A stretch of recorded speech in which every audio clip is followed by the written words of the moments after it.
Sorry everyone for that, but I think I got your attention. If we could move over.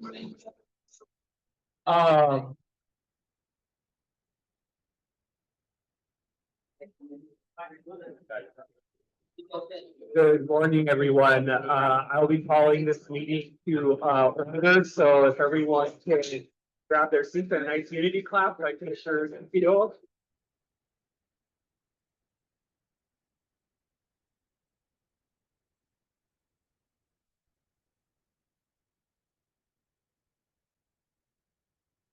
All right, thank you, everyone. Okay, I'm going to call this meeting to order and will now conduct roll call. Commissioner Andrades. Present. Commissioner Field.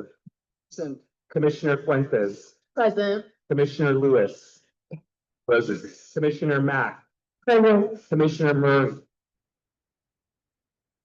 Vice Chair Sanchez is absent today. Commissioner Schlazer. Commissioner Stein. Commissioner Thomas, I believe, is absent today. Commissioner Yap. Here. Chair Mesa is present. All right, thank you, everyone. Again, members of the public, by no means do I want to dissuade any side conversations, but if you could just take them outside, please. I would like to thank everyone from the Encino neighborhood and the surrounding communities to welcome us into your community center. Thank you so much. It is an honor to be here. I would like to introduce our host council member, Councilmember Nithya Raman.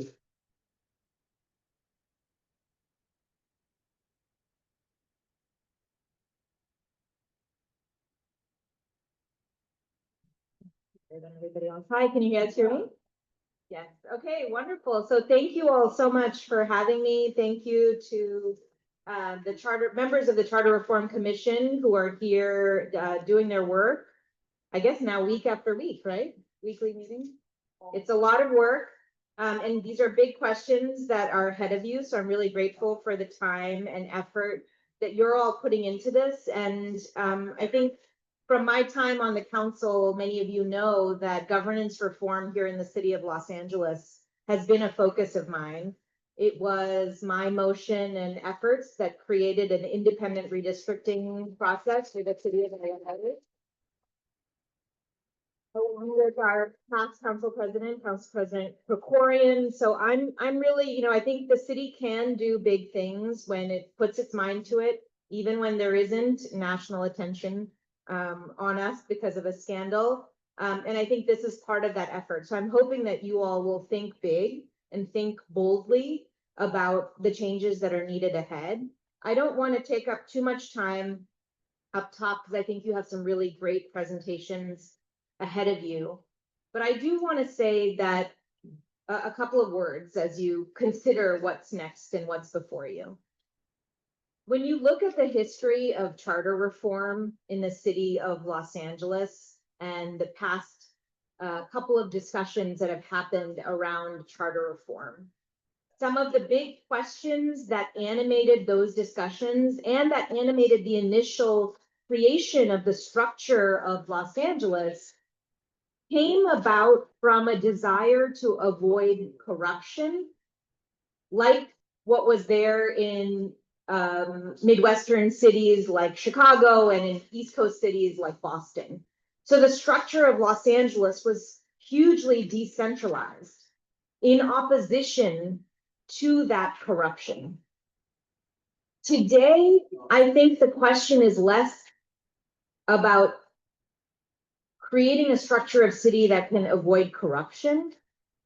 I think we still need to keep that as a focus and make sure that we enshrine it in all of our practices. But the thing that we struggle with as a city is effectiveness. We have to be able to deliver on the basic building blocks of what make a city function: public safety, safe streets, functional sidewalks, working street lights. And right now, the way in which we've structured our city government and the way in which decision-making and oversight are set up here in the city of Los Angeles has made it so that some of these basic aspects of a functioning city, the city of Los Angeles is no longer able to deliver on in a timely or reasonable fashion. It takes a year right now to fix a broken street light.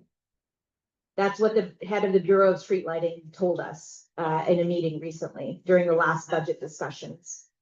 And how we got to that point in the city has to be something that this commission grapples with in thinking about a new structure of governance for the city of Los Angeles. And I think that discussion around the functioning of city government and how we make sure that it actually can deliver on the basics of what a city is supposed to provide for its residents, that is also the core of what's happening nationally in political discussions. We are all asking, how can our government function better? How can it deliver on the basic things that we need?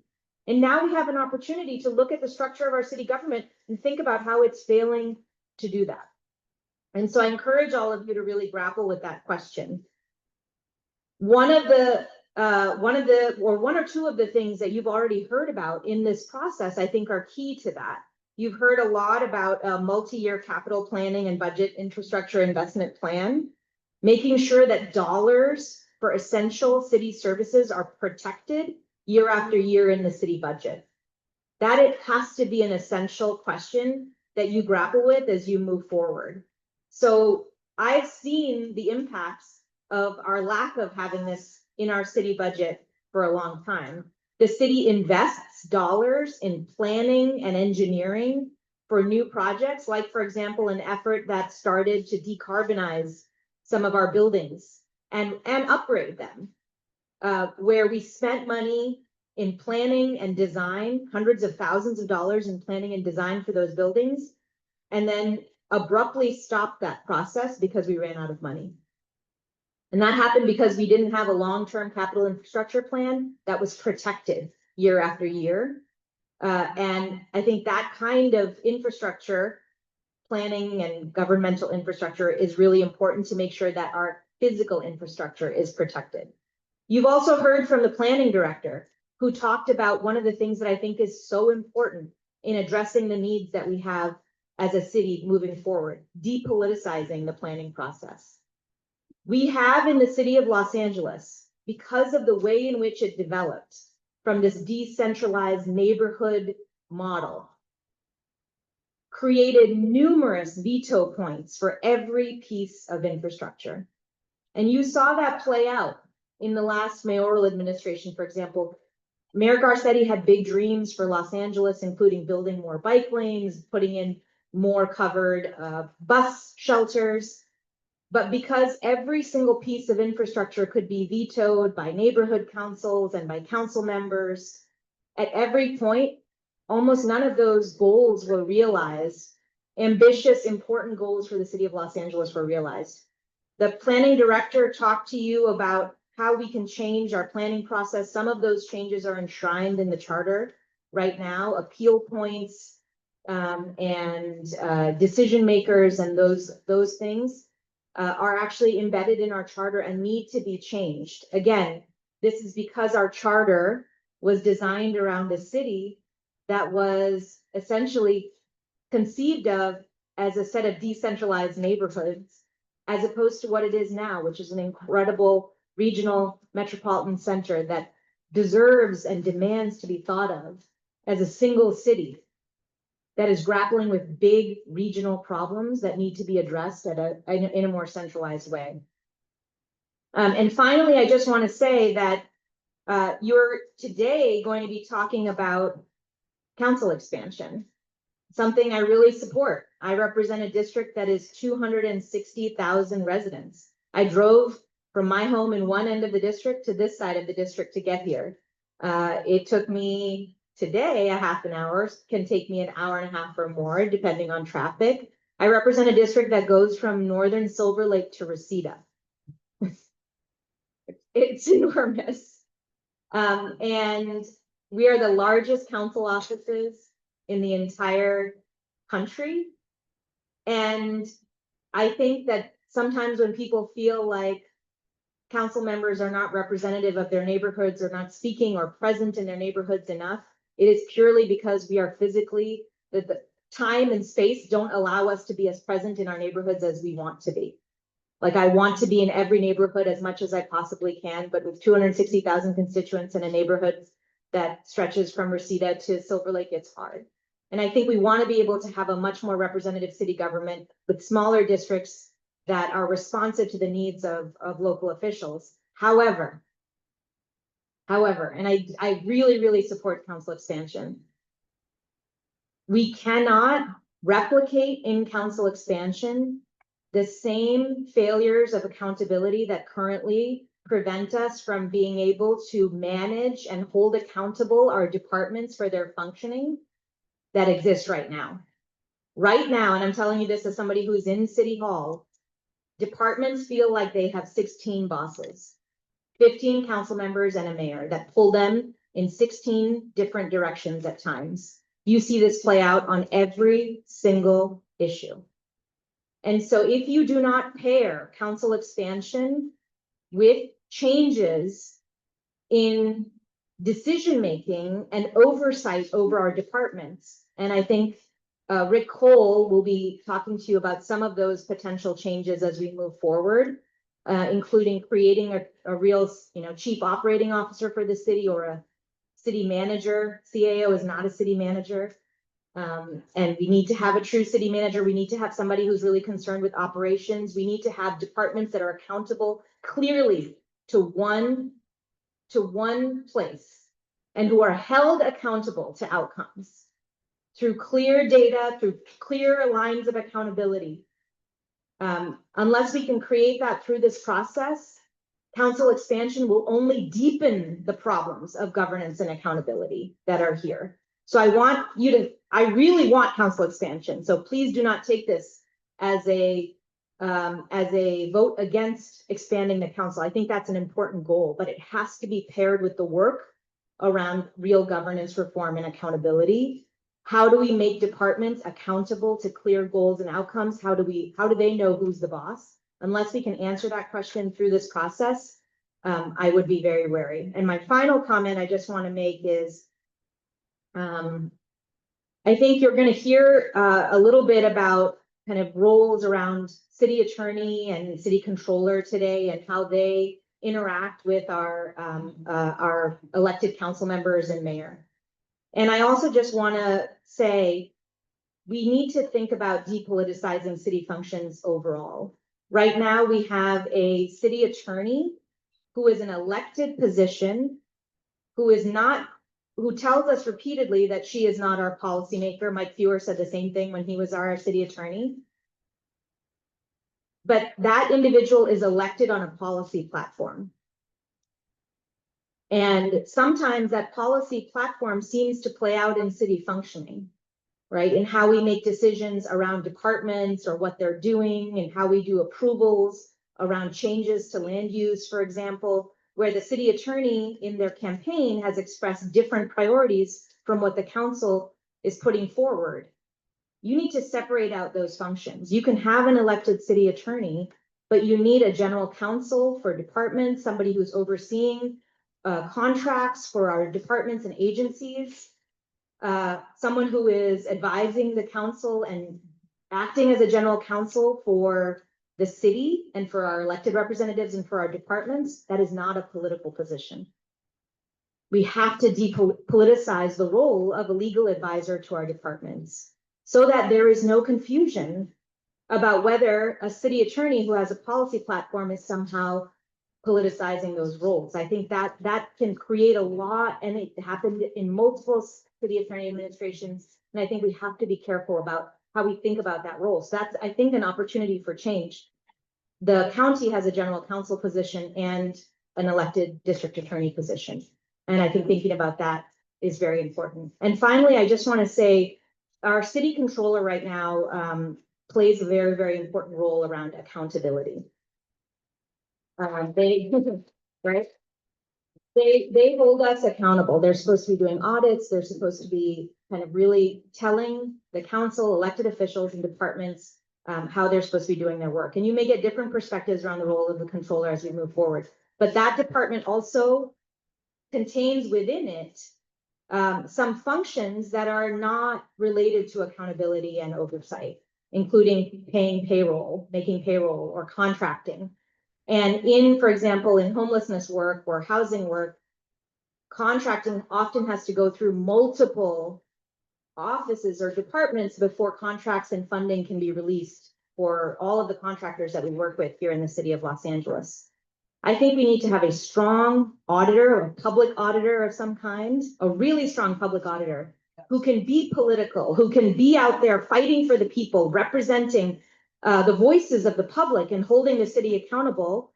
But again, let's depoliticize basic city functions, including management of our budgets, making contract payments.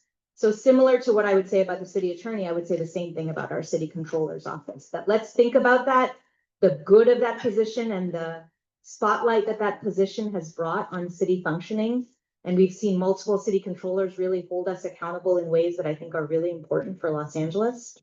And let's make sure that role is protected and empowered, while making sure that we have financial oversight and management and contracting processes that are streamlined and brought under the ambit of our broader city system. So those are just kind of my comments as we think about this. I know that some of those may be somewhat controversial in how we think about our system, but I think they're worth saying out loud as you consider these recommendations, and just worth kind of grappling with as you go forward. I don't have answers on how exactly all of this should play out. I am here with you. I've brought my copy of Structure of a City Government by Rafe Sonnenschein, and I'm reading it and trying to figure out how to make this system work better. But I just wanted to thank you all for being here and for grappling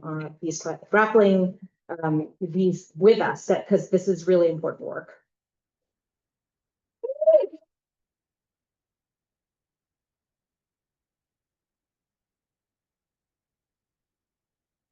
Council member, I would also like to recognize council member and appoint commission, former council member Zine. Council member Zine, if you don't mind joining up. Welcome.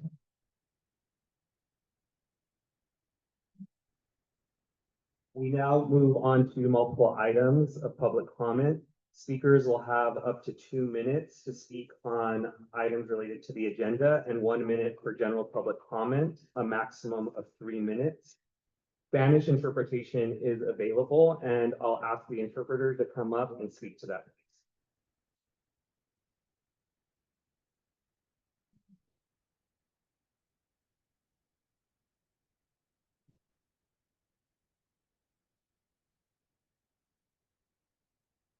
Hola, buenos días. Si alguien necesita interpretación en español, tenemos los dispositivos ahí atrás. Si alguien necesita interpretación en español, Spanish translation, gracias. Thank you. I am going to hand it over to our executive director to facilitate public comment.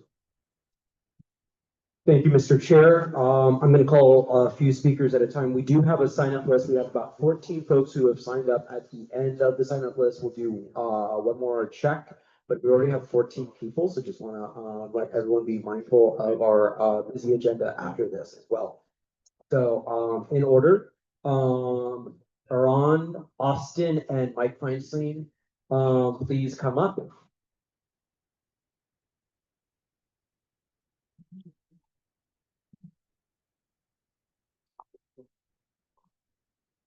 Aaron, go ahead. How many minutes are you requesting? Few. 2 minutes. Okay, cool. Right up to the microphone. Thank you. There, 2 minutes started. Everyone, I'm Aaron Castelline. I'm a resident of downtown Los Angeles, and I'm also the LA chapter chair for the Equal Vote Coalition. I'm excited for today's discussion on government structure. I personally hope to see the council expanded, but for my comment, I'd like to introduce you to star voting. And ask that you amend the charter to use it for Los Angeles elections. Under star voting, voters would give each candidate a score from 0 to 5.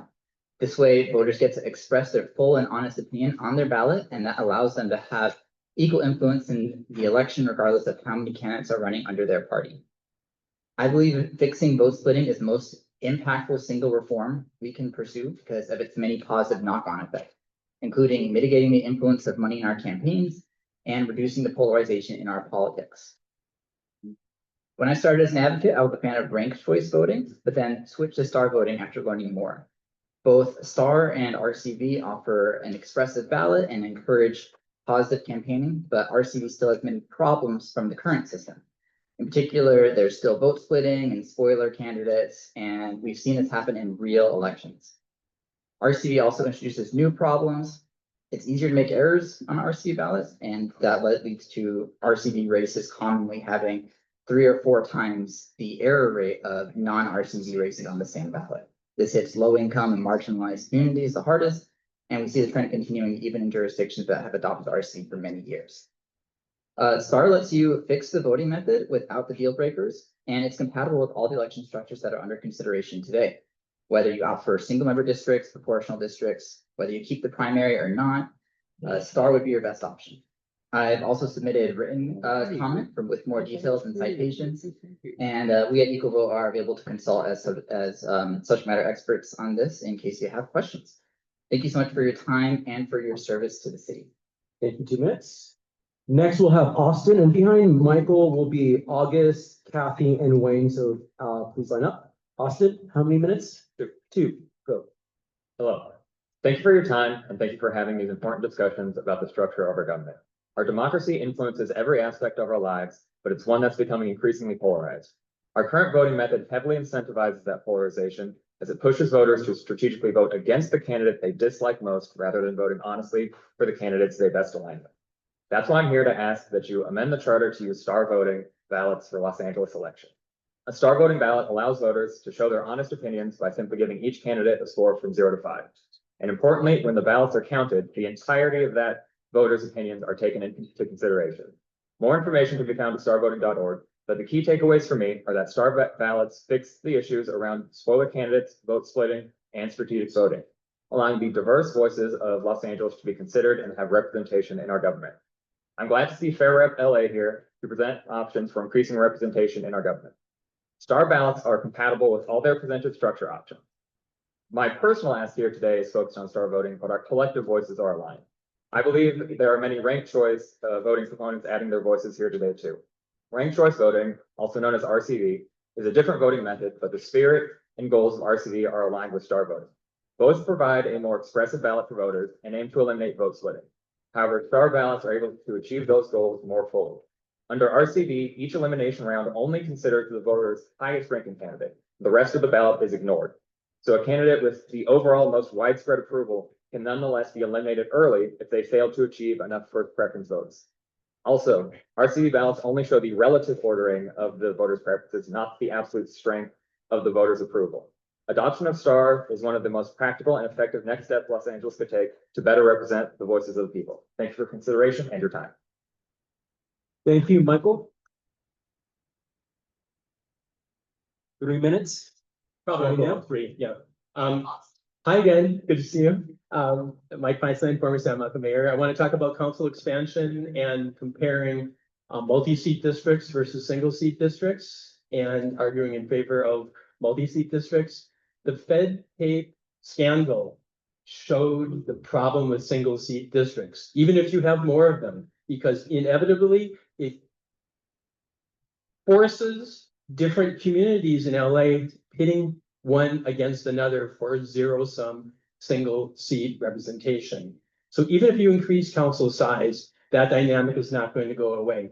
Even if you have a majority minority district, the people who aren't part of that majority are going to lose representation. Where in multi-seat districts, more people get a seat at the table.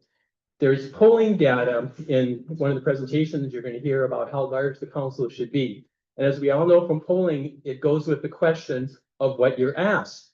And not only should the question be, would you like to see a larger council, but the question should be, how would you feel if your chance for representation and somebody who represents your views was increased with the different system? In a proportional ranked choice voting system, if we had a 3-seat district, 3 different constituencies could have representation in the same district. So when you look at an increase in the same number of seats in 3-seat districts, 80 to 90% of the voters have at least one person, their votes count towards electing at least one person that represents their views. If you had the same number of seats, but with single seat winner take all districts, in each of those districts, maybe it's 50 to 45, 57 to 43, even 60 to 40, and the losing percentage gets no representation. So when you're looking at the increase here, it's not just competitive districts that make sense, but it's representative districts that make sense. And your particular task in a city that is as diverse as LA is, you do better by having districts that are more inclusive. And we're stuck right now, it's Black versus Brown versus AAPI versus Anglo.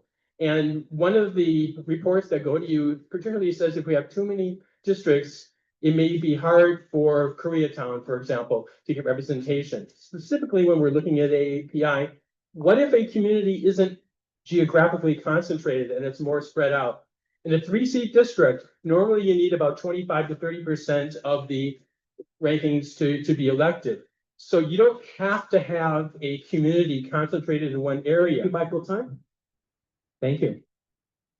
Up next is August, Kathy, and Wayne, and after that is gonna be, Rick, Lionel, and Chris.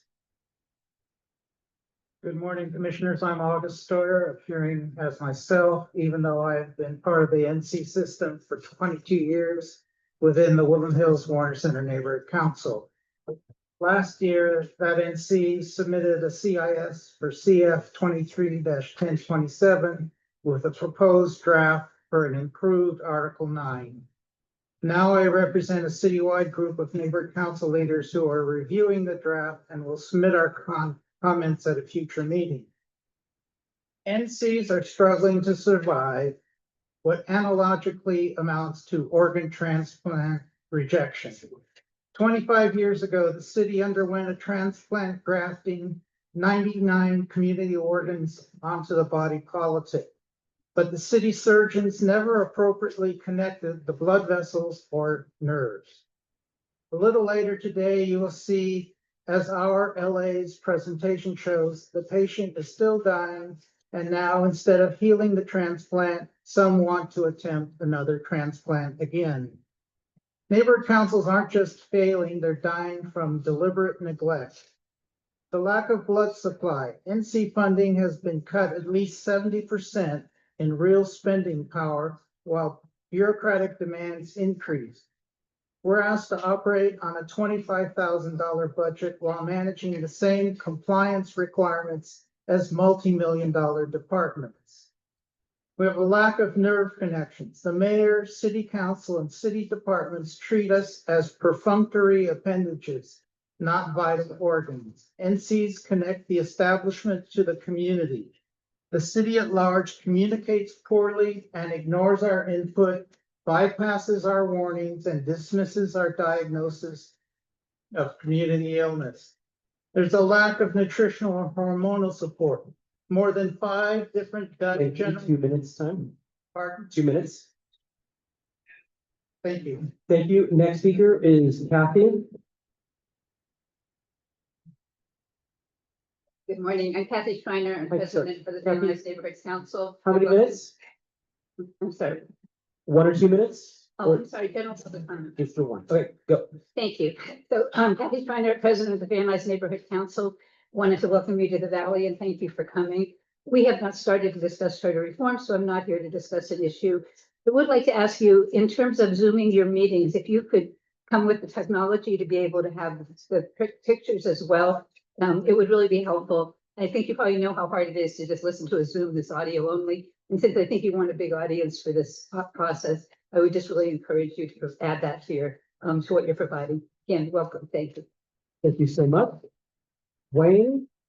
After Wayne is Rick, Lionel, let's see, Lionel Mayers, and then Chris Harris. Wayne, hello. Hello, everyone. Thank you so much for being here for the work that's laid out for you. I will take 2 minutes. I'm Wayne Williams, with a board member of the California Clean Money Campaign and a resident of Sherman Oaks for over 40 years. Thank you very much for the work you're doing. I want you to know we strongly support the Fair Rep LA Coalition and the majority of polled residents in the city of Los Angeles in calling for an expanded city council. As the LA Times noted, redistricting with only 15 districts is a near impossible job.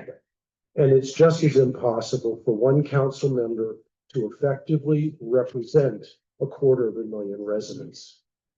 We urge you to explore multi-member district with ranked choice voting or star voting, which was presented recently as an option, which would better reflect community diversity and ensure that significant minority communities aren't locked out of representation. This approach would allow more voices to be heard and more communities to be served.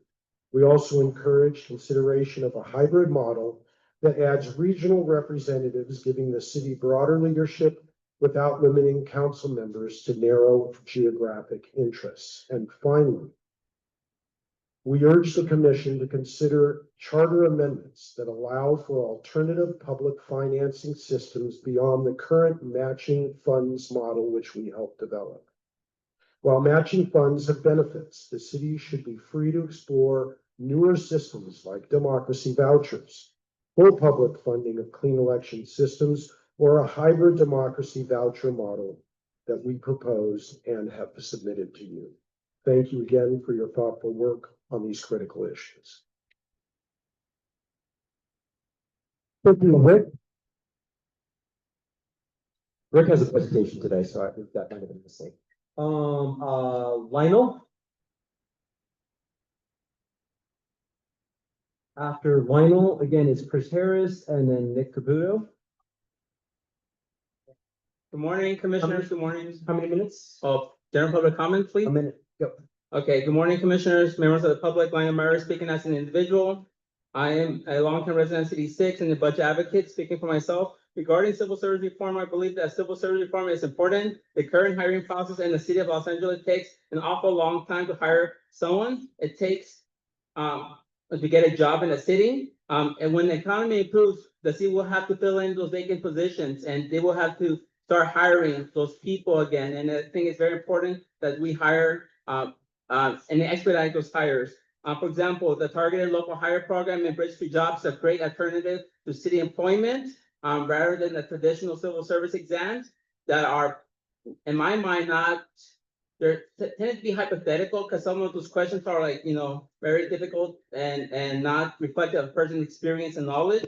Regarding voter representation in city council, I support the Fair Rep LA Coalition. I support the idea of ranked choice voting and council expansion. 50 council members is not enough to represent approximately 4 million people in the city of Los Angeles. The city council state is dysfunctional. We need to improve it. Thank you. Okay, Chris, then Clifford Pinkerton.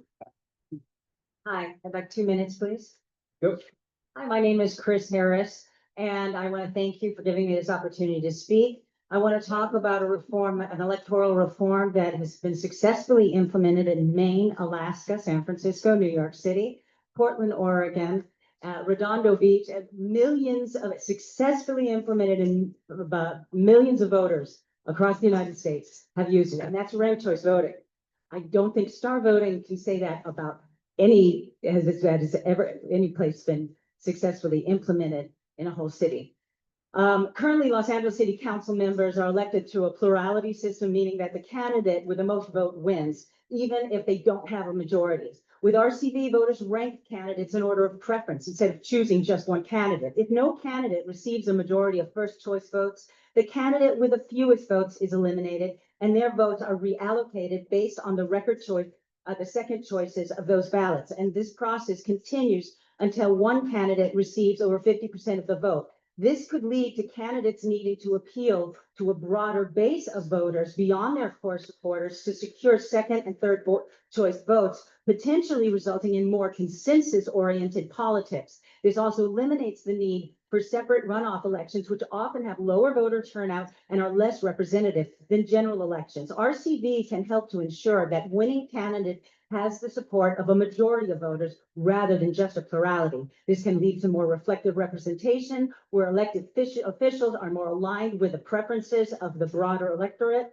Some research suggests that RCV can also increase the diversity of candidates running for office, including women and people of color, according to the American Bar Association. And in addition, RCV can reduce negative campaigning as candidates are incentivized to seek second and third choice votes from a broader range of voters rather than focusing solely on attacking opponents. This can foster a more collaborative, Thank you. 2 and minutes. positive political environment. Thank you so much. Nick, then Clifford, then Marcel.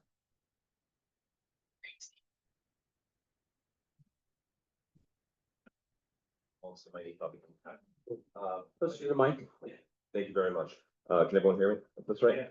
Hi, my name is Nicholas Caputo. I'm here speaking for 2 minutes. I am the former vice chair of the Echo Park Neighborhood Council and still serve on it. I've been to every single one of these meetings, and I will start here by saying for this one, city council is way too small, and although we have well-meaning council members, they are all entirely overloaded. I'll be as blunt as I possibly can. Whenever we bring up an affordable housing project that we want to get off the ground, the amount of time it takes to actually get that going is astronomical and could have a building be constructed if we were in any other city in America in many cases.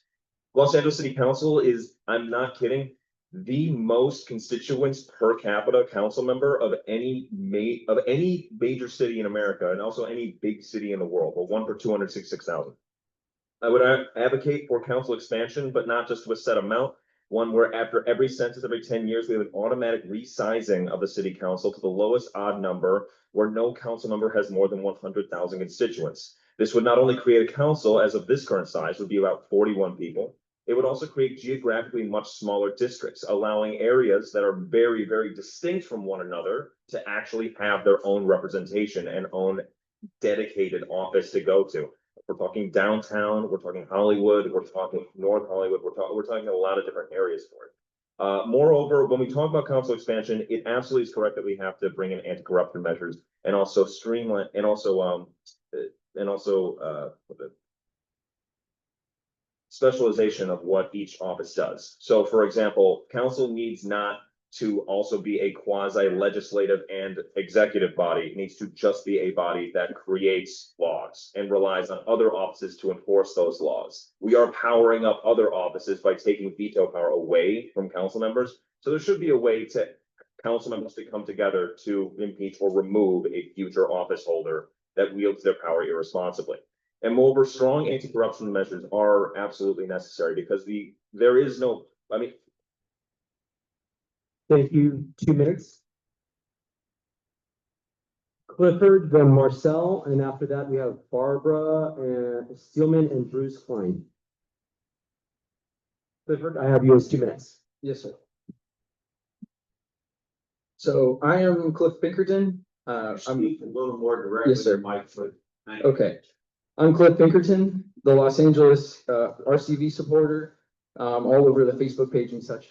Instead of a voting system which limits people's abilities to communicate who they like, a single choice system that reinforces partisanship, benefits hostile strategies, re-elects unpopular incumbents, allowing easily gerrymandered districts to maintain stranglehold without saying anything new. As opposed to this system, we want a preferential system. Ranked voting is a simple transition from single choice to ranked voting, which would allow you to communicate your preferences as a voter and as a campaigner while maintaining competition. As opposed to star, people only get one vote transferred between preferred candidates during contentious elections. Most of the issues about RCV brought up today would be addressed with multi-seat RCV, as consensus of greater populations generally would pick winners while inspiring new competitive strategies, electing reps who build coalitions instead of mudslinging, milquetoast candidates winning elections with low voter turnout. 2 words, proportional RCV. Thank you, Marcel. Marcel, nope. Oh, sorry, I did not see that little A. Marcella, sorry about that. Marcella, how many minutes? 2 minutes? Sorry, I would have came up. I just wasn't sure if that was me. Yeah, sorry, that's my bad. Go No ahead, worries. start. Good morning, commissioners and members of the public. My name is Marcela Miranda Caballero. I'm the ED here at Cal RCV. As you'll hear later today, recent polling from Fair Rep LA shows Angelinos are ready for change. 64% support expanding to 23 seats and 59% support going to 29 seats. The message is clear. People want a council that better represents them. Right now, each of our 15 council members represents over 250,000 residents, the highest ratio in the nation. Our council size hasn't been updated in nearly 100 years, even though our population has grown sixfold. This size makes it harder to keep communities together, harder for residents to reach their representatives, and easier for power to concentrate in too few hands. LA's single seat system with too few seats concentrates too much power in the hands of a few. It turns districts into single member fiefdoms that are easier to corrupt and harder to hold accountable. Redistricting in this environment, as the LA Times has reported, is nearly impossible job when you're trying to draw just 15 districts in a city that is this large and diverse. Expanding the council would create districts of a manageable size, bring residents closer to their council members, lower campaign costs so grassroots candidates can compete, and increase the diversity of voices and oversight. But expansion alone won't solve this problem. If we expand the council, but keep the same single seat districts, a winner-take-all system will still risk underrepresenting entire communities and over-concentrating power. That's why expansion must be paired with proportional ranked choice voting in multi-member districts, the only alternative voting method that is approved by the state of California. PRCV allows voters to elect multiple representatives who reflect different perspectives within the same district. This diffuses power, gives more communities a fair shot at representation, and ensures seats are won in proportion to the share of the vote. Together, council expansion and PRCV would give us a legislative body that truly reflects LA's diversity. Thank you.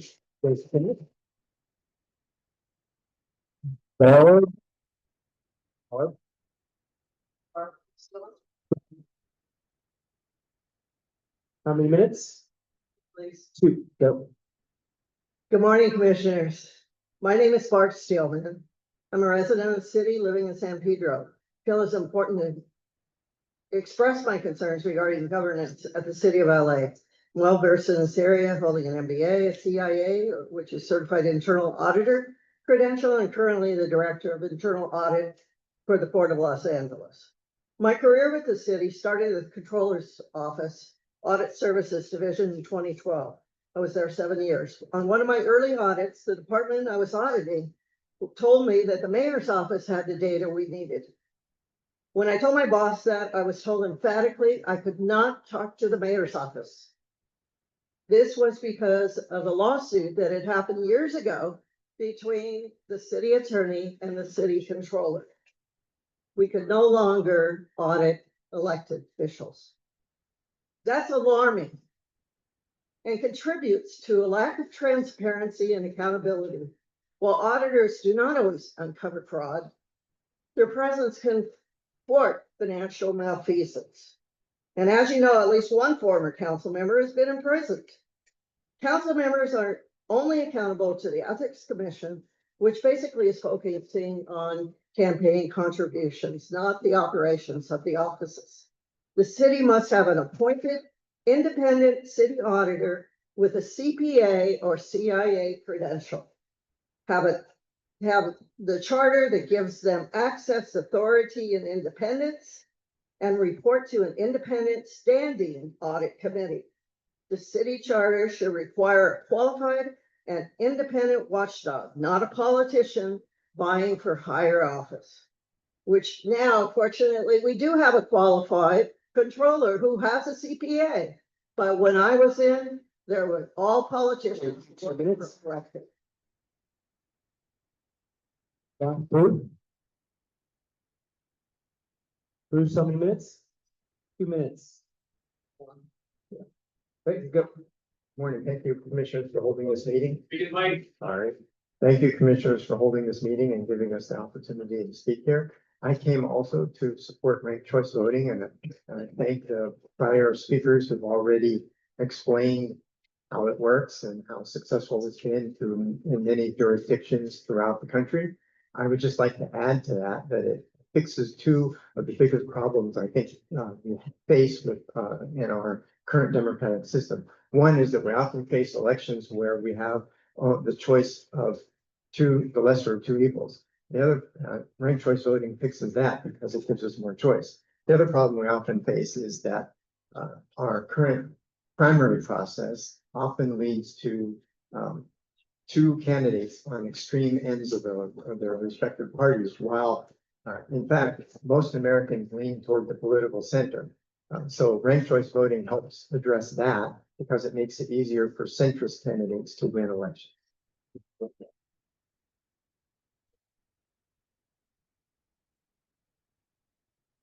Alrighty, that's all I had to sign up. One last check. Does anybody else need to, one last time? Okay, go ahead. And speak your name in 2 minutes. Glenn Bailey. By the way, I got here half an hour earlier, but I didn't see a sign about, No worries. so, but thank you. Glenn Bailey. So I have been a lifelong Valley resident. I've served on the Encino Neighborhood Council for over 20 years. Thank you for having the meeting in Encino, and thanks for having your meetings throughout the city. I wanted to speak about how I believe that the charter should be strengthened in terms of the whatever format we have as far as the structure of the city council, how we do the districts, I think is important, and I think that needs to be strengthened. I want to give you a few examples, at least for the Valley, and I'm sure there's many others. And of course, the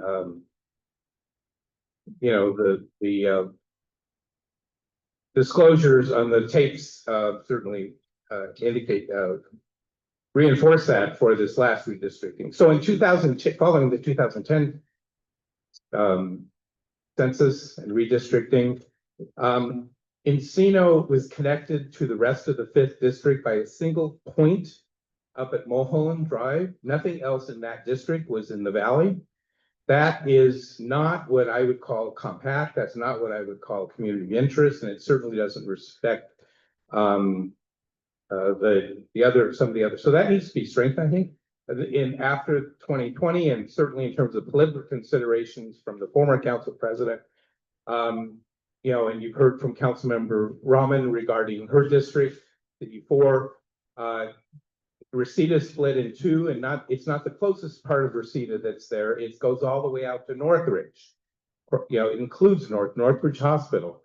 So the Encino neighborhood council, the Encino community had asked that at least portion of the Sepulveda Basin adjacent to the residential areas in all the public hearings. In fact, the commission the redistricting commission supported it, and it got undone in city council. 2 minutes. So that needs to be strengthened in the charter. Thank you. Is this the last speaker? Anyone else? Okay, last speaker on the back. Great. 1 minute, what's your name? And start with your name. 2 minutes, Heath Klein, 23-year veteran of the Woodland Hills Warner Center Neighborhood Council. And therefore, I want to echo what August talked about a few minutes ago, how the system is starving the patient. We need adequate funding for neighborhood councils to do our job. When we're facing city deficits, having 1,800 qualified, knowledgeable volunteers is the most wasted resource in this city. In addition, I want to add to what Barbara said a few moments ago, that in order to have a truly independent auditor or an ethics commission, they need guaranteed funding. Too often we've seen the city council starve these entities as a way to mute them. And I look forward to Council Member Zine sitting up at this horseshoe very soon. Thank you very much. Thank you, and last. How many minutes? 2, and start with your name, please. Sharon Brewer, I've been on neighborhood council, Reseda neighborhood council, and Encino neighborhood council, basically off and on since the beginning of the neighborhood council system. I wanted to go and address some of the things. You definitely need to be having all these meetings Zoom with video for complete transparency. That should have been the #1 thing that you guys had. Listening on a recording is not acceptable. And again, first thing you should have been looking at for funding and stuff. 2, the agenda link should have a direct link to supporting documents. The Cedar Neighborhood Council does that. Don't make us look for the documents. make it simple for us. When commissioners give comments, especially when it's audio, you need to go and please state your name. We don't know who you are. And even, I know it's redundant, but the thing is, we don't know, even if you have Zoom, we can't see your cards and stuff, so that would be helpful. And then staffers, could you please go and wear name tags to identify who you are? I have no idea who anybody is here. And then my one comment about the increasing the council districts is basically it's not the quantity, it's the quality. And right now, we don't have quality people representing us. So going and increasing it just could end up being more people that don't listen to us, like at city council, public comment. They're talking to each other. They don't listen to us. They don't listen to neighborhood councils. They don't listen to the public comment. And then they get mad at people when they actually want them to pay attention to their 1 minute comment. Thank you, two Thank you. minutes. That concludes public comment. Thank you, everyone who rose to speak in public comment today. For those of you who submitted written public comment, it is appreciated. We now move on to approval of the minutes from our last meeting. Do I have a motion?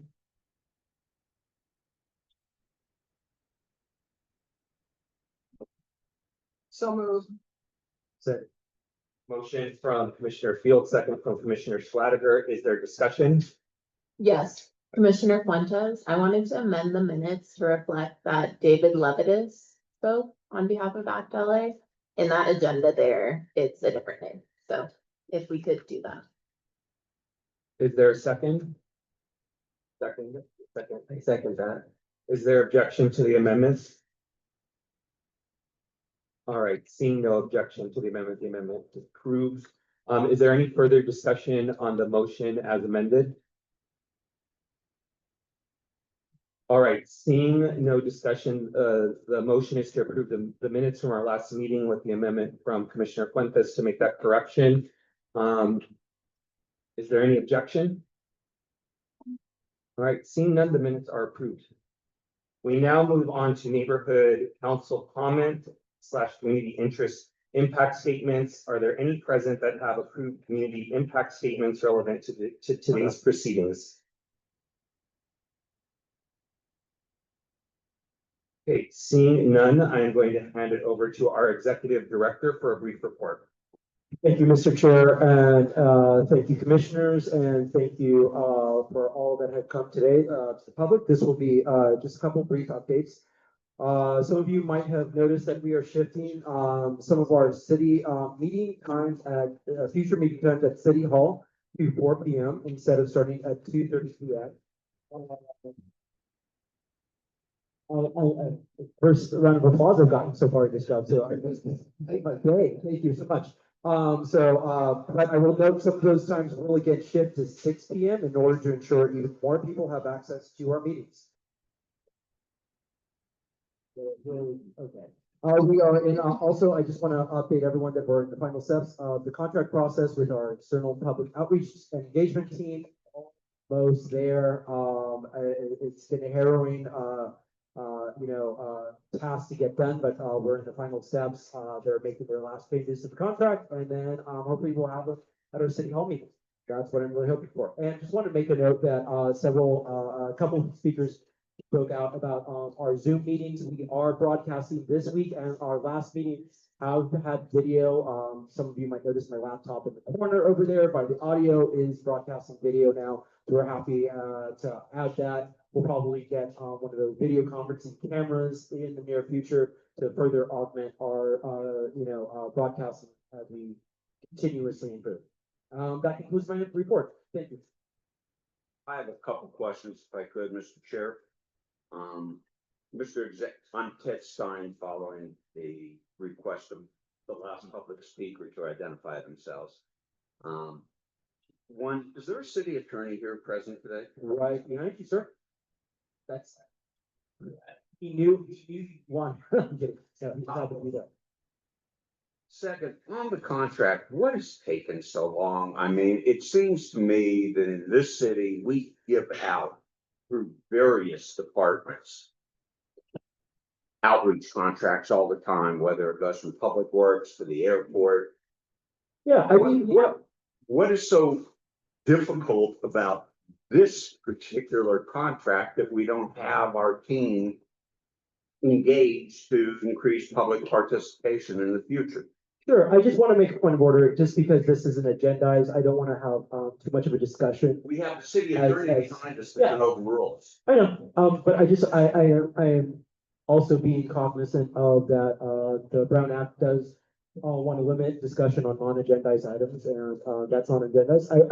I will update you, though, that it has been a process. I've had to go through, a few hoops, including the clerk's office, city attorney's office, who's been great. Once the city attorney's office really helped us take over. Now we're just in the final steps. Nothing, you know, I wish it went faster also. Believe me, the original plan was to have them, you know, at one of our first couple of meetings. And as you recall, I've been pushing from my very first report to get someone on board. You know, some commissioners, spoke about maybe bringing them in for interviews, slowing it down even further. I pushed back, and I'm pushing it as fast as I can. I have one other question. Will their base salary or grant, however you want to call it, be reduced? Because we're now in our sixth meeting and they haven't been able to engage when I believe that they were hired for many more meetings than that. I mean, that is logical, yes. Since the scope of time of their work is, decreasing by the day. Yeah,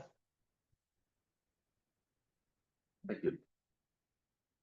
Thank you, commissioners. Thank you, executive director, for your report. I am going to move up to item number 1, a study session on government structure. I do want to let the commissioners and the public know that we do have a tight agenda. However, I will exercise discretion to make sure that the presenters have the ability to present at length, to make sure that they cover areas that are important for us to hear, and also allow an adequate amount of time for the commissioners to be able to ask questions. I do want to let the commissioners know that we have given a schedule to the presenters, so ideally we would have 20 minutes for presentations and 10 minutes for questions. However, as I stated, I anticipate me using my discretion to expand that to allow us to have a healthy and robust discussion. I do want to remind commissioners that the objective of today is, when asking questions of the presenters, to ask clarifying questions, since we will have a future deliberation meeting on this item where we can put forward our preferences, our point of views. And so if members of the commission wish to make a general statement, I just ask them to use discretion today. And so I am going to hand it over to our executive director to facilitate this study session.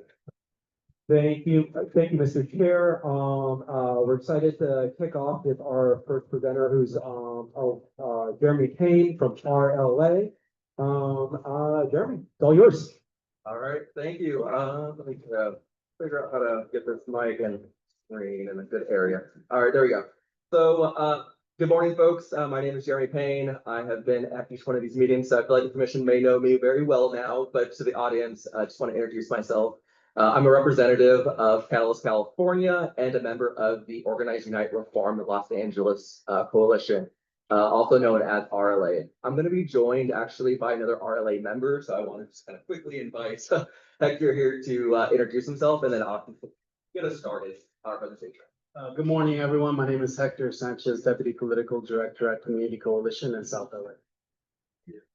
All right, so I have a kind of a quick presentation that I wanted to provide, kind of summarizing a lot of the work that RLA has been working on for the last probably almost 3 years now.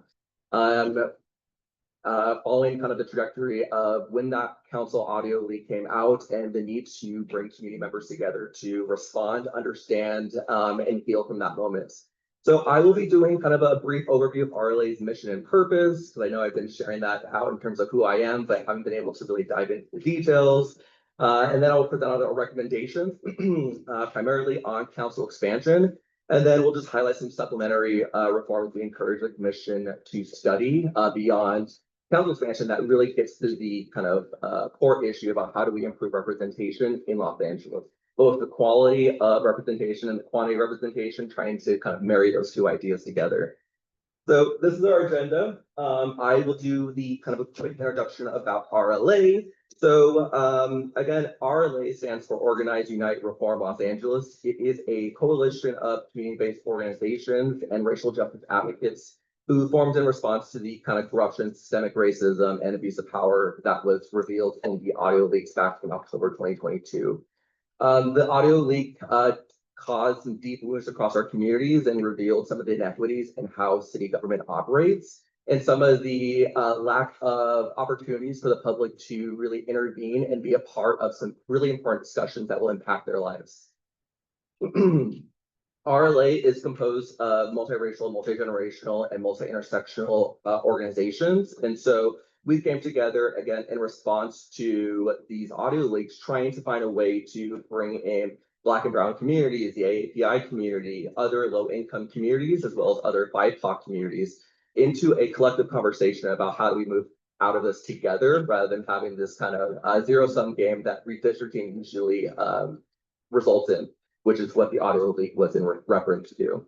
So coalition members include the organizations listed here. I won't read through all of them just for the sake of time, but I encourage folks to visit our website, rla.org. That's OURLA.org to learn more about the ongoing work of RLA, as well as some of the recent victories that we've had working with City Council right after those audio leaks.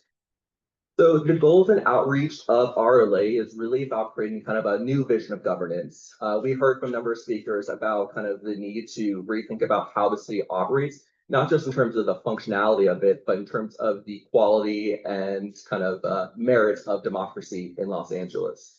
It's one of the kind of most immediate intersections of LA residents in terms of engaging with democracy, because local government is kind of the biggest impact they will have in their lives. It's one of their kind of closest accesses, and it's one of their kind of direct links to being able to influence decision making.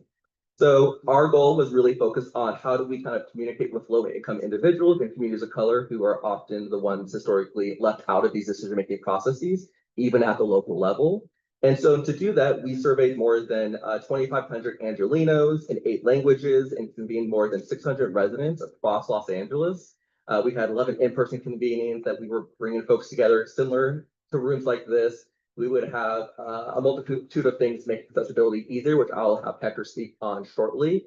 But really the intention of these convenings and these surveys were first to kind of not just go in assuming what city needed to kind of fix what happens, but to hear from residents and understand their perspectives on how they really felt about what this audio leak revealed and their ongoing kind of experiences and past experiences working with their city council members, their city bureaus, and city department.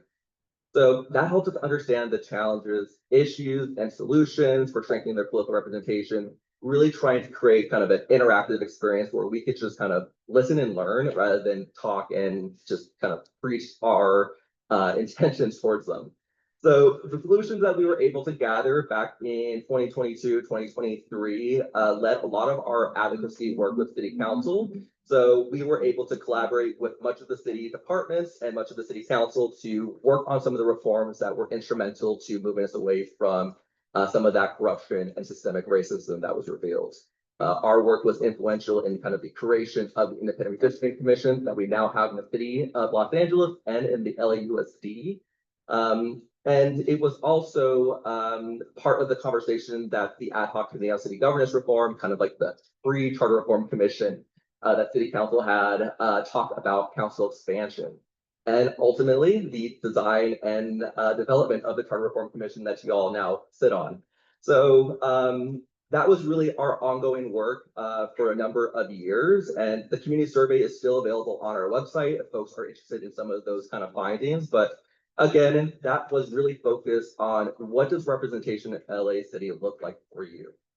Gallup, California comes from a bit of a like data research background, more so than a mass mobilizing background. A lot of our partners do fit into that field where they're able to provide kind of direct services or provide direct advocacy and mobilize their members. California's sweet spot is being kind of data nerds. So this is what really spoke to us, and being able to kind of bring this and fold it into the larger conversations that we're able to have with residents. So again, marrying both worlds into kind of perfect harmony. So the survey revealed perspectives on representation and governance in the city of LA, and it was really focused on just kind of what were the two talked about ideas. Unfortunately, we weren't able to really expand beyond that because city council was really trying to make quick decisions on how to respond to redistricting and council expansion. So we did try to kind of offer some open-ended questions so folks can kind of provide other ideas, but most of it was in reflection to how did they feel about redistricting and how did they feel about their council representation, which really did provide some kind of eye-opening responses. So one of the big findings was that through the collective responses, BIPOC people, which is Black, Indigenous people of color, really expressed a lack of representation and feeling represented at their kind of core level when it comes to City Hall, not just government or democracy overall, but LA City Hall, they did not feel represented, nor did they feel their needs were being addressed by City Hall. And a lot of their direct relationship with City Hall is through their council representative. I understand that there's departments and bureaus that really are kind of the delivery of services that they interact with or would be interacting with, but when they have an issue with their streets, they call their council member. When they have an issue with their street lights, they call their council member. And so that is a really important kind of first stop that they need to have trust and access to when it comes to the representation. And so continuing with our survey, we had kind of 4 big findings. Again, some of them are focused on redistricting and council expansion, and some are just a little bit more generally. The 4 findings were that 1, kind of people surveyed did not feel represented by LA City Council and want greater representation. Kind of already covered that.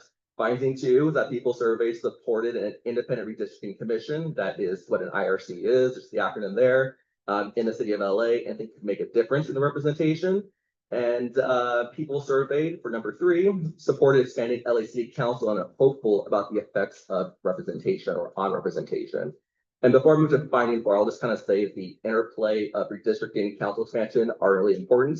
We can set a number for council expansion, but it really is going to be on a future independent redistricting commission to draw that in an equitable way. And so that's why we wanted to kind of see how folks felt about both ideas and help build some popular education about how they influence one another. And then finding 4 was that if people overwhelmingly lack trust in the city, kind of, do they have ideas for how to fix that? And will they be willing to workshop solutions? The answer was yes, a very loud yes from residents.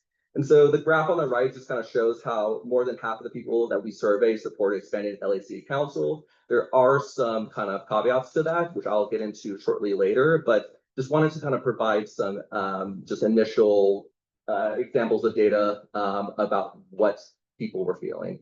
And again, more survey results are found on our website, rla.org.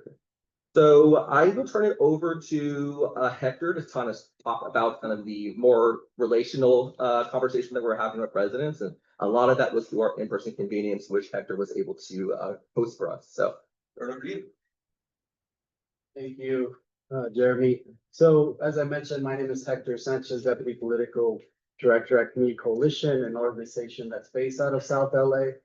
Council District 8, and our work is mainly centered there. We're a social justice organization that's been around for about 35 years now. Community Coalition got involved with RLA because, you know, because as a Black-brown organization, one that focuses on building racial unity amongst our community members, we felt that the tapes represented the worst part of what people in power could do, right? Which is seek personal gains at the expense of community, especially by diminishing the value of certain racial groups to advance others. And we cannot continue to allow this to be the case. So we wanted to ensure that communities like South LA were heard and included in the process. COCO, as Jerry mentioned, one of the organizations involved, hosted 2 in-person convenings, and this is just one of them.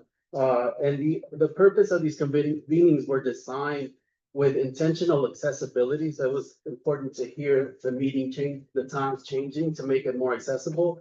The intentional accessibility is important and also to involve community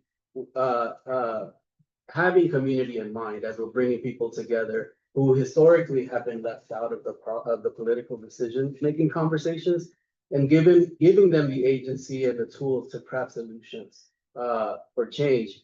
The convenings were hosted on weekday evenings, on weekends, providing food, childcare, interpretation services, and other incentives to minimize barriers and maximize participation. At the convenings, notions of how the city operates, the role of the city charter were made popularized so that everyday residents would be able to connect with the content. Participants shared their experiences and challenges with City Hall, as Jeremy just mentioned, and we had interactive opportunities for participants to workshop solutions together and in real time. We wanted to be intentional about inviting community members into this political process and let City Council and City Hall staff hear from them directly. So we organized residents to testify and submit public comments, sharing their experiences with the city and our LA's policy recommendations. These convenings were a key success to our LA's efforts, building community awareness and activism with a constituency so often left out, as I mentioned before, of the political processes of City Hall. RLA would be interested in taking our best practices, our learned experiences, and models to partner with the Charter Reform, with you all, the Charter Reform Commission, to host new convenings and or help improve public participation, help increase turnout for the commission to be able to really hear the voices of all Angelinos. I'll turn it over to Jeremy to continue. Thanks, Victor. I was at each one of those in-person convenings. I can say the food was delicious and a great incentive for folks to show up. So they really enjoy that. Don't know if it's possible for the Charter Reform Commission, but just saying it's a great idea. So I will just kind of quickly talk about our work with the City Council and Ad Hoc Committee as it reflects kind of our history with the Independent Redistricting Commission that is now newly established in the city of LA. So we were really bringing these folks together to help us influence the charter language as well as the ordinance language that would be used to design the Independent Redistricting Commission. And so we wanted to be able to bring folks directly in from these in-person convenings to testify or submit written public comments to City Council, and even working with City Hall staffers, because sometimes they're the ones doing the heavy lifting to really kind of shape that design. And it wasn't just kind of working with City Council, there was also the effort to work with the community to build their understanding of what independent redistricting commissions look like. It is sometimes a confusing concept, something that's not very sexy to a lot of folks. And so we wanted to make sure that it wasn't just being advocated for City Council, but that we were doing our kind of due diligence to educate the community.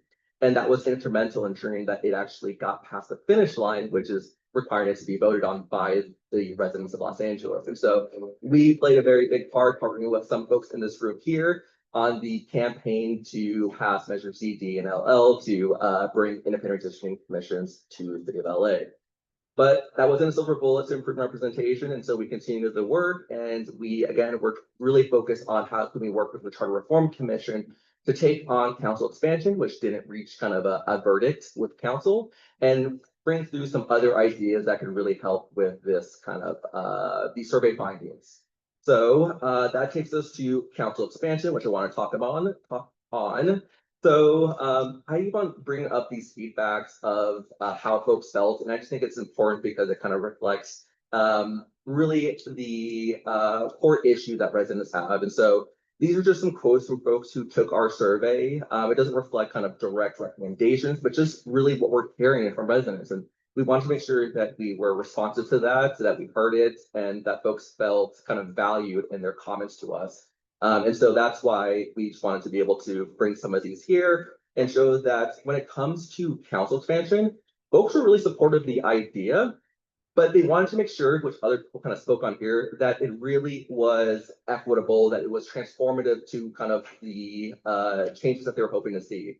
They didn't want council expansion just to happen in terms for the sake of numbers of bringing their council sizes down. They wanted to have it move us away from the status quo where they felt ignored or just on the sidelines when it comes to decision-making matters. And so we took that to heart, thinking about how do we create transformative council expansion. And so before we even did like we did district modeling, we spoke with data consultants, we worked with academics. Before we did any of that, we just wanted to kind of create a framework about how could we have very racial, socioeconomic equity when it comes to council expansion. We developed a framework that was really focused on these kind of core values about how do we shift power and strengthen political representation. Again, focus on moving us away from the status quo, especially for historically marginalized communities and low-income BIPOC communities. How do we minimize and prevent harm, understanding kind of the zero-sum game aspects of redistricting? How can we kind of move in a direction that's going to allow us to minimize a lot of those risks to breaking up historic communities? How do we eliminate system barriers? Thinking about kind of what does folks' participation in council expansion look like? This is more kind of conceptual, but thinking about do folks feel like beyond council expansion that they're going to be kind of listened to by their council representatives? And then value 4 was centered on impacting the underrepresented communities. That just speaks to RLA's kind of focus and mission. And so that was really what drove us to get to our recommendation, which next slide is expanding the LA City Council to 23 to 31 single member districts. There is a little asterisk, I will say, on single member districts and this range. But first, I'll just talk about kind of how we got to this number. So we worked with some data consultants. We worked with folks who did previous mapping for the independent or the redistricting commission prior to or in 2021. And we also were trying to incorporate resident feedback and to understand kind of what would be the sweet spot. And so this is a number that we were able to run by community residents in our in-person convenience to see if this worked with them. And the reason why we found this sweet spot is because we were looking at how can we kind of minimize and maximize representation, minimize harm. So between 23 and 31 council districts was kind of a good sweet spot for us because based off our modeling, Black and Asian Angelenos could gain a plurality council district, which is just saying that they're not the majority in the district because that's hard to do given the geographic spread of residents, but that community would be one of the larger populations in a council district, which does help with the influence of elections as well as just decision-making matters in City Hall. So we wanted to make sure that we were addressing that given the historic lack of representation for both of these communities, particularly Asian Angelenos. Additionally, Latinx Angelenos could gain 3 additional majority districts. This is where they are 50% plus 1 in the community, speaking to LA's large Latinx population. And there would also be 3 plurality districts going back to that kind of plurality concept. I have fun visuals. I didn't include those just for the sake of time, but that's there. And then as you go beyond 31 council districts, this isn't a guarantee, but it just made it really hard for us to keep together historically and linguistically dense Asian communities, API communities like Koreatown, and not have them divided. Understanding that if we start to divide those neighborhoods, we start diluting the power of those communities and forcing them to kind of not be able to organize and mobilize collectively. And so we wanted to make sure that we avoid reducing the effectiveness of a new Asian plurality district by trying to keep the largest kind of Asian sector, such as Koreatown, together as much as possible. Again, there's a lot of unknowns with how redistricting might play out in the future. And this is not a guarantee that this is how 23 or 31 districts would look like, but it was just what we were able to map. And I will say additional mapping and modeling could increase this number or reduce this number. It's still an ongoing effort and there is no kind of like perfect science. And that also is open to the ideas of multi-member districts as well as kind of a hybrid model with at-large districts and single-member districts. The reason why we just focus on single-member districts was just for the ease of understanding with residents and having them kind of quickly come up with this response because we were on City Council's timeline. So that is the recommendation from RLA. We also have some supplemental reforms because again, council expansion alone is not a silver bullet to fix representation. We saw some of the quotes. We know what the issues are. We heard it in public comment here. And so if we're thinking about how Angelenos overwhelmingly lack trust in city, we had some other ideas that community members shared with us that I wanted to just kind of have on a bulleted list here. I'm not going to go through each one of them, and it might be a little kind of indirect about how it improves representation. So I'll just kind of quickly say, like, people were really concerned about the delivery of services, again, because their direct access to a council member is how they get their services. And so being able to kind of reflect on that through a 2-year budget cycle could really help with transforming our departments, our budgets and our zeros to work a little bit more collaboratively together. And then there's more kind of direct election related ideas such as ranked choice voting or democracy dollars. Again, thinking about how do we expand resident participation beyond elections, or how do we increase their ability to make their voices heard, where it isn't really just if they're the largest community in a district that they get their voices heard. And so I will conclude here. The slides that I have are available on the Charter Reform Commission's website, so you can find those there. And again, just want to thank you and encourage folks to visit our like. Well, the notes and everything.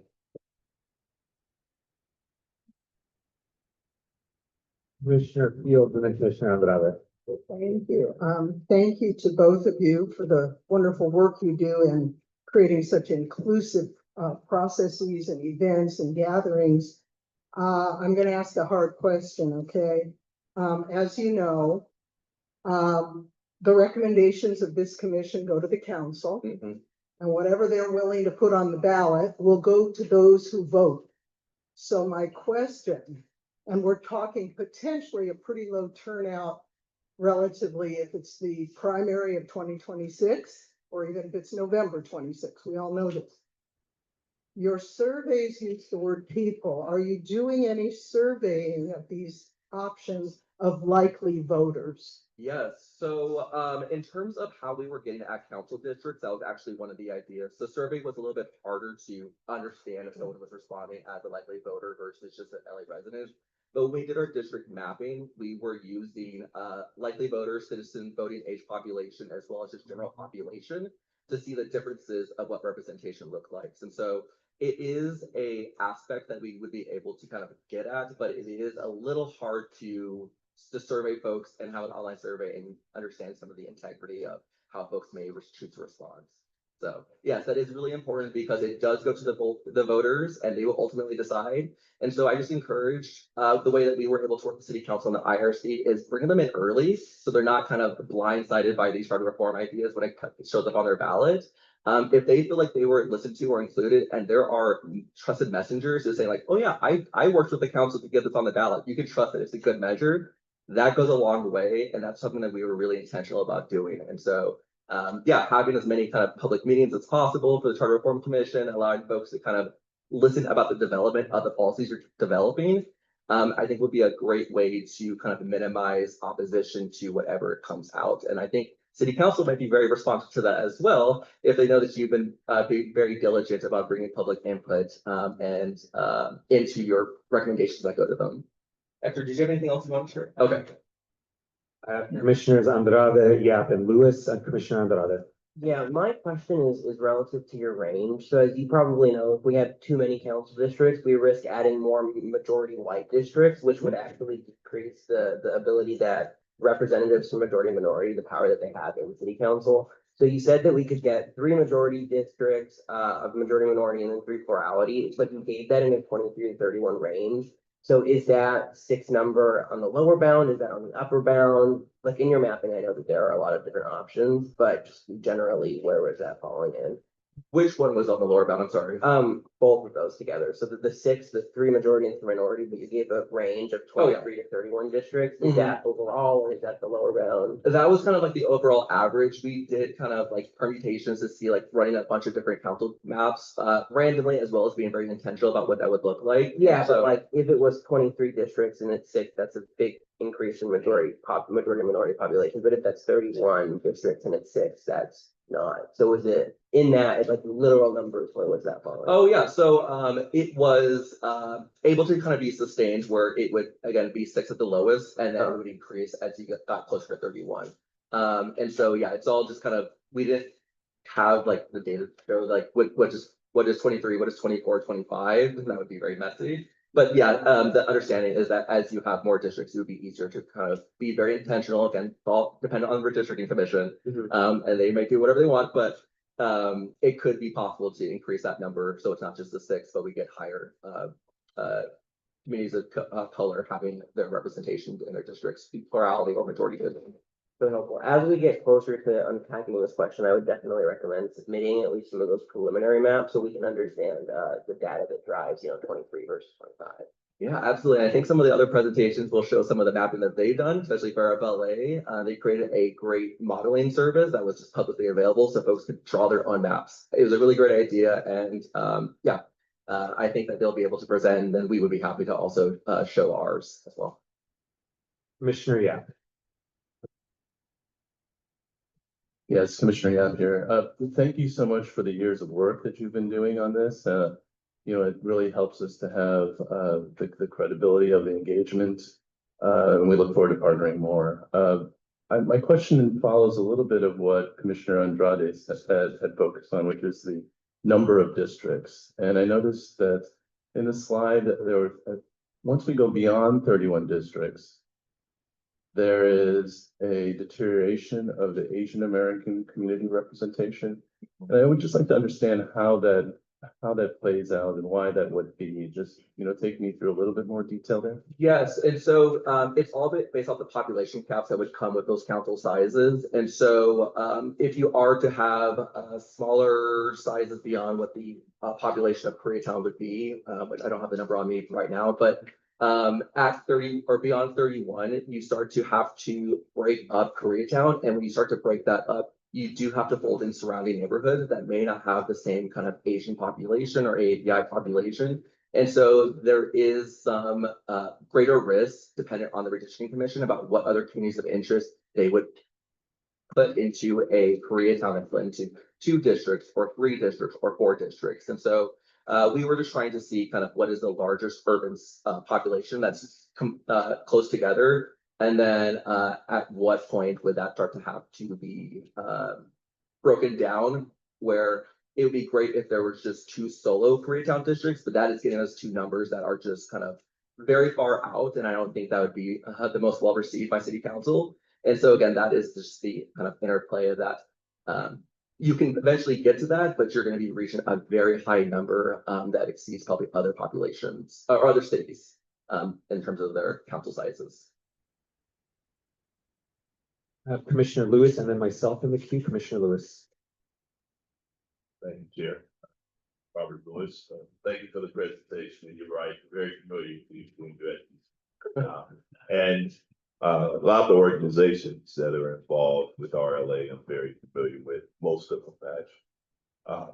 So just a question about the population focus for the convenings who attended. In one of the slides, I think it indicates, well, yeah, it just passed. So low income and BIPOC, and those together. It may seem kind of trivial, but for me, I think it's important to make this distinction.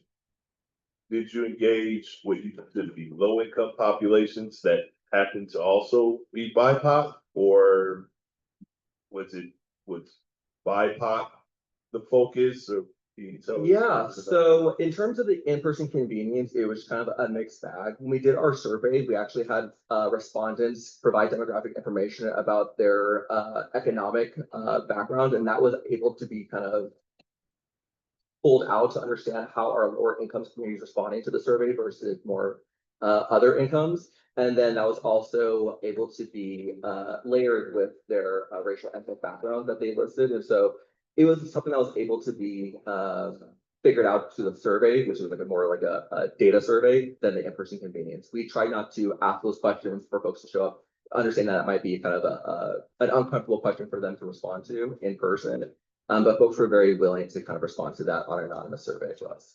It just said, my rationale for asking the question is, oftentimes I find that there are folks who think that there's among BIPOC folk, there's, it's just this big monolith. They all kind of think the same and have the same viewpoints. And I push back on that. There are many people I know that push back on that. So that's why I asked the question.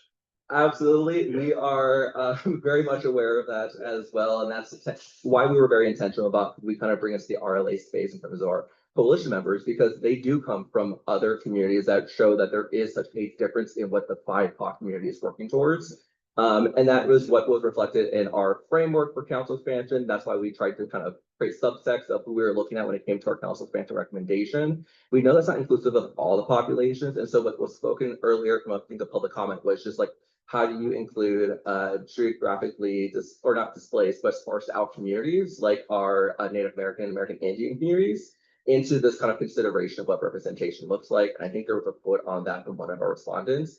And so we were, very intentional about being inclusive of everyone into the space. So it didn't seem very exclusionary or only focused on kind of a Black Latinx kind of conversation, given the audio leaks, but more so being inclusive of all the communities that have expressed some challenges or difficulties working with City Hall. I know you know that. Don't ask me how I know. I just know you know that. But my concern is more so for folks who are here and folks who are watching online to make sure that they know. Yes. Thank you. I have myself, Commissioner Flagler, Commissioner Murray in the queue. There is a interplay between the Charter Reform Commission and the Independent Redistricting Commission. We will obviously look at data, look at maps, and a lot of other considerations when considering the expansion of city council. But of course, it's going to be the Independent Redistricting Commission that is going to eventually draw the maps after the next census. I wanted to ask if, because of the work that you and RLA have done with independent redistricting, are there any improvements to the independent redistricting process that you would want to see in the charter? So one thing that we're consistently looking at with our Independent Redistricting Commission is the participation of youth. That has been kind of an ongoing aspect that we're trying to figure out, like, what is the legality of having folks under the age of 18 serving on redistricting commissions.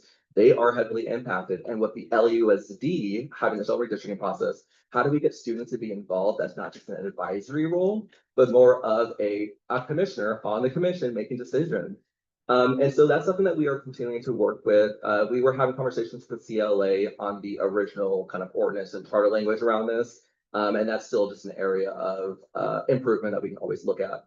The other area is how do we be more intentional about language access standards when it comes to independent redistricting commissions, looking at the accessibility of those meetings, when it comes to our individuals who aren't, or English is not their first language, who are still going to be impacted by redistricting, being very mindful about what does their inclusion look like.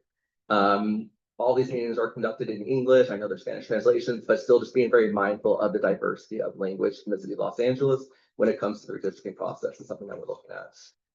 So yeah. Commissioner else? Okay, sorry. Commissioner Slider.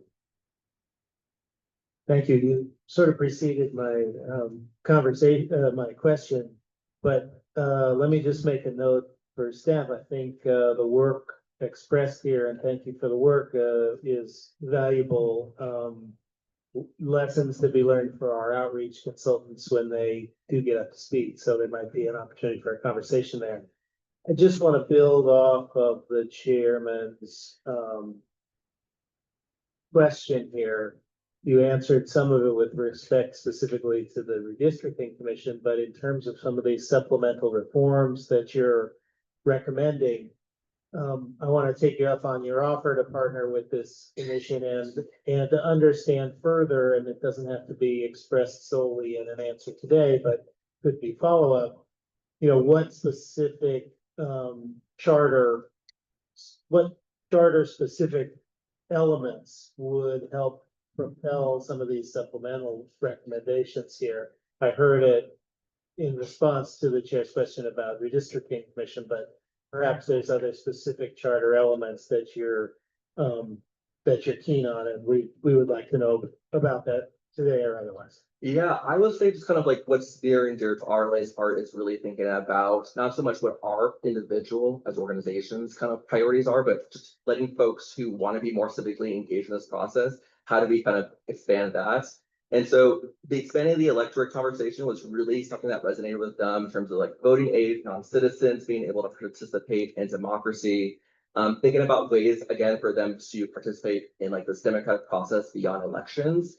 They have this kind of idea that they vote on election day and then they're just quiet until the next election and that it's in the hands of council members. So if we can think about other avenues for them to be involved in decision-making processes, if it's land use decisions or if it's civic assemblies to work through ideas, These are things that really resonate with them. Same with participatory budgeting. They really kind of like the idea of being able to influence the budgets. And there's a pilot program in the city of LA that people have been working on. And so these are some of the areas that folks are like, how can I take this energy that I have, this in-person community, and take it into the field? And I'm looking towards like those reforms as some of the bigger priorities for RLA, but we will be looking into some of the other ones, hopefully having those recommendations through future conversations with our folks in the communities. Commissioner Murray. How did the people feel that their voices weren't being heard at City Council? So the big one was around kind of this issue of redistricting, about how that played out and how they provided kind of testimonies, and that wasn't included in these conversations, and how it turned into some backroom deals with politicians doing what's in their best interest rather than the community's best interest. There was also a second layer, which was like the delivery of services. As I mentioned, residents see their council member as like their first access point into anything that goes on in the city. And they felt that they were being ignored, or that they just weren't familiar with the process about how many loops they would have to jump through to get something done for their communities. And so they often felt like that they reached out to the council office and they said they would fix it. And it's been weeks, months, years, and that still hasn't been fixed. And so that was one of the aspects of representation where they just felt like, I have elected this individual, but they, again, aren't serving in my best interest. But there are a lot of complexities to that we here probably understand in terms of how things get really slowed down in the city of LA.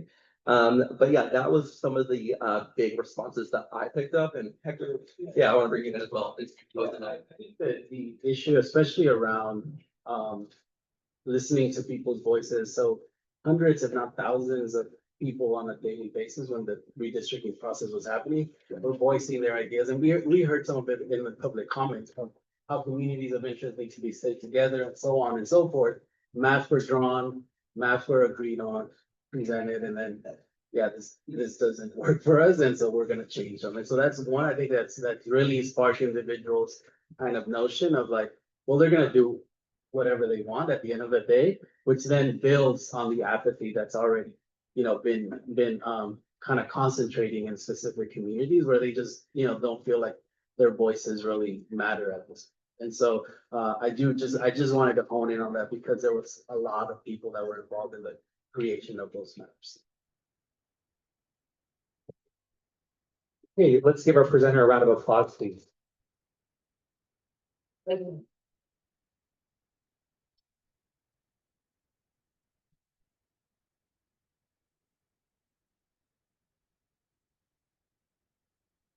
Alrighty, next up, we have the Honorable Rick Cole from many positions across LA County. We are so grateful for him to come today.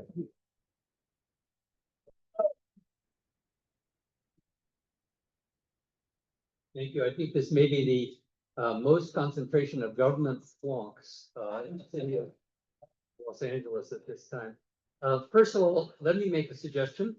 Since these are classic Los Angeles standard issue uncomfortable chairs, maybe since you've all been sitting for 2 hours, maybe we could stand up for that.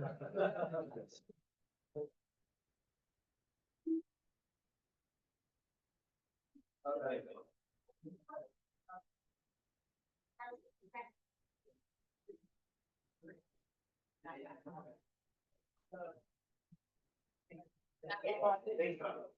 One of the most important lessons from 40 years in public service is that the mind can absorb only what the rear can stand. So let me begin with a disclaimer. I teach public policy at Occidental College. I also teach public policy at Pepperdine University. I am not speaking on their behalf today. I'm speaking personally, based upon the experience of 40 years of experience with the city of Los Angeles and with government in Southern California. 40 years ago, I worked for the city council as a senior deputy. I later served as deputy mayor in the Garcetti administration, and most recently, until about a month ago, I was chief deputy controller for the city. But I'm speaking today to someone who cares deeply about Los Angeles. It is the cultural and economic engine of Southern California.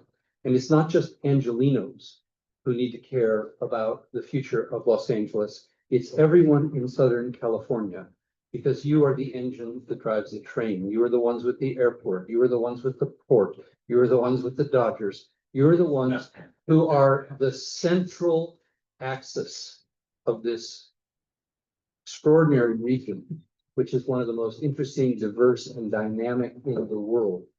Los Angeles is not just a city of 4 million. Los Angeles is an idea, and it's a very powerful idea, and it deserves a government that lives up to the potential of this community. So my focus is on getting government to work. I also support a larger city council. I support participatory budgeting. I support a lot of the ideas that have been spoken of and will get attention later on. But I want to focus just very narrowly on how do we get things done. So see if I can get the technology. I'm not going to read my slides because you can read faster than I can talk, and also you have them in your packet. But I will focus on a few things. You know the level of crisis that we face as a city. And it's not just the headlines, it's simply walking or driving through the neighborhoods of Los Angeles. You can see it reminds me of my days in graduate school in New York in 1978, when the city came within 24 hours of bankruptcy.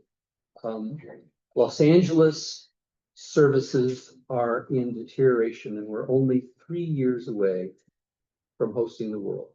And when they drive down our freeways and see the encampments, see the neglected infrastructure, see the hot, dangerous public realm, we can and must do better for the citizens of Los Angeles.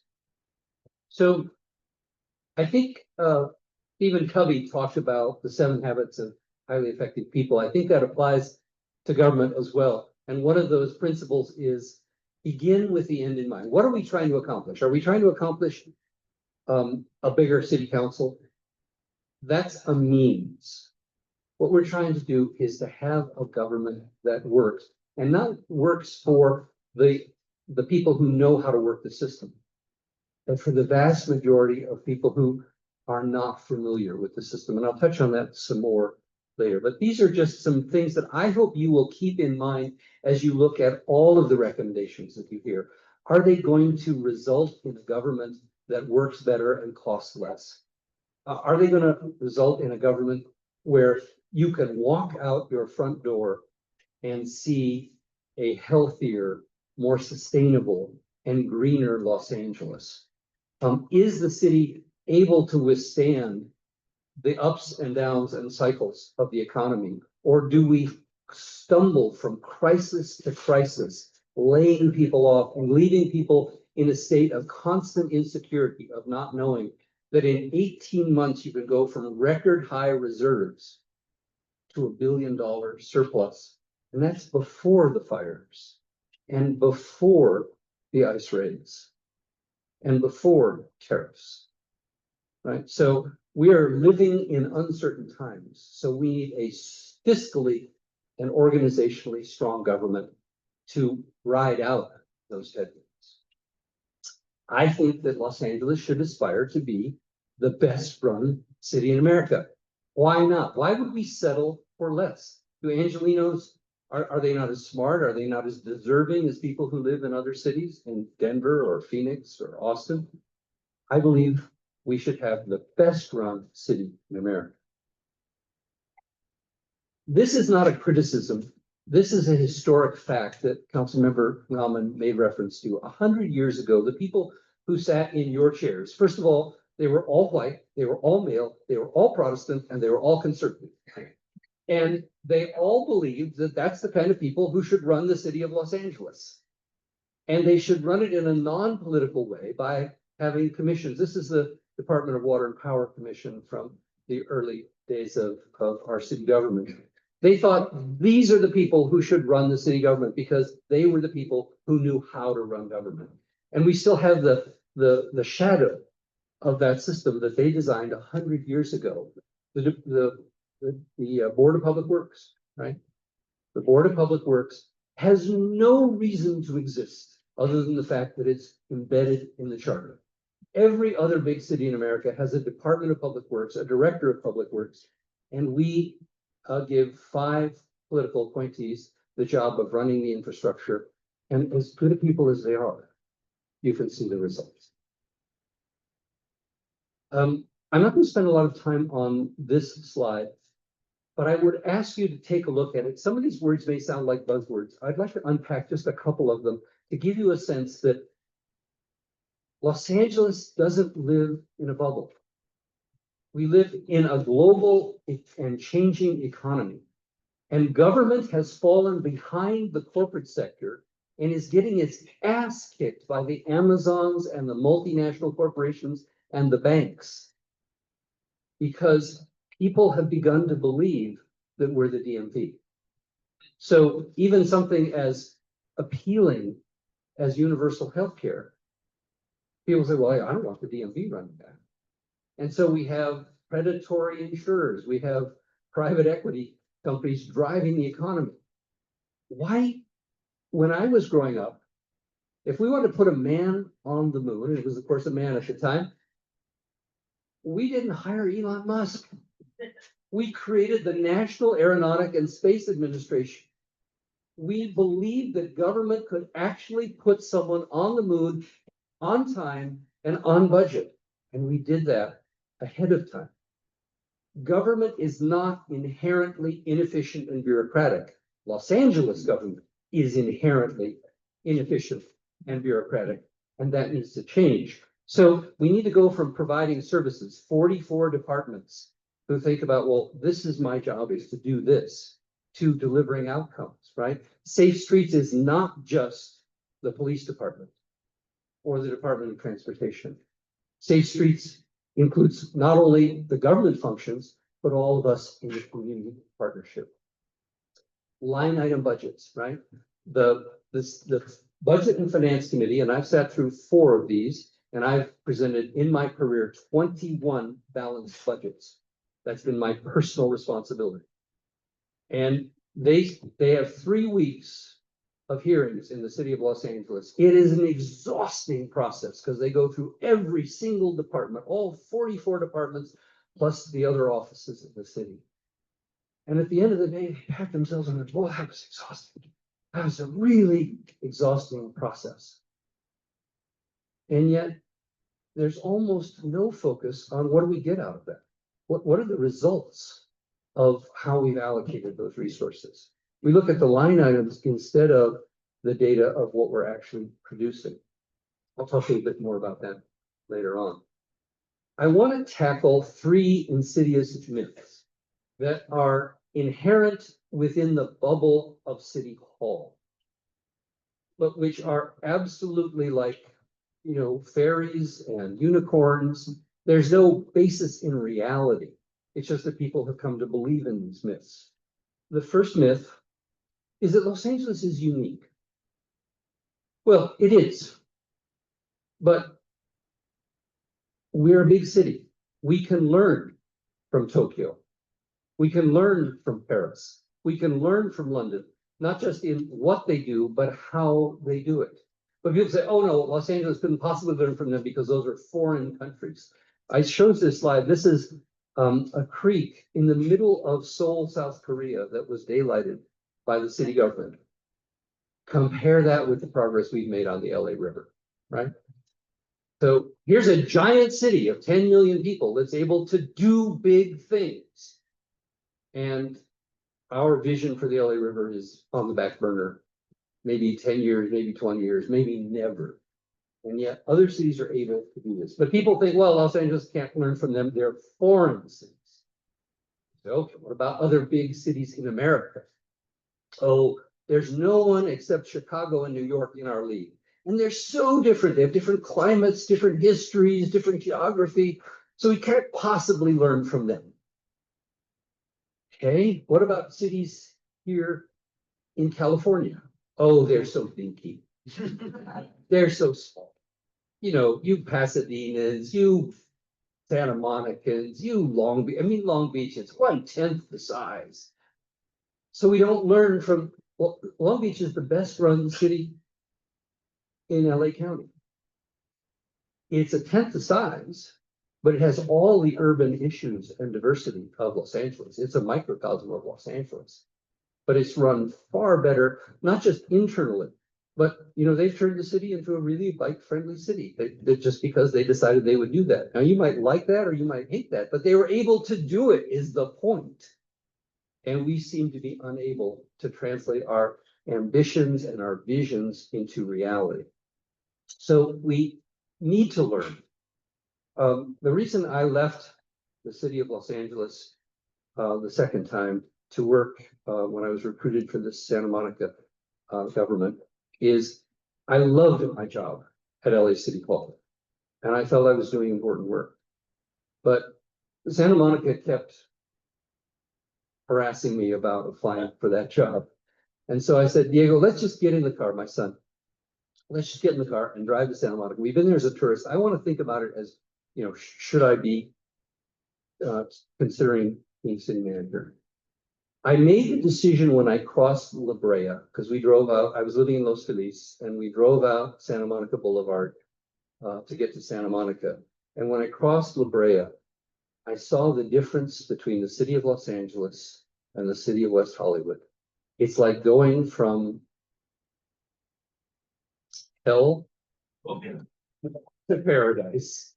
In the space of the public realm, the underground utilities in West Hollywood, the landscaping in West Hollywood, the design standards in West Hollywood, the facade improvements, the new building, the new investment, the pedestrian-friendly sidewalks. And then you go to LA, right? No, public transit is a stick in the ground, right? That you get to stand there in the heat. No public amenities. And I said, I'm going to go to work in Santa Monica because at least we have the ability at a smaller scale with a system that works to actually put all the pieces together. I've always questioned that, right? Because I deeply believe in Los Angeles. I will never again work for a rich city because I didn't get into government to fix government. I got into government to improve the lives of people that are shortchanged in our society. But what I learned is in order to do that, you have to fix the government. This is not personal. Matt Szabo took my job when I was deputy mayor. He followed me. I personally admire and respect him, but it is an absolute myth that the CAO is the substitute for a city manager or a chief operating officer. People in Los Angeles think, oh yeah, there's that guy that takes care of all that stuff. That's the CAO. Mark Twain said, there's a huge difference between lightning and a lightning bug. There's a huge difference between management and management analysts. I love management analysts. They're great at writing reports. They're great at doing research. They have this much experience in actually managing anything, right? Managing involves balancing your people, your resources, and the politics. And the folks in CAO are great at politics and they're great at research. But the balance and the management, that's why it's crazy that we have management analysts telling department heads who make $250,000, $350,000, $750,000 to run their departments. We have management analysts in the CAO telling them how to run their departments and 16 losses. Third myth is, well, we can just solve this with more money, right? We can get rid of homelessness. We could fix our parks. We could fix let's raise taxes, right? Let's figure some new ingenious way. There's no question that additional resources would be good for the city of Los Angeles.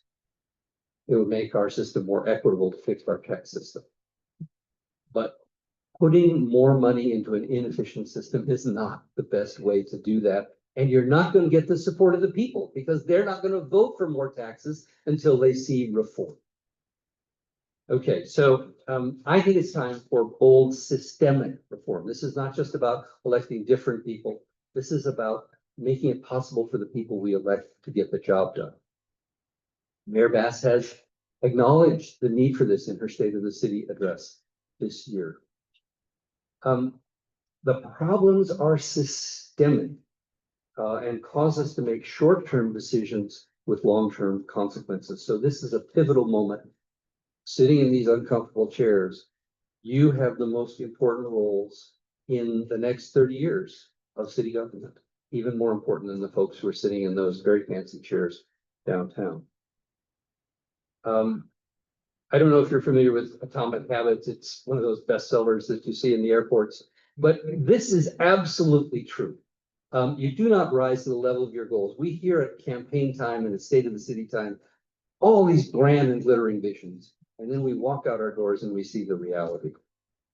It's the systems that count. And I would echo the spirit and the words of Councilmember Rahman at the beginning. We need to twin a larger council with the ability to actually deliver results. I'm not going to spend time with this, but government in the 21st century is different from government in the 1980s, and it is certainly different from government in the 1920s. In the 1920s, when our civil service system was developed, we had we had radios, not transistors. We had radios and we had typewriters, right? And so literally the civil service tests were 1,000 young women all typing on typewriters to see who could type the fastest, and we hired them to be clerk typists, right? That's the mentality, the reality of how our civil service system was designed. It was designed for a completely different era, a time before movies could talk. And I believe that this is fixable, right? It is not something that Los Angeles is just doomed to stumble along the way it was always stumbled along. Tom Bradley showed that Los Angeles could work, and he did it despite the structure because he had this extraordinary coalition and this extraordinary moment of time. That's impossible to recreate. We need to change the structure to allow effective governance. So what does that look like? First of all, a chief operating officer. Call it a city manager, call it a chief operating officer. I think there's a value to calling it a chief operating officer because I think it should be subordinate to the mayor. I think we should hold the mayor accountable for results, but we should give whoever is the mayor someone who knows how to do that. Right now we have a chief of staff. A chief of staff is a political animal, as they should be. They are responsible for the political fortunes of the mayor of the second biggest city in the country, who by the nature of that job is going to be a political figure. But where's the capacity to run a government with more than 40,000 staff members, more than 40 departments, serving 4 million people, covering 400 square miles? How do you get all that together, right? The mayor tried to do that around homelessness, right? And then ran smack into this decentralization that makes it so difficult to get anything done. You have 10 additional minutes and then we'll see how much more time you need. Thank you, Mr. Chairman. Okay. So this needs to be in the structure. And by the way, this works even in so-called strong mayor cities, right? New York, there's a chief deputy mayor. We are the outlier. And when people talk about a weak mayor, it's not just in relationship to the city council, it's in relationship to the department heads, right? Until 1999, the last big charter reform, the mayor was not even the chief executive officer of the city. There was none, because again, they believed in this old commission system. They didn't need an executive. And in fact, the mayor could not fire department heads until reforms were made. Department heads used to have civil service protection. So it's critically important that somebody oversee these siloed departments. They don't talk to each other. The other part of the sentence that I was sort of infamous for, that LA is not designed to work, which sounded like sour grapes. The other part of the sentence that I used is that the fact that it works as well as it does In fact, the fact that it works at all is due to the heroic efforts of people embedded in different parts of the city government who work to overcome through workarounds the ridiculous bureaucracy and rules. And there's literally a network of these people. And if you know them, and of course, all the city council staff figure out who those people are, they're the people who you go to. If you say, well, and we had this with first day of office in the controller's office. The previous staff said, we'd be happy to stay on because it's going to take you 3 months to hire your staff. And Kenneth, my boss, the controller, turned to me and said, is that true? And I said, I'm sure that there's 17 rules that make it, impossible for us to hire on day one. I'm also sure there's a workaround. He said, what is it? Oh, I'll find out. So I asked Matt Zabo. And he said, yeah, just make emergency appointments. So we did. So on December 9th, we were able to hire 12 people instead of having to wait 2 or 3 months, but under the normal course of things. So this is fundamentally inequitable, right? This favors the people who are lobbyists, who previously served in government, who are well-heeled. And Jeremy talked about, if you want something done on city services, you go to your council member. Do you know how inequitable that is? I mean, we just accept it as that's the way Los Angeles works. But depending on whether your council member is new and has still figuring out how to make the system work, or maybe your council member is termed out, is kind of mailing it in. Or maybe your council member is one of the powerful members of the finance committee. And so department heads are going to return that person's call right away. Or maybe your council member is kind of a pain in the ass and kind of put off to the side. And so people know that they can ignore them. You're a resident and you're dependent on getting your street lights, your bus stops, your dash service on those factors, not just who you elect, but how much power, how much juice they have. And that's why lobbyists flock to City Hall like flies, because you need a lobbyist to figure out how to work this Byzantine system that's dependent upon who you know. That's just wrong. And who does it hurt the most? The people who speak Spanish, the people who are renters, the people who live in low-income neighborhoods, the people without a graduate education, the people who are new in the community. Who's it favor? Well, you know the answer to that. Chief Financial Officer. We're the only city, big city of the top 10 cities that does not have a Chief Financial Officer. The functions of finance are in the finance department. That's the treasury who invests our money, billions of dollars every day. Also collects the taxes. That's one. Then there's the controller. We do the payroll. We pay the city's bills, 100,000 of them a year. We process all of the invoices, do all the city's accounting. And I say we, actually 3 weeks from that, but and do all the city's accounting, right? To make sure that we get our federal dollars, our state dollars, our county dollars, to make sure that those are transparent. So that's number two. Then there's the CAO who actually runs the budget, and we have to wait 4 months to know how well the budget's doing, right? Because they do the FSR. This is a big thing in Los Angeles. The FSR, everyone's waiting for the FSR is about to come out, right? And it's by quarter, a month late.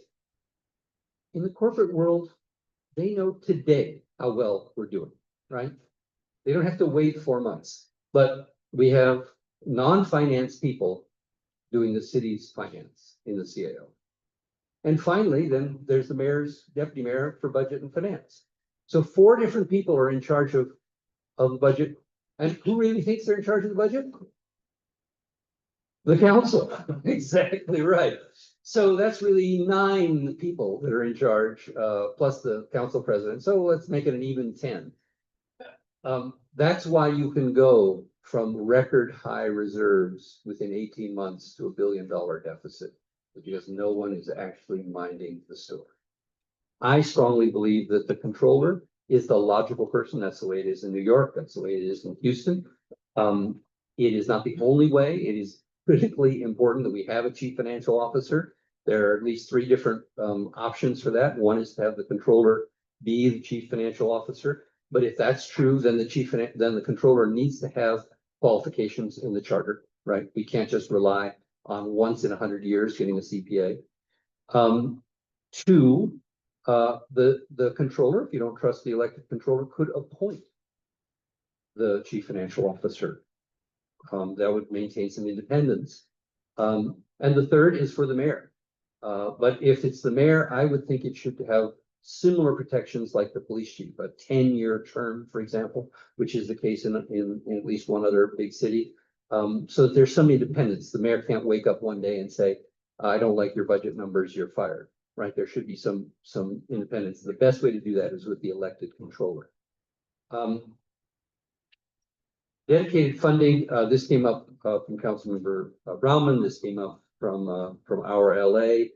The Ethics Commission has dedicated funding. Library and parks. I'm not a big fan of ballot box budgeting, but when it comes to something as core as the city's finances, you do not want that to be at the mercy of political budget cutting. Rick, an additional 5 minutes. Sure. I'm coming very close to the end. And the worst thing to do, which is what happened 2 years ago, right? When we were record high reserves, we cut every single vacancy in the controller's office. The controller's office is the only department to have staff returned in this budget, in this grim $1 billion budget. Why? Because the council belatedly realized that they were blinding themselves, and it was counterproductive to not have finance people watching over your finances when you have $1 billion deficit. I won't belabor 2-year operating budget, 5-year capital plan. Councilmember Rahman endorsed it. The mayor has endorsed it. Even the CAO has warmed to the idea. But let me explain why this makes sense. We spend 11 months grinding through every single line item of every single department, starting with the mayor, then the city council, then the city council budget committee, then the city council, then the mayor, back to the mayor, then back to the council. 11 months, and typically the council's changes are relatively minor. This year was different because of the magnitude of the crisis, but it's a huge waste of time. You're going to do a budget every year, but you don't have to do the whole budget over again. And this will keep us from this kind of short term where we think everything's fine, and then the next year, oh my God, the sky is falling. 2-year forces you to look out and to take into account rising costs and your labor contracts. The last one here is civil service reform. This is the most complicated, and I would argue probably dead on arrival, given the suspicion, understandable suspicion from labor groups. Like, we might be willing to see reform, but we want to see what it looks like, and we want to see how it's going to affect our members. That's fair. And in fact, that's embedded in California law. You cannot unilaterally force civil service changes without negotiations, and that's the way it should be. And you have no time to do that in limited time. But here's the deal. Why is civil service in the city's charter? Have you all read the charter? You don't have to answer that. I won't put you under oath. But read volume 2 of the charter, right? Imagine if in the United States Constitution, we, the people of the United States, in order to form a more perfect union, establish hiring rules for the federal service in our Constitution, right? The hiring, firing, discipline, promotions are in our city charter. There's a very simple fix to that.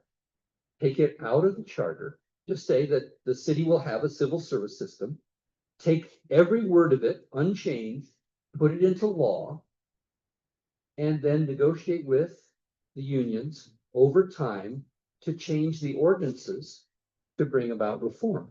It's a way to open the door to sensible, incremental reforms that have opportunity for labor participation, but don't give labor the veto that there can be no changes because it's embedded in the charter and requires a vote of the people.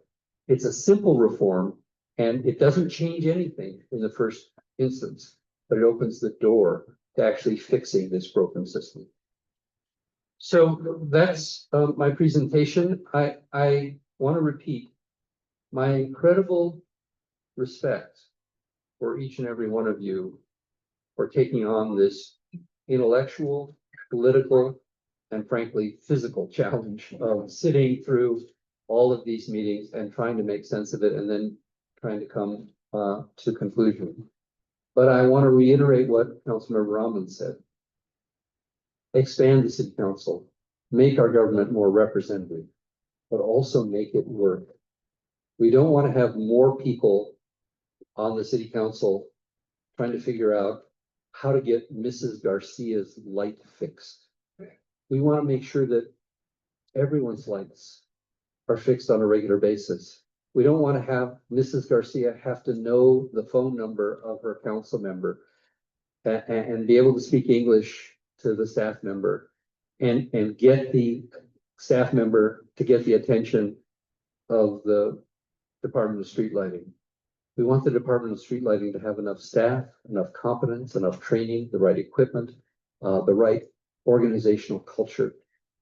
So we don't trim our trees every 50 years. We trim them every 5 years. We don't put off huge projects like fixing the river into the indefinite future. We actually have a city government that works. Never be perfect. Never make everybody happy. But it should be the best run city in America.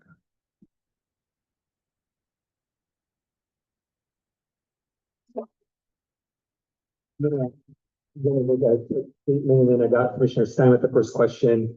I want to let the public and those from the city family who are listening online, specifically members of the Board of Public Works, the CAO, other city staff who have called many commissioners to invite you to contact our executive director if you'd like to present before the commission. We will not turn you down to make sure all sides are heard, so you do not need to contact any commissioners directly. Commissioner Stein. Thank you. Rick, I've known you for a long time and I have the greatest respect for what you've done over 30, 35 years that you've been involved in government. It's truly a remarkable career.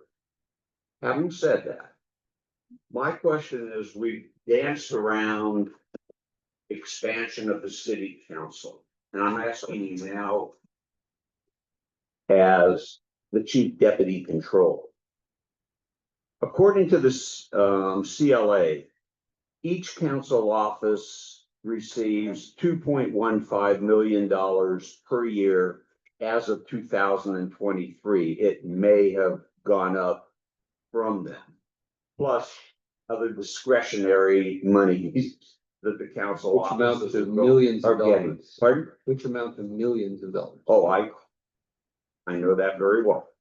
And are not equitably distributed.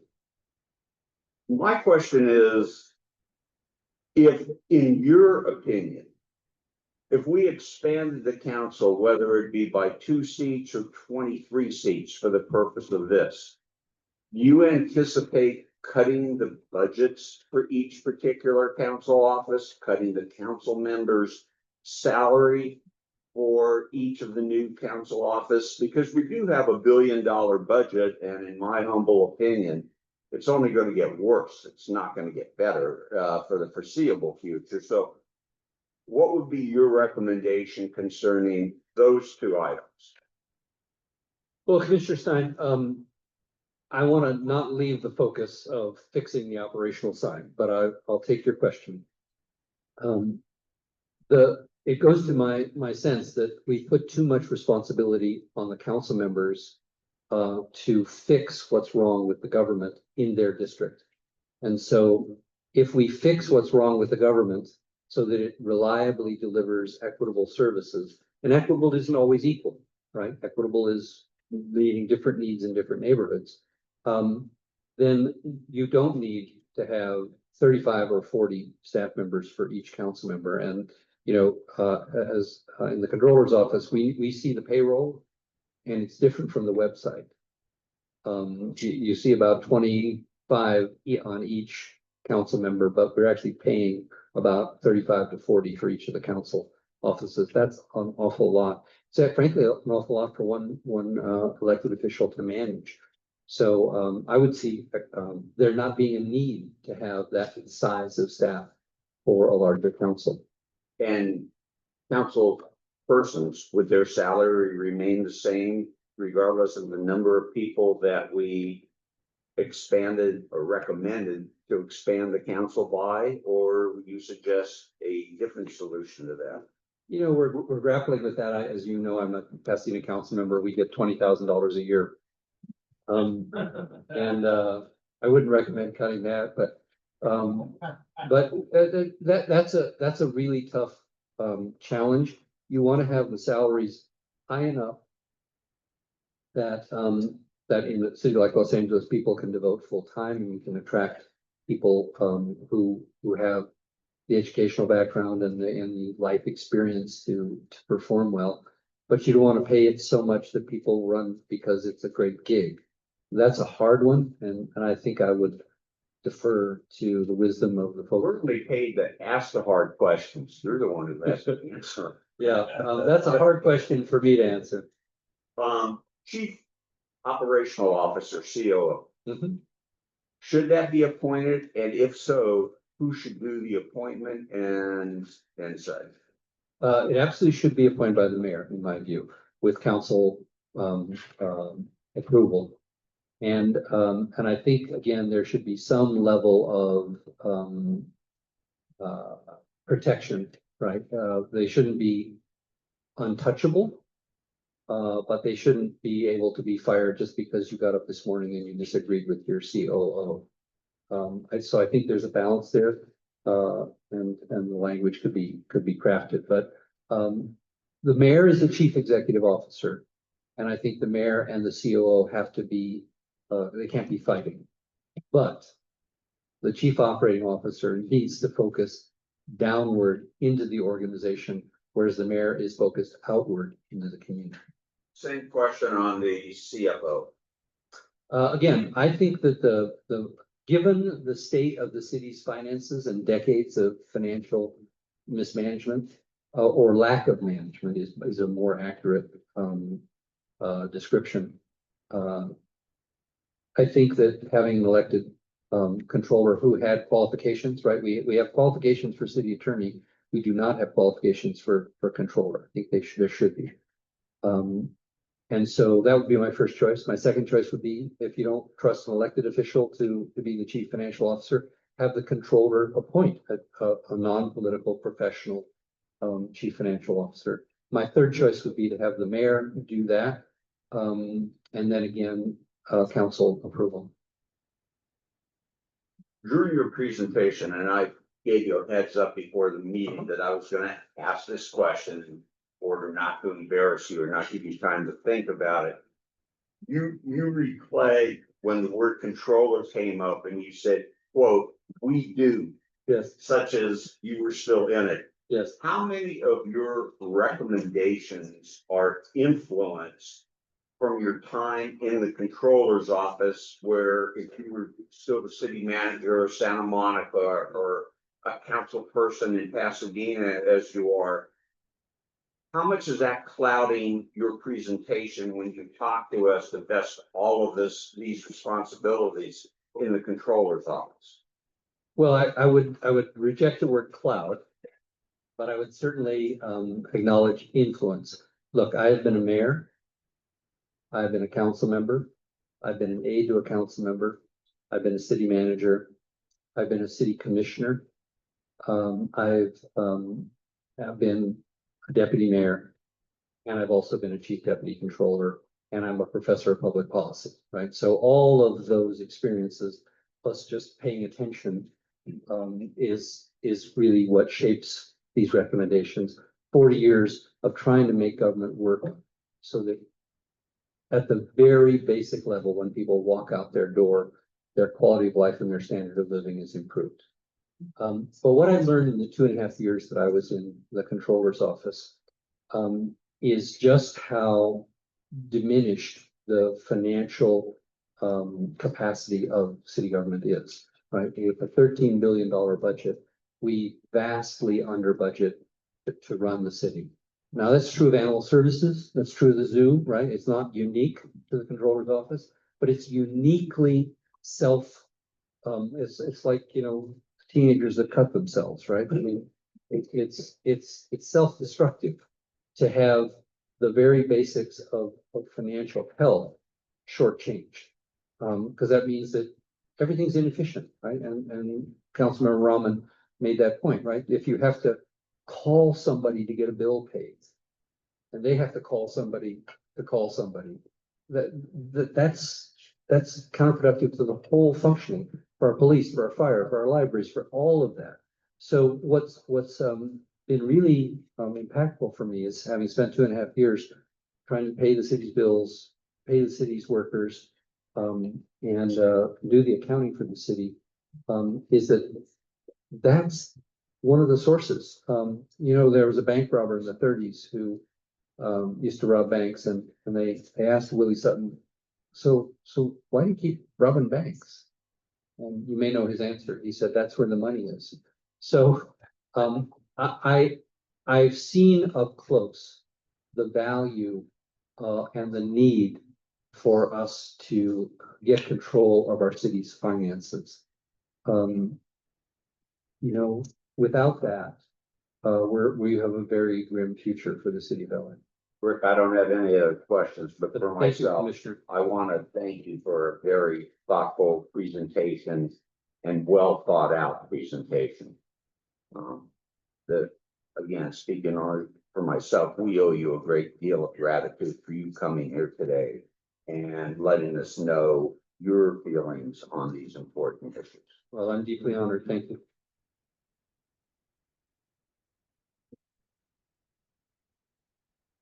Right, number of questions, and then want to see if there's any other commissioners that this.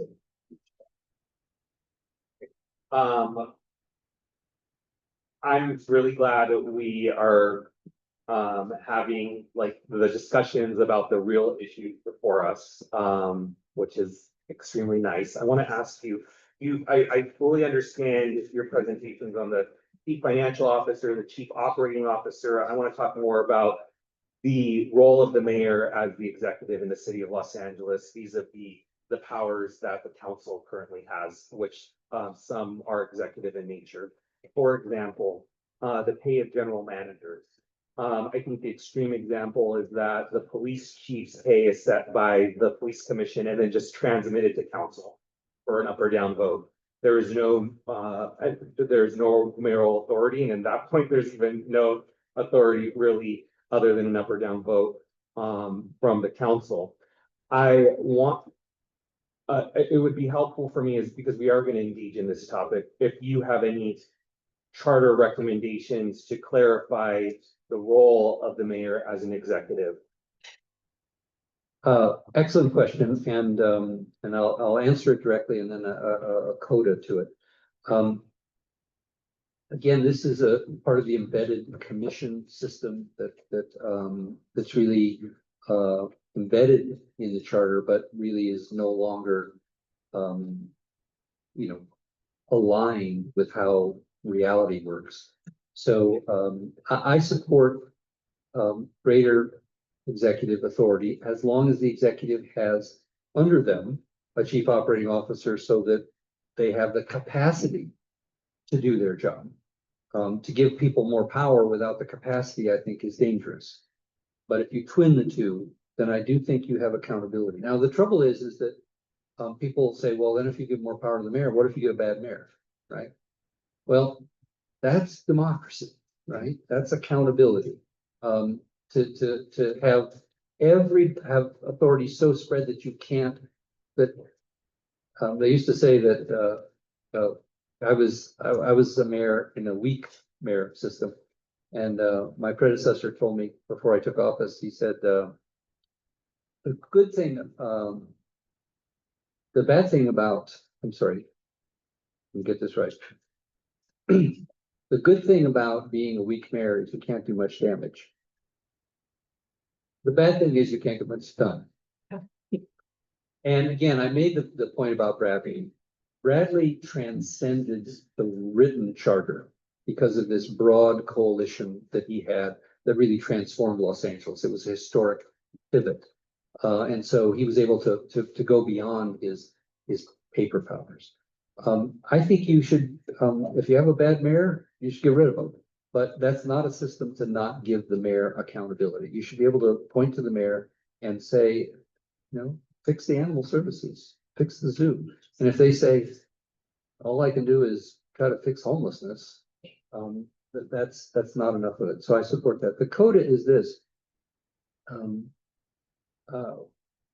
This is a seldom known story, but and there are various versions of it. But in 1999, the city administrative office was abolished.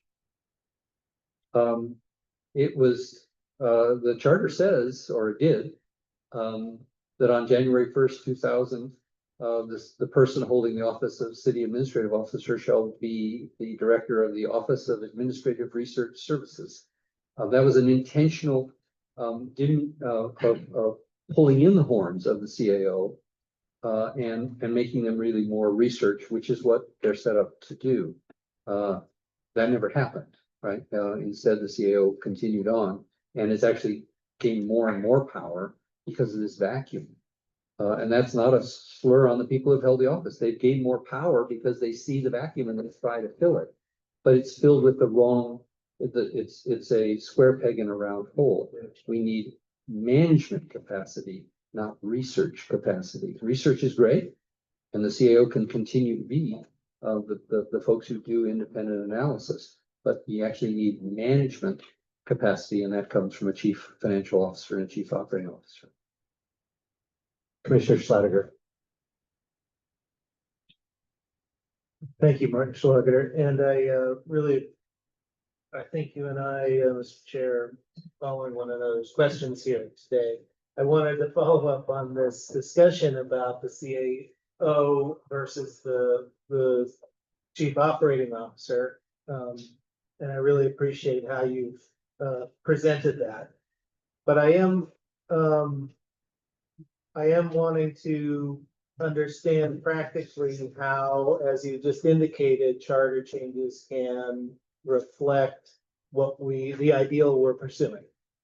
And the current CAO structure does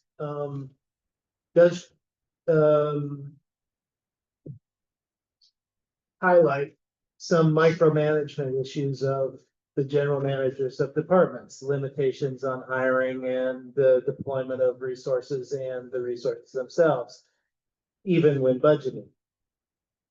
How does your proposal of a CAO, for example, appointed by the mayor, when the mayor also has the ability to hire and fire general managers, how does that challenge of shifting management to the managers get effectuated, as opposed to just replicated but under a different title?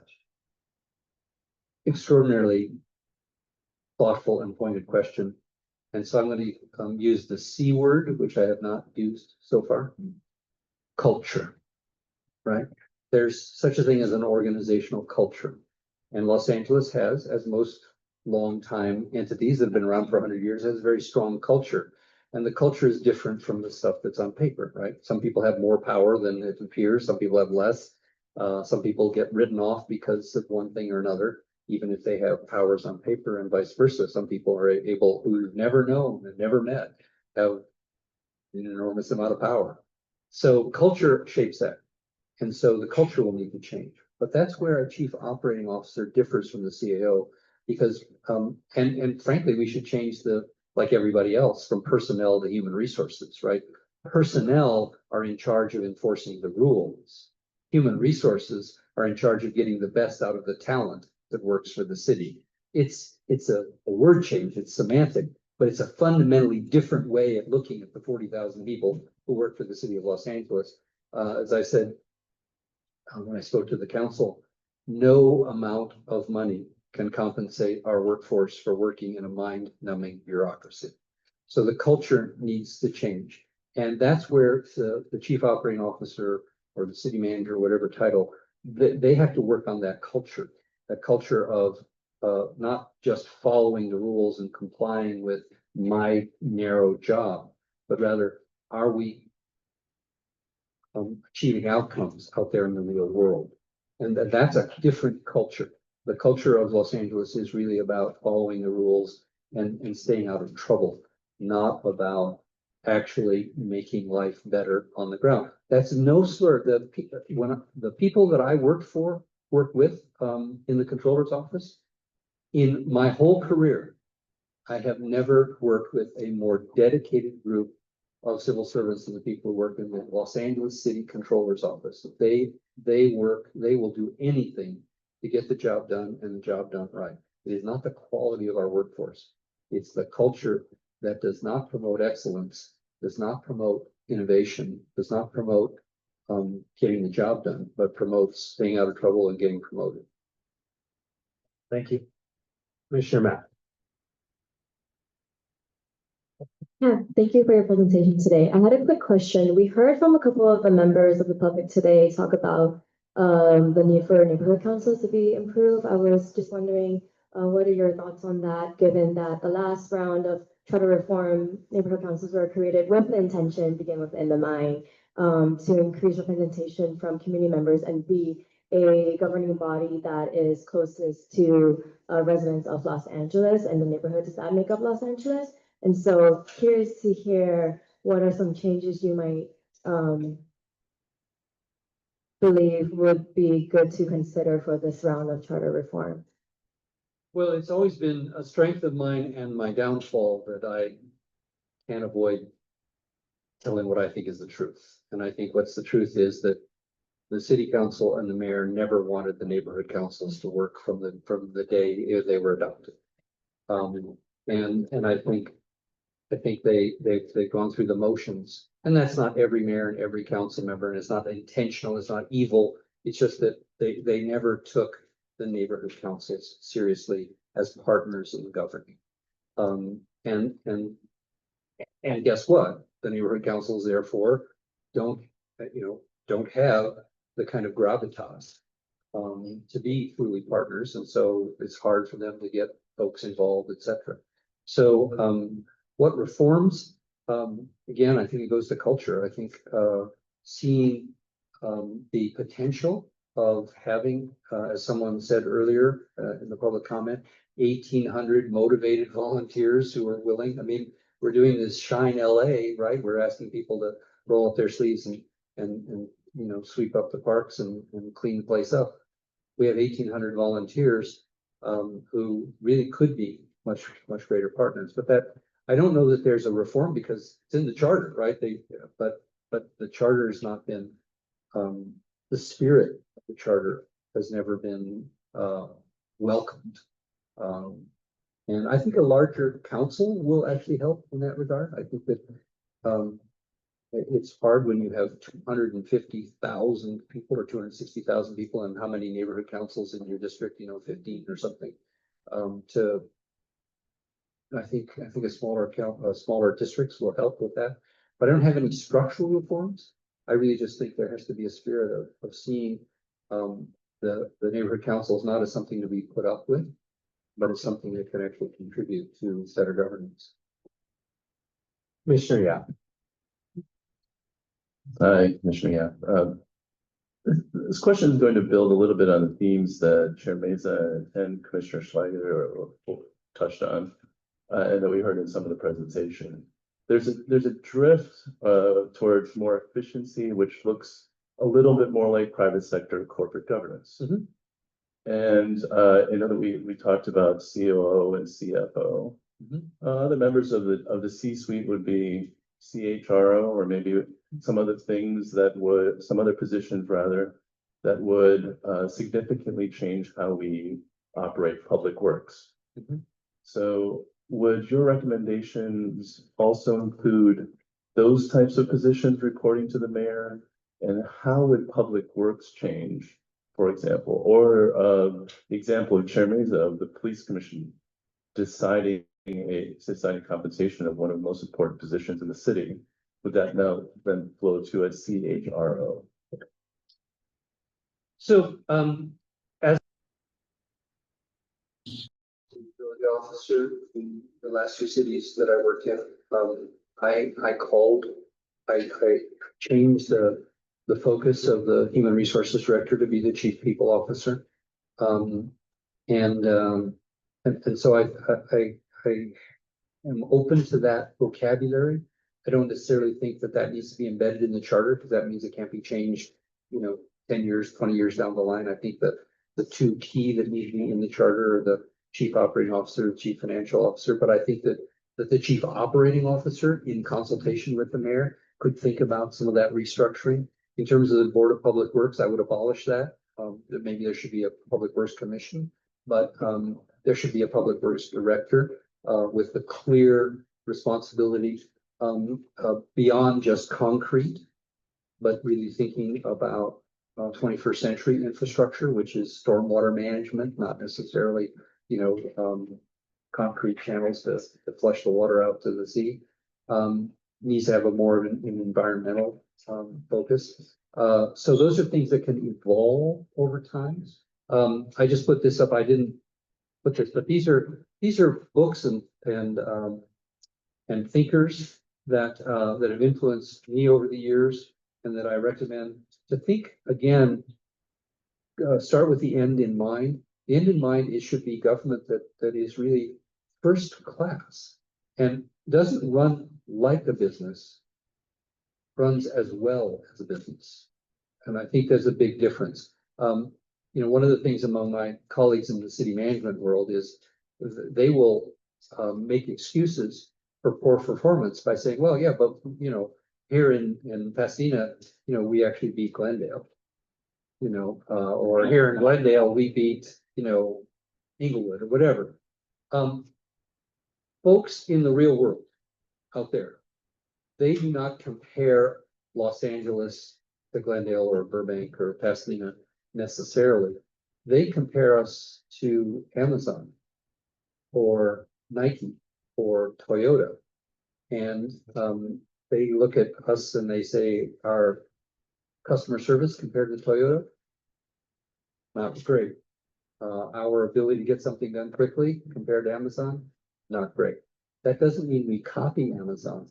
Doesn't mean we copy Toyota. That doesn't mean we copy Nike. But it means we hold ourselves to the same level of excellence in the public spirit and in a way where we serve everyone equitably versus serving the people that can give us the most profit. Yes, I see the point there, and it's a difference in mission, but not necessarily in efficiency and how efficiency is accomplished. So I just want to repeat to make sure I followed it. So the COO would then have the, we'll call it discretion or accountability to establish these other C roles in your vision of a restructure, including, say, a technology role, which when we're trying to future plan, there really should be a technology role as well. Absolutely. Thank you. Absolutely. In fact, again, I had a chief technology officer in the last two cities I managed intentionally. My former boss, Mayor Garcetti, used to say that he was the most tech savvy big city mayor in America, which was a pretty low bar. It was like being the tallest building in Canoga Park. So I actually was his technology guy. And I was his technology guy because I was smart enough to hire people who knew about technology. And that is a driving force of our society.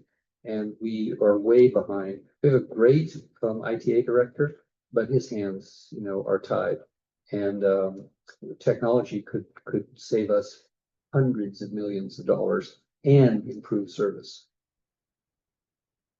Rick, do not stay too far, and I know you're in Pasadena, which is up the 110 freeway from me, so I'm confident we will request you again, but I may have cut you off, so just say any closing remarks, and then I'm gonna do a logistics announcement after that. Mr. Chairman, I mean it, you know, it's sort of a cliche to say you're honored. I am deeply honored to be here and honored by the work and the commitment you are making. This really is an opportunity to make history. And anything short of bold systemic reform is not enough to meet the moment.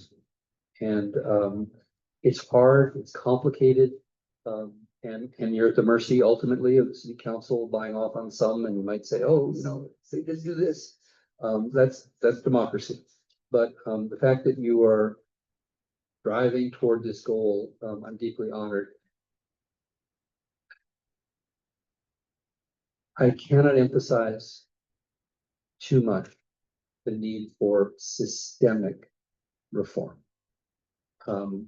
Tweaking here and there is just not going to meet the moment. We can't fix our fire trucks, can't light our bridges, we can't fix our streetlights.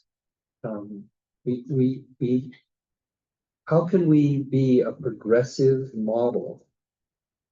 People should not be moving to Texas and Florida. People should be staying here in California because we run this, we are the best run city in America. When I was growing up here in California, we became the largest state in the union by population. Some of you are old enough to remember that. And it was a big deal, right? Because New York had been the largest state in the union forever. It was the Empire State. Everyone looked up to New York. And Los Angeles and California took on this responsibility. So we had to have the best freeway system in America. We had the best higher education system in America. Believe it or not, we strove to be the best public education system in America. That's where I got my education. We had you know, a water system that we still are living off of. Believe it or not, the state legislature was voted the best in the nation in the mid-60s in California. We once led the nation, and Los Angeles led California. It's time for us to do that again. The people of Los Angeles deserve it. They don't deserve broken streetlights, and they don't deserve broken sidewalks. Thank you.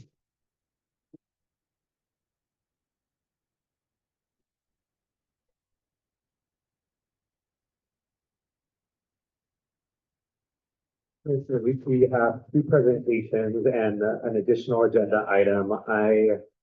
I'm going to recommend that we break for lunch for 30 minutes, that we take a recess until 1:20 and then continue our meeting. Is there any objection to going to recess?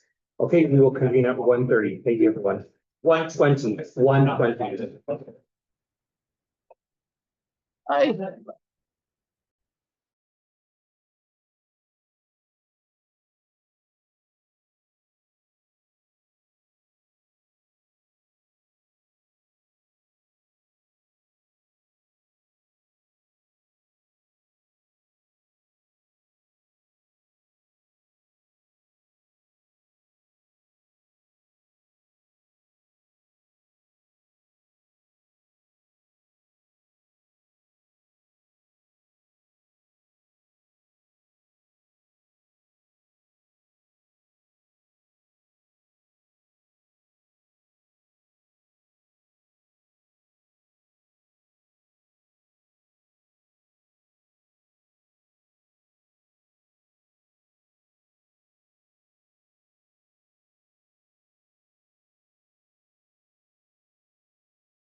Commissioners and members of the public who are ready to reconvene.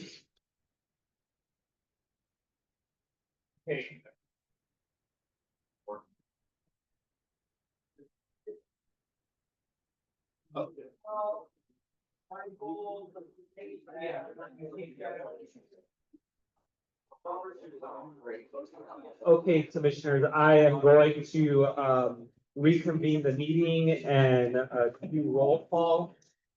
Commissioner Andrade. Present. Commissioner Field. Commissioner Fuentes. Present. Commissioner Lewis has departed. Commissioner Mapp. Commissioner Murray. Commissioner Sanchez is absent. Commissioner Flanagan. Present. Commissioner Stein. Present. Commissioner Thomas is absent. Commissioner Yap. Here. Commissioner Mesa is present. We have a quorum. All right, I'm going to hand it back to the executive director to introduce our next presenter.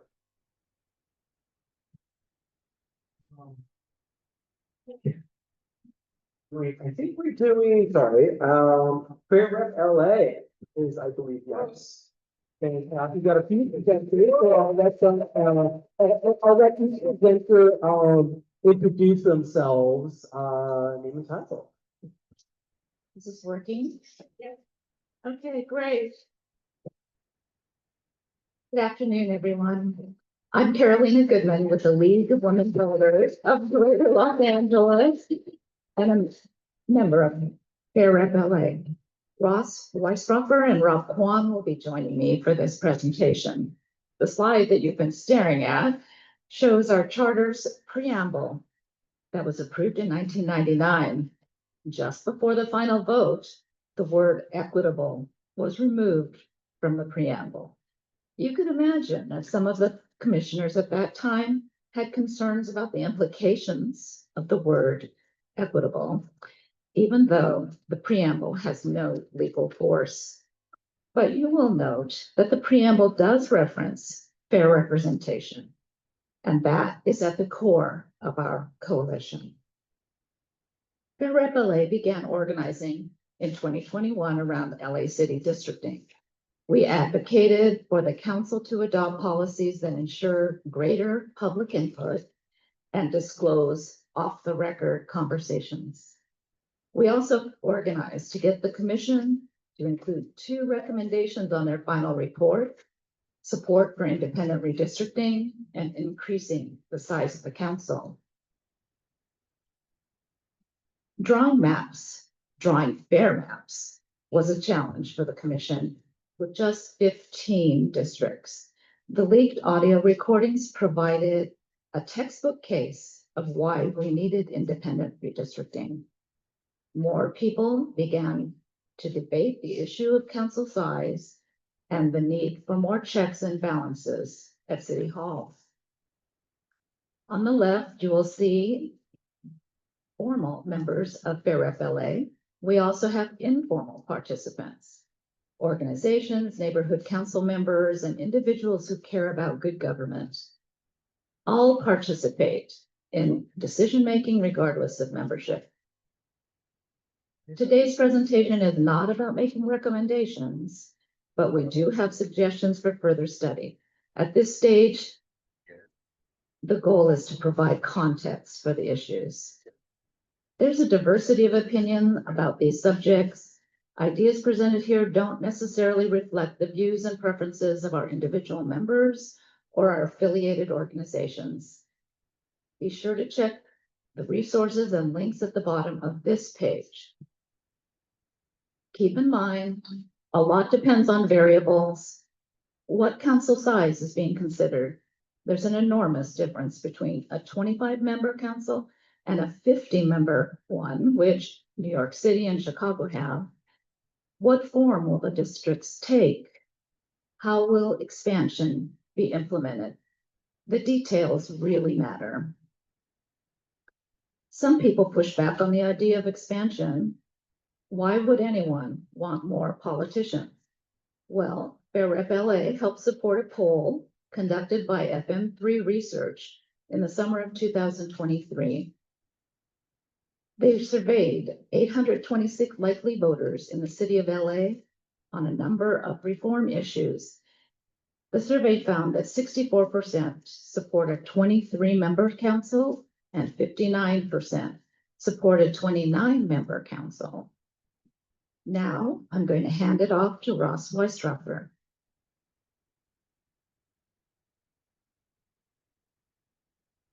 Thank you so much, Carolina. For those listening at home, I'm Ross Weisstrapper, a volunteer with the Fair Rep LA Coalition. Now, we know polls don't vote, but luckily for us, we had Measure G on the ballot last fall to see just how voters really felt about a big increase in the number of county elected officials. Not only did that pass the city of LA by 57%, but if we break it down by council district, it passed in 14 out of the 15 council districts, and often with some crazy margins of 20 to 30 points. You really don't see that kind of consensus in LA politics very often. And that's because we are an incredibly unique, diverse city. That's especially true geographically. We look to the map on our right, we see that shoestring coming off the harbor in the south. We see parts of the city cut out in the middle. We know the city is divided by the mountains, the freeways. We have important communities dotted across that city, from Little Ethiopia to Koreatown to Boyle Heights to Watts. Our last redistricting commission had to grapple with all of that as they tried to draw a fair 15 district map. But if you only have 15 puzzle pieces, all the diversity gets diluted, especially when you have over 260,000 people in a district. No matter how hard a council member works, they can only be in one place at one time. They can only hear from so many people, even as they hold power over so many people.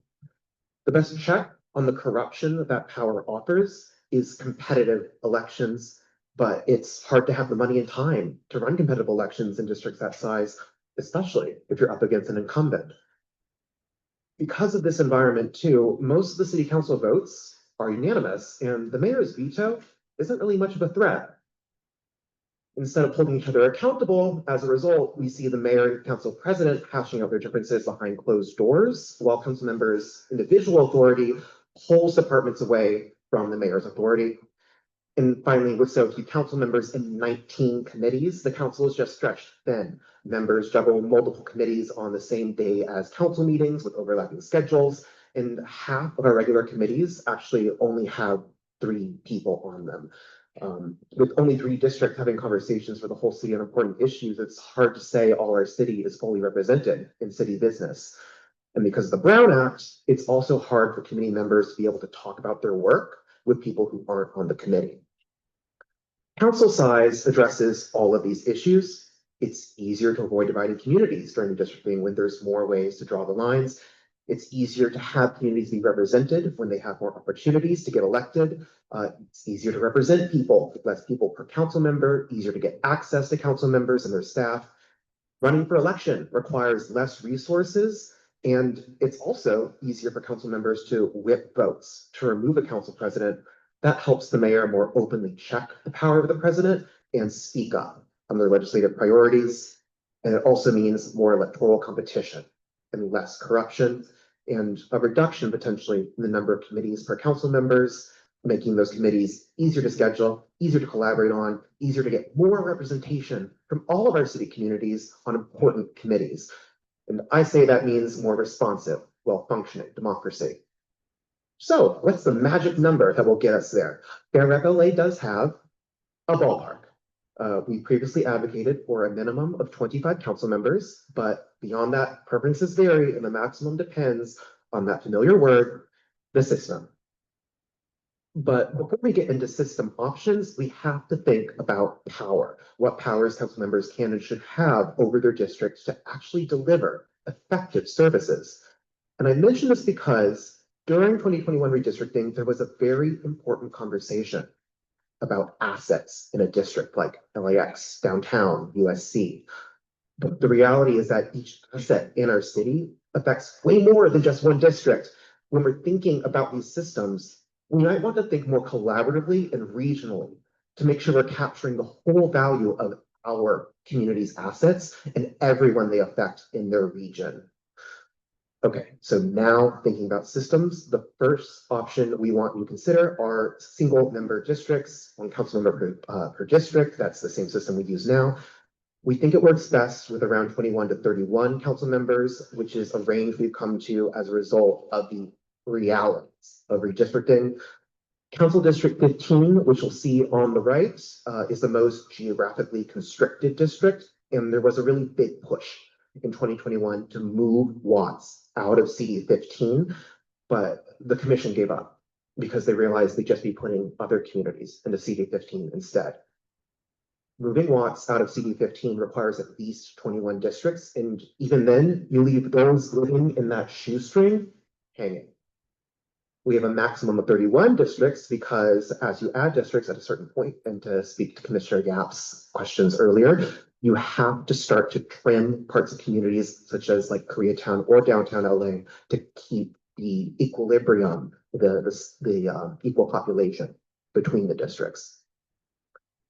To think about pros and cons for this option, single member districts are easy to understand. It's clear who's the rep for each area, but it just recreates a lot of the same problems we deal with today with a lot of power in one person, incentives to represent just your district as loudly as possible, and incentives to attack your electoral opponents to win. An alternative is option 2, multi-member districts using ranked choice voting, or RCV.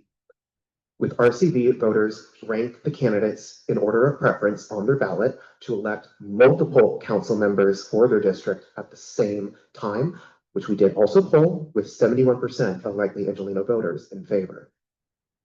As an example, in this map, I drew 11 districts. Each district resident would vote in a single district race where they would rank candidates, and the top 3 candidates would be elected into office to represent that district. Because each district would be larger than potential single member districts, it works best with more members. This system could also be phased in before next round of redistricting with 5 regional districts out of our current 15 districts and 3 members elected for each region. Multi-member districts do minimize the ability to gerrymander maps. It's easier to keep communities whole. With 3 winners in each race, there's no need to pit minority communities against each other to try to win that single seat. Single member districts can't achieve that kind of diverse representation. And for example, I've tried myself using our redistricting tools on fairrepla.com, and it is close to impossible to draw a single member district with an Asian American majority, unless we're expanding to at least 40 districts. Multi-member districts also distribute power, so no one person has a monopoly over an area. It incentivizes members of districts to work together. That means a more competitive, responsive electoral environment. And because anyone you're running against could be your future coworkers if you win, it reduces negative campaigning. And hopefully it could help us reduce overhead costs by having members in the same district share office space and resources. But the downside is the diffusion of power could mean diffusion of accountability. Members might not always evenly distribute their attention between neighborhoods. They might have competing political visions. And like, I know you're thinking to yourself, competition in my democracy, it's more likely than you think. These are all issues that we can navigate as other cities have before, but that depends on just how much of a coordinated, effective administrative system will be created between the mayor and the city departments. And now for our third and final option, I will go ahead and turn it over to Rob Kwan.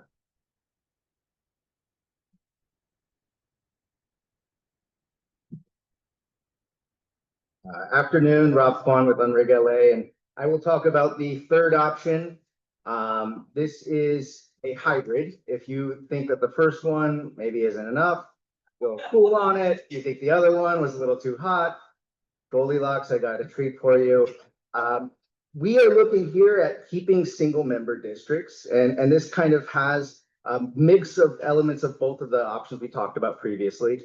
And then also, in addition to having council districts, having regions. And this is something that came up during the council committee's discussion. There were some of the members who had reservations about increasing our council size, like Councilmember Blumenfield and Harris Dawson, expressed greater interest in something like this, where we would be splitting the increase between council districts and also having regional representation. On the next slide, we're going to look at some other options, and we have 29 potential combinations you could take. And the beauty of this is we actually would not need to redistrict. You know, we had the Fed tapes, there was a fierce urgency of now, and then a year later, everybody kind of said, oh, we don't want to redistrict. And now we're in a financial crisis, so maybe we shouldn't redistrict. But this is actually a really convenient option where we could have a bigger council in 2028, should the voters approve it in 2026. As I mentioned, there are 29 options. You can find all of them in our resource document. Thank you to Ross for pulling those all together, and maps for all of them. These kind of give you an idea of what we might be looking at. And I think the middle one there might be my favorite, and it just kind of illustrates a few aspects to the benefits of having regional representation. Downtown LA, that was Jose Huizar's crown jewel. It was his cash cow, for better and worse. And there's always been a big fight over downtown LA. And by having a regional representative there, it is not one council member's baby. It is split. And in here, you have Council Districts 9, a really impoverished district, Council District 14 and 1 all together. Then you can look over to the right at that red district. We actually have a really large Chinese American population that flows from Chinatown to Lincoln Heights to El Sereno, but they are split between 2 districts right now. We have a really powerful and reliable Armenian vote in the city. However, they are split in the valley. And then we also have a community in CD 13. There's no way you can draw a single member district connecting them, but here we actually do have CD2 and 13 connected. And that district over on the left, the West Side one, you might say that looks kind of weird. But at the same time, there are some commonalities there. We have a connection with Jewish communities in CD3 and the CD5. You can look up to the north. We have CD12, 6, and 7 all together. And we talk about resources, how to divide the pie. Councilmember Lee has the Sunshine Canyon Trust Fund. The Sunshine Canyon landfill impacts all of our members, especially CD6 and 7. So why should it just be one person's issue thing in their house? So for the next slide, just kind of breaking down how this could work, how you could have a faster phased-in council. As I mentioned, we would not need to redistrict. We would need to decide how to cluster and nest these 3 districts into creating regions. But we could also have a phased-in expansion where in 2032, we add 5 single-member districts. So we get up to 25, and we do it in a way where there's a bit more runway. We don't have to immediately figure out office space, how to reorganize things. We can take our time and we don't have to absorb all of that cost in the short term. With having regional reps, there's another benefit in that we can have shared office space between these districts and the regions. We could even have a way of maybe dividing office staff potentially. Some of the benefits of this, beyond having a phased-in approach, it's less disruptive. There is room to grow. And it's not going to be as costly. There is greater coverage here. We have one person from the Valley on the Budget and Finance Committee. And you could represent a whole lot more territory by having somebody from a region on a committee to balance things out. In this world, assets would not be the domain of one single person on the council. And it would allow and maybe invite council members to speak up about things happening in other people's districts. It would give people 2 representatives to turn to. And it's important to keep in mind in the last decade, we have had 6 vacancies on our city council, leaving people without any representation. This would ensure they have somebody to hold them over until we can figure things out in the transition. There is the ability to assign potentially focus for these regional representatives. It could be on things like public works or planning. You could say, these 5 people got to be on those committees. They got to be on the rules committee. That would also put them in an empowered position where it's harder for the council president to check them. We saw on the Fed tapes and the aftermath, a lot of council members speaking out about things that they only felt comfortable about because it was out in the open now. And you have to ask, why did they not remove Nury Martinez? They didn't have the votes. They were hoping that in 2022, we would have a new council and they could take her out, but that is a problem. You have fewer puzzle pieces to work with on the council when it comes to having somebody come after the council president. And that's not something you do lightly. LA City Council's like the wire, you come for the king, you best not miss. And there's also the raw politics of this. By creating regions, there is some upside. Part of the reason some people like Measure G in the political institutions was that's a shiny object I can run for. And by having 5 regions, that does open things up. And that is, people might say, oh, you got politicians moving up. Well, somebody's got to move in down there. And these council districts do preserve an accessibility in an institution. The elephant in the room, and maybe it's a little overrated in my mind, is cost. And a modest increase of council chambers would not require a complete retrofit of City Hall. There have been some suggestions that there's $1 billion price tag on this thing, and that's ridiculous. It's important to also note that, we have rows that are blocked off to the public nowadays. We have space in the pack. They could squeeze in 5 seats on each side. In the interim, if we had to, do some construction or renovations, we have the Board of Supervisors that's going to be opening up their home, and they will be moving on. So you could rent that out. We also have the Civic Center Master Plan, which is a bit on the back burner, but that is something that offers us the ability to prioritize elements of the Civic Center Master Plan so that we can have these things addressed on the front end, because that is going to be a long-term process that happens in multiple phases. As far as staff, I highly encourage against reducing the salaries of council members. They have an impossible job, and that's not going to change. And they all work their tails off. And we don't want to open them up to corruption. And that's why we have well-compensated council members, because if we don't pay them well, they're going to be looking for treats on the side. Ranked choice voting could open things up and save us quite a bit of cost. On the balance of power front, I think a really important question for us to ask is, who is the most powerful person in the city of LA? Most people know who the mayor is, but the actual power lies with the council president. And until we change that, it doesn't matter if we have a city manager. It doesn't matter if we diffuse the power of the council members or make any number of changes to remove their discretion, because this is politics.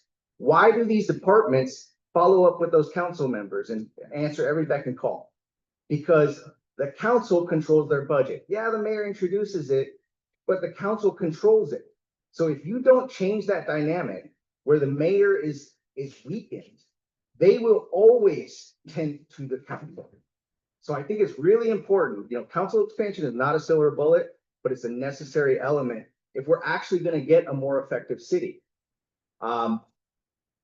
This is something that, we might be shifting power towards the mayor, departments, commissions. I think there's some value in looking at our commissions, whether they're worthwhile, but if we're keeping them, we should definitely open up to non-citizens, like our independent redistricting commission. We should diversify who can appoint people to commissions so they're not all coming from the mayor. And for some commissions like planning, we probably should have some relevant expertise. And we should also ban unsigned letters for resignation. That's been something that's been attempted and it's always so easy. On the next slide, just want to talk a little bit about issues related to council size. And with an increase in council, redistricting becomes even more important. And there are 2 flaws in our current system. For both its budget and legal advice, the commission is essentially reliant on our elected officials, which completely undermines the process. You can imagine how much influence the budget chair or the council president would have with the commission just without saying a word.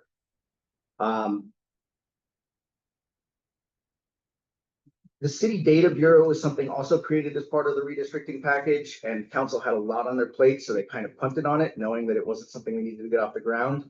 But I think as we look at our bigger, grander structure, the City Data Bureau is something we should keep in the back of our heads and see where it might fit.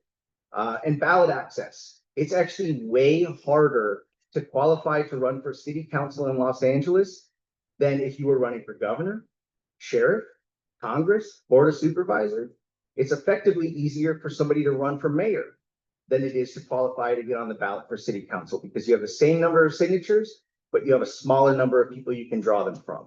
And this adversely impacts our poorer communities, because those with lower voter registration rates, we have a span of 100,000, 180,000 as far as registered voters per district. So some districts have almost twice as many people as somebody can get signatures from. So this is just something to keep in mind if we want to have a competitive environment and we're shrinking districts, something to keep in mind. Another thing that I don't think we're going to get out of the way, and that is meeting frequency. The council took this up last year and they punted it to this commission. And as much as you might not be coming here saying we got to reduce the number of council meetings and there aren't people here begging for this, the council members are, and if you don't do it, they're gonna do it, and they're gonna do it their way.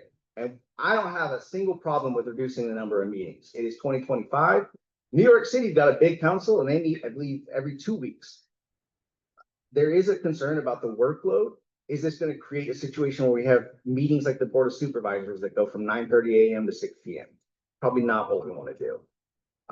We should be considering what the size of increase we're entertaining is, but also how it'll be empowering the actual public comment that we have, the actual public input. And council, I don't know if you've been there lately, but it is a mess. Public comment has been whittled down. They used to do a good faith effort to hear from everybody there. And now it's sometimes just 30 minutes. People getting turned away, even though there's people waiting outside. Every time you take somebody there, their first reaction is nobody's paying attention. They're talking to their staff, they're on their phones. And that's just not something you see other places. And, there was actually a post on social media last week that went viral because somebody filmed this. They called out the council members and everybody online is shocked and it's like, wow, yeah, it really is jarring to realize that for the first time. There is no requirement that they actually be in the physically visible areas of the council chambers. So they can be in the back room meeting with a lobbyist. And as long as the squawk box is playing the audio, they're good and they're counted as present and they can vote from there because we have an auto vote system. And because there's nobody really in charge of keeping track of who's there and who's not, it falls on the sergeants and it falls like people like me. I have to call it out and sometimes I'll go outside and there's a very notable council member in June who was outside at a celebration, eating food while they were being counted as present inside and voting. These are things that we got to change. And I remember during COVID, there was somebody who used to call into city council and he would always call it the circus and he would actually play circus music. And now you hear a lot of our council members refer to the circus and the clown show, but they do towards the public. And that's usually directed towards a few specific hateful people. But that is just indicative of the kind of way they have been ground down. They are overworked and then they are stuck in front of trolls sometimes. And that's why we have this animosity and that's why they have the short attention span. So we should reduce the number of meetings, but when we're having a meeting, it should be meaningful. Other things for public input, we should increase the amount of notice for meetings, especially if we're reducing the number of meetings, having evening meetings, making sure that we make a good faith effort to hear from everybody, allowing people to speak on items. They shouldn't have to know the Brown Act to know what's a special meeting, what was sufficiently heard in committee so that there's an exception. None of that. If it's on the agenda, you should be able to speak on it. And then also just the issue of, are we meeting out here? Council went years where they weren't meeting in the Valley. And then they came back and they gave up after 5 months this year. So maybe we should have meetings, not just out here at Van Nuys City Hall, but maybe in South LA or, set a minimum number or provide remote public comment. Another really interesting idea is New York City Office of Public Advocate. And this is kind of about instilling checks and balances and independent voice in the city council. They are the first in line to replace the mayor in case of vacancy in the city of New York. So that does provide them some clout. They can get in front of the camera and get some attention. And sometimes that's all a reporter needs is a little bit of tension and a story to make it something and actually cover an issue. And instead, we have a culture now where they are afraid to call out the council president for limiting public comment. Things that, people just find really, really difficult to sit with. They're not willing to speak up on. But this person, the public advocate, is a non-voting member. They are a non-voting member of all committees. So they can't put you in the doghouse. So it does empower them in a different way. You should also consider allowing them to preside over council meetings. That would provide, we might not have to set a minimum for public comment if we have a public advocate out there who's campaigned on a certain approach and has to work with the council members, but can say, I want to have more comment. Tie votes happen all the time. Well, Here at 5 City, additional minutes. they used to allow the public advocate to break tie votes.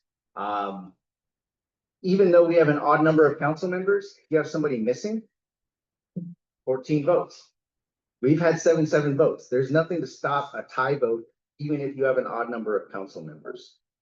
Another thing is neighborhood council reform, and I know that this is maybe a can of worms to some people, but you've got to look at it. If you don't address it, the system's going to fall apart even further, and then people are going to say we just got to scrap it. And I don't know if giving the power is the right way to go, because then you got to look at the influence of money in politics. If you're having, real power, real elections, and on an actual normal ballot. So I really believe that we at a minimum need to give them a voice, some reason to stick around for the system, because we have so many great people that after a term or two just give up.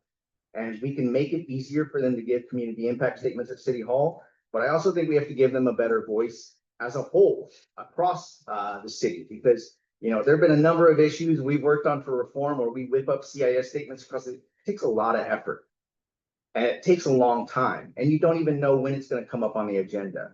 So if we actually had, I would call it a Congress of Neighborhoods, but there is already an event titled that. So Assembly of Neighborhood Councils, you could create where you actually have citywide representation of the NC system and give them an ability to weigh in on things that are happening at council. I think the budget advocates really shows the power of our NC system. They are the most effective part of it in my mind. They do their white paper in consultation with departments. They present at Budget and Finance Committee, and the committee members will tell you they have a very healthy exchange with them, and it is a valuable part of the process. So I think just that is something that could also open things up, where you allow this neighborhood council, Assembly of Neighborhood Councils, to say once a month, you get to decide the council agenda. We're going to have a monthly council meeting. We might not vote on anything. It might be a little dangerous to give them that power, and council wouldn't like that, but just a discussion item, and allow them to present to the city council so that there is a reason for somebody to invest their time and efforts in the NC system, and there's actually a voice there. The other thing I would like to mention is just the council itself, the power of the council president. When Paul Krikorian came into office, he mentioned wanting to look at reducing the power of the council president. We might want to prevent the council president from serving as chair on committees, in particular the rules committee, because that has been a reason it is a graveyard for reform. LAPD, this is something that's come up very recently and frustratingly so. Our council members don't have direct authority over them. It is weird that our elected officials don't have authority over our police force. The role of the city attorney has been discussed, and I personally think they should just stick to prosecuting misdemeanors, and the city can hire its own counsel. There are alternatives in the middle, all worth exploring. Emergency powers have come up in light of COVID. Inside Safe, where a council is frustrated, they're not getting enough updates, enough oversight. So that is something worth considering. And executive directives. Just a month ago or so, there was something in front of the council. And they didn't know if they could vote on something because Vera Agosa had an executive directive from back in the day. Luckily, the directive contained some language providing an out, but only because of Tim McCosker did we find that. The city attorney up there was stumped and couldn't give the council an answer on how you get rid of an executive directive. Future consideration, LAPD Board of Rights. This fell apart at the council last year, something worth looking at. Tweaks to our public financing of elections. Commissioner Murray worked with a lot of us back in the day on improving our matching fund system, but if we want to move to something different down the line, we do need to make some small tweaks to the charter. For our ethics commission, we have all kinds of misdemeanors on the books with nobody to prosecute them. That is weird. That is maybe partially why we have a culture of corruption, because the only thing they can face is an administrative fine from the ethics commission. Other things to look at: lowering the voting age and an independent budgeting process. There are some people on our council who hate ballot box budgeting or fixing a minimum, but maybe we could create a separate institution that is solely devoted to looking at matters like this, independent council, or budgets, and say they are going to help set the proposed budget for the IRC ethics and controller. Give the council, the mayor, a limited opportunity if they have a super duper majority to override them, but at least set the process up so they get in the door first and they have a fair crack at presenting an actual budget. And that is mostly it, other than Councilmember Rahman mentioned, the city controller and kind of how within the office you have two beasts, and maybe, how do you set that up? And I look to New York, they have a public advocate who shares kind of co-responsibilities with the controller as far as accountability, but the public advocate is looking at delivery of services and the controller is looking at finances. So that might offer a way of setting things up differently and just a permanent reform commission. There's value in just looking at having a permanent reform commission. We could give them periodic power to put things directly on the ballot, but we should have an existing body that we can turn to because a lot of times the CLA doesn't have the capacity or expertise to go deep into things at a consistent basis. It takes a lot of work and effort to research these things. And I think it is something that we should have an ongoing conversation about reform. It shouldn't be left to, times like this, 26 something years down the road. And last slide just gives a little bit of a diagram to digest things, and I will stop there.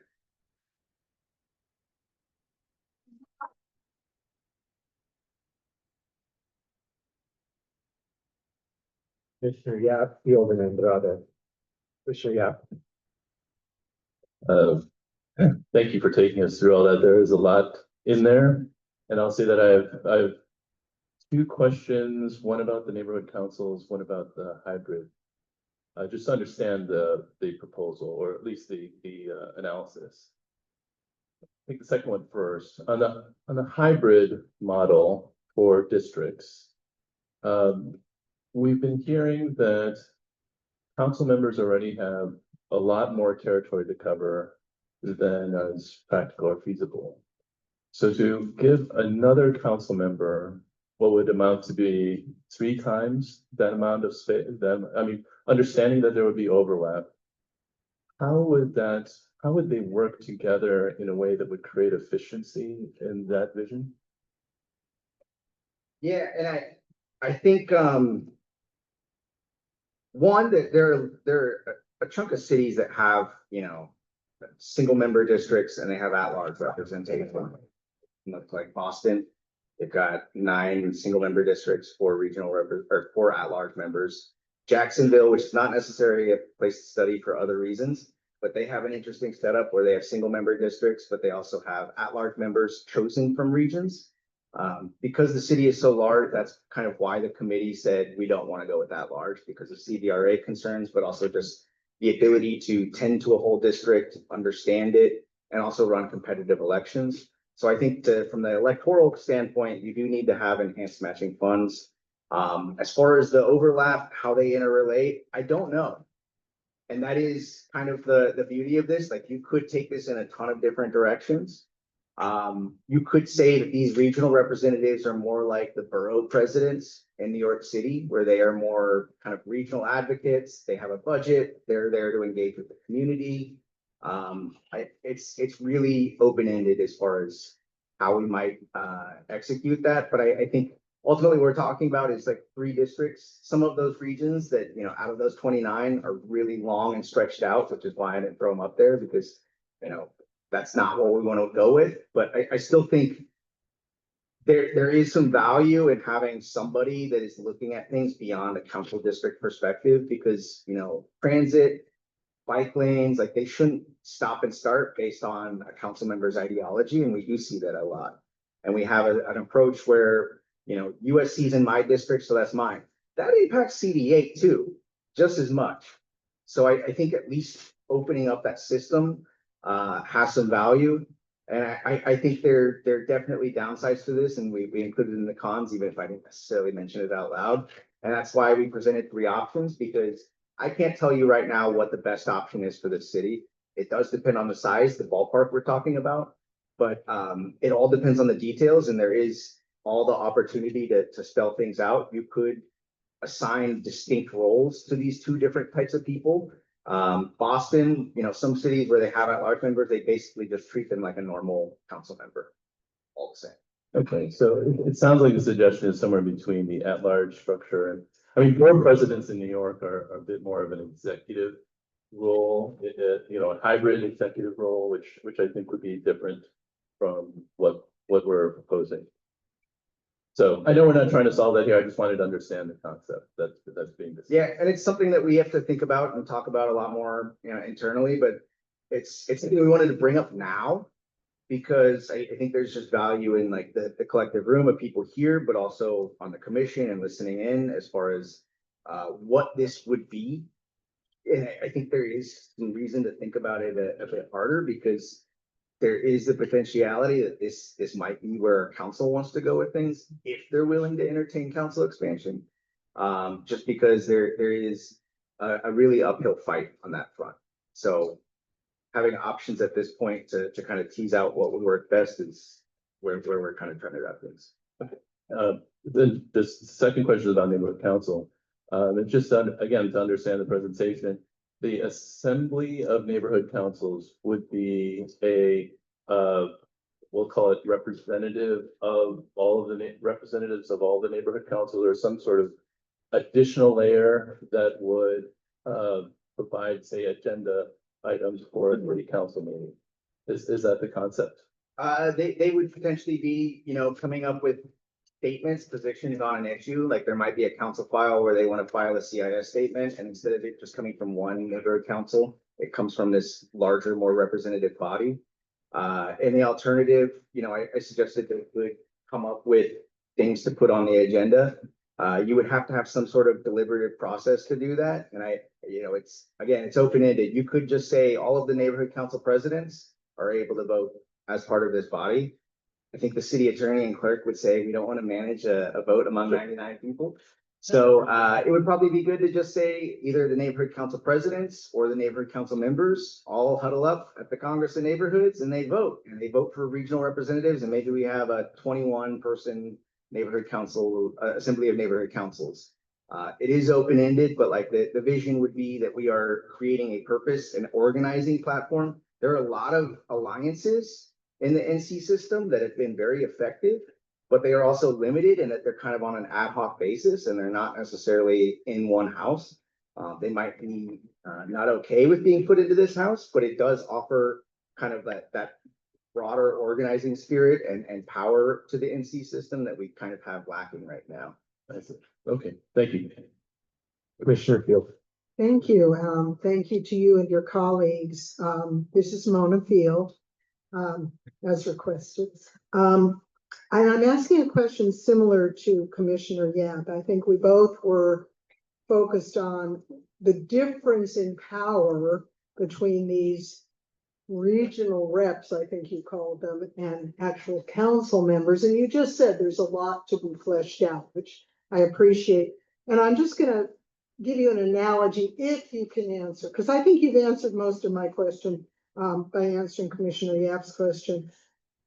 A regional representative, meaning, let's say, 3 people for one of 5 regions, is to a council member as, in other words, the differentiation in power. But I think, Rob, am I right? You answered in effect by saying we haven't really figured out that level of detail.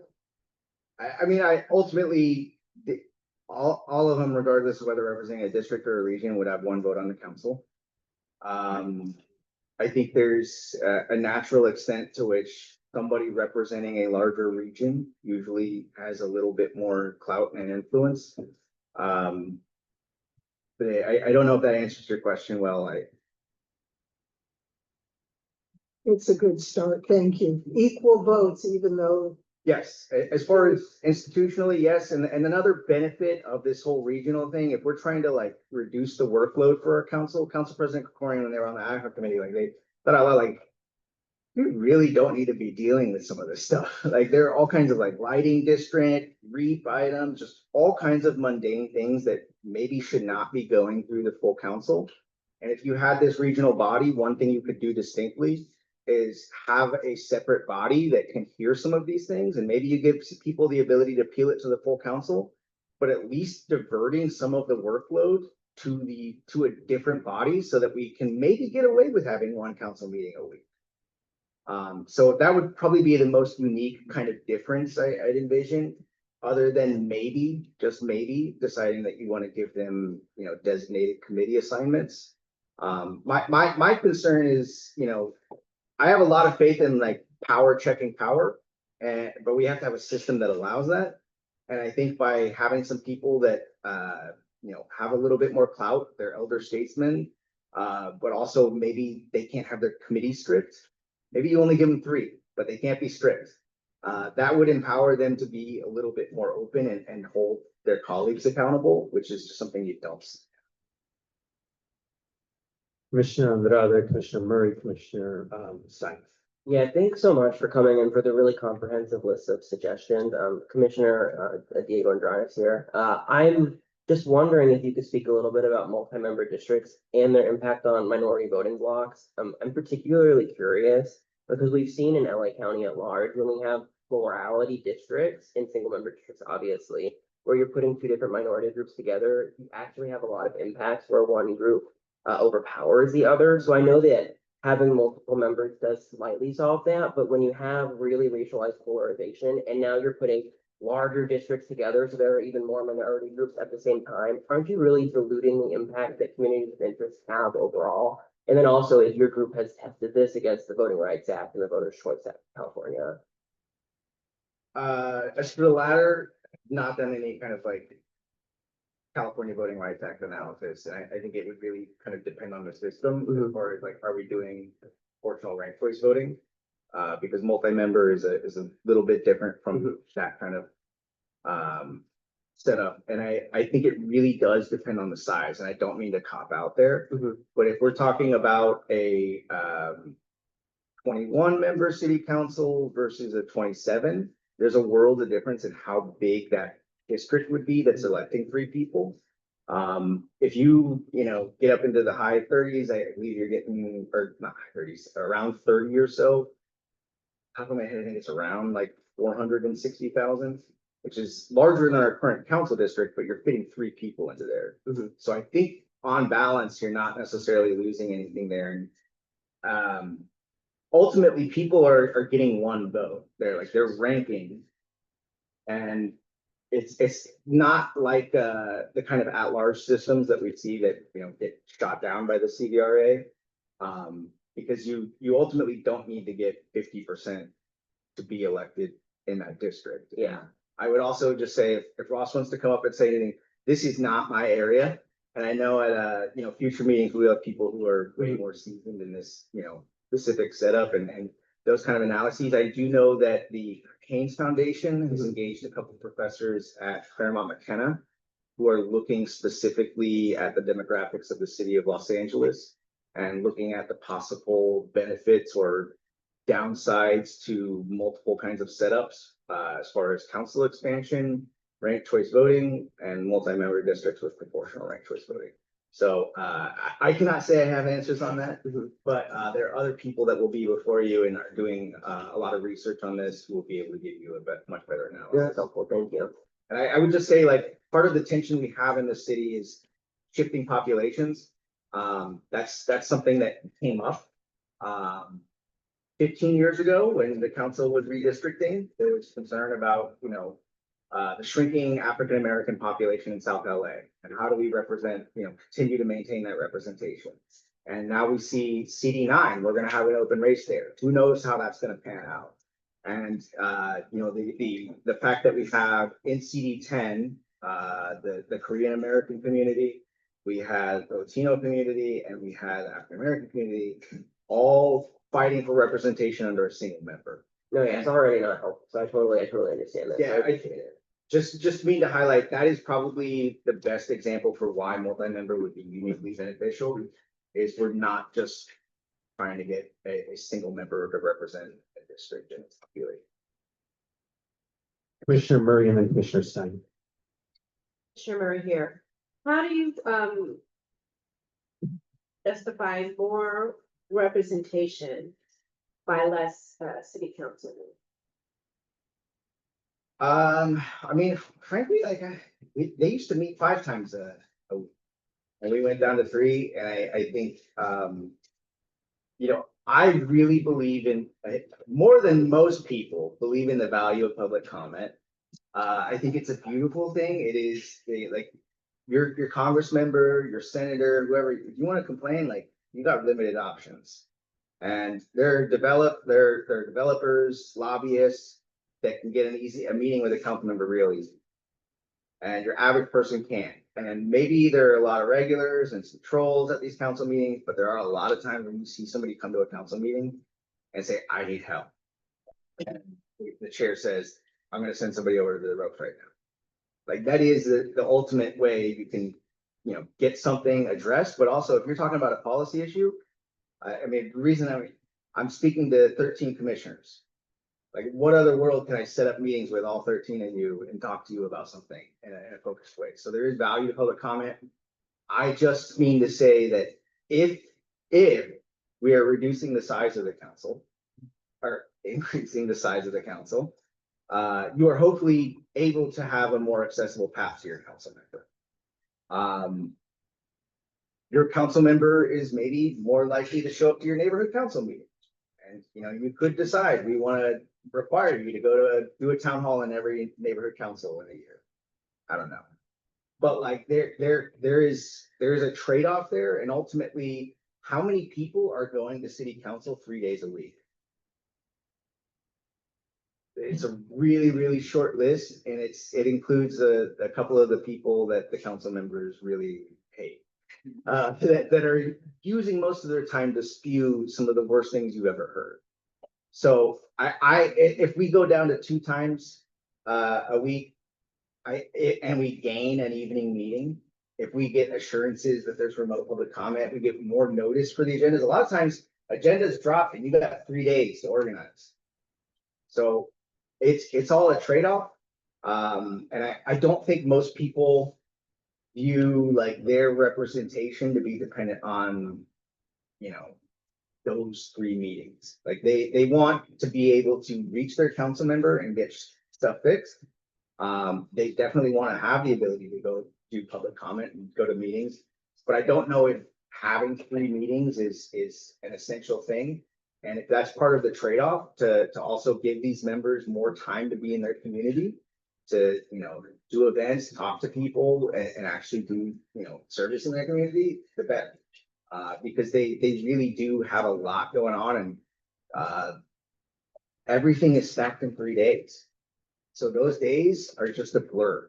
And right now we have committees where, members have overlapping assignments. So members are having to leave early, arrive late, they lose quorum. It's really not a functional system. And if reducing 1 meeting per week allows us a bit more flexibility there, I think that's a really positive trade-off. You sort of inferred this, but I'm gonna put you on the spot. Are you saying, Mr. Kwan, that in your opinion, which is what I'm inferring, but I just sort of put you on the spot. In your opinion, you don't think the majority of the city council is in favor of expanding?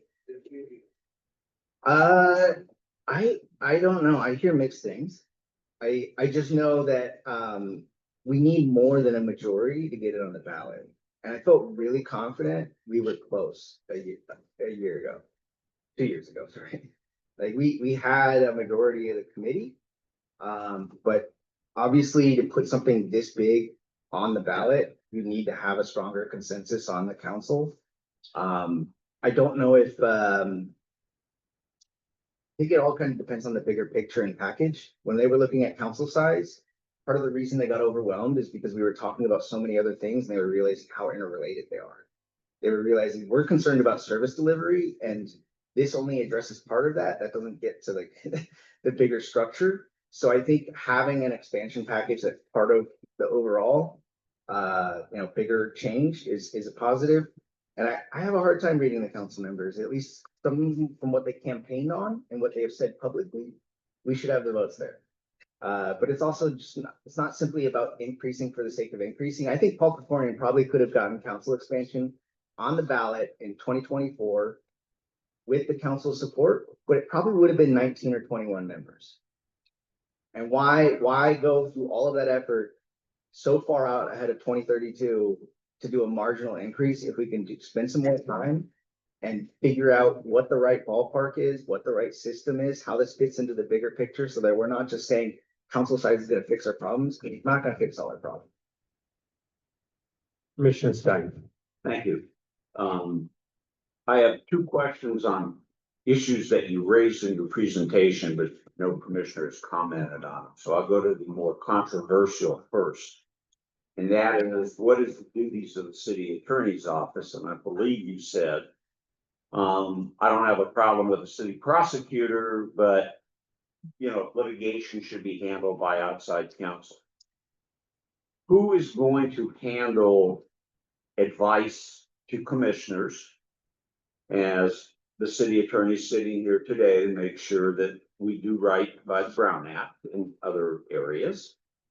And who is going to handle advice to the council itself? Because those particular duties don't fall within litigation. They fall with just in the, I want to use the word mundane, I don't know if that's the right word, but the mundane running of the city, and advising council on what they can and can't do under the law. There are different ways you could do it. If you just wanted to make a modest change there, at your last meeting, there are people who brought up having like an office of legislative counsel for the, drafting purposes that would still preserve the role of the city attorney. In my mind, the county, they got a prosecutor that is able to independently do that job. And the elected officials have county counsel.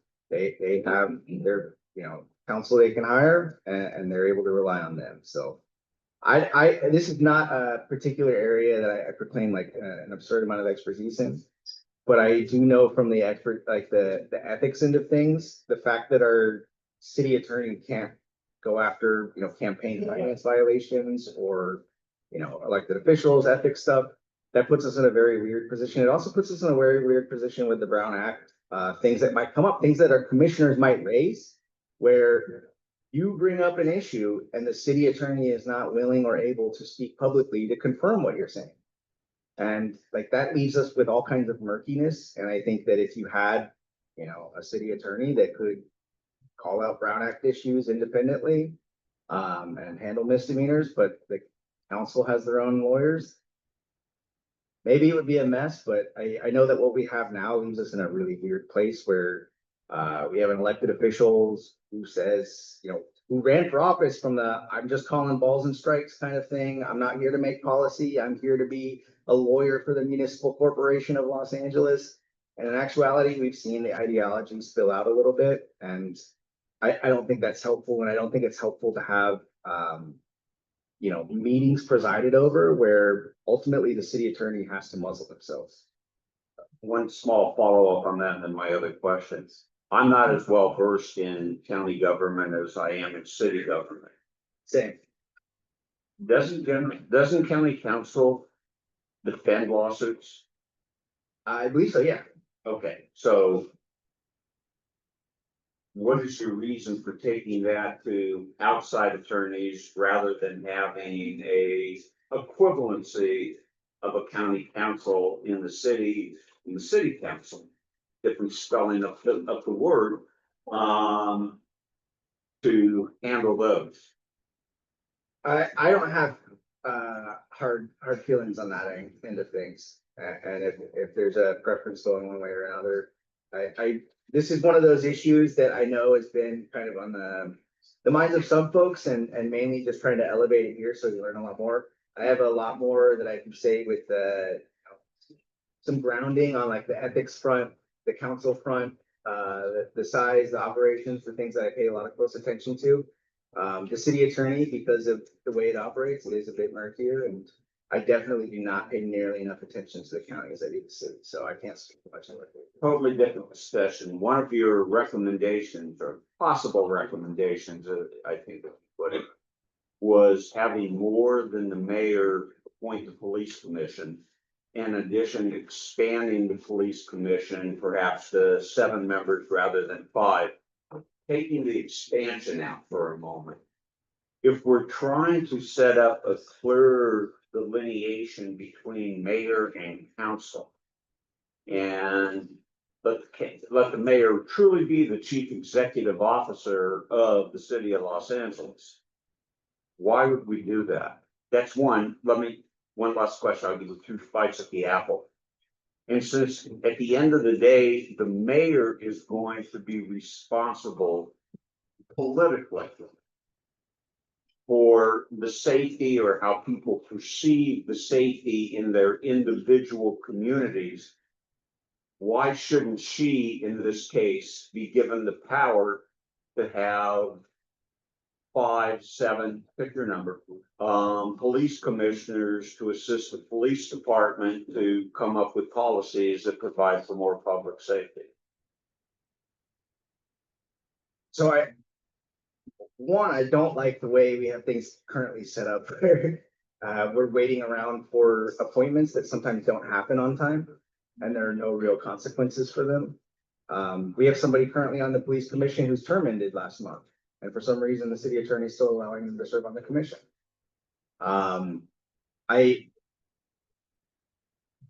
As far as the mayor's directionality, I think we're gonna give the mayor more deference and more power. Then to some extent, council is gonna wanna be able to trust that that's wielded appropriately. And maybe the answer is not diversifying appointments, it's at least requiring expertise, because the last, a couple of the last people that the mayor appointed to the police commission yanked their appointment real quick because they realized this isn't gonna happen. One of them got a real dressing down by the public safety committee. And neither of those people had anywhere near adequate experience to be in that role. So maybe if we are setting things up so that the mayor is not having, letters of resignation to hang over their head, and there's some level of expertise, we don't need to do those other things. There are options here. New York City, I previously mentioned, they allow their planning commission, the borough presidents, public advocate, all get to appoint somebody. The mayor appoints a majority. However, the mayor does get to appoint the chair of the commission. So one alternative could be you diversify the appointments, but you give the mayor the power to appoint the chair. So at least from a leadership perspective, there is that. The whole point of the commissions is to diffuse power, and you're not really diffusing power if you're just putting it in the hands of a bunch of people who are all mayoral appointees, and you are really just limited to reflecting that mayor. I like this idea because I've seen different police commissions in different cities where they have a healthier balance and mix as far as the composition of the commission, in part because there are different appointing authorities. So that's part of the reason I like it. And some of this depends on what we're doing. If we're giving the power to the council, or at least some power and authority to the council and the elected officials directly over LAPD, maybe this is a very different situation. But if we're not, and we are completely reliant on the police commission governing this body, we gotta have a more independent body that is more diverse than the 5 folks we got up there right now. And this is not particular to them. This is just to say it's 5 people all appointed by the mayor.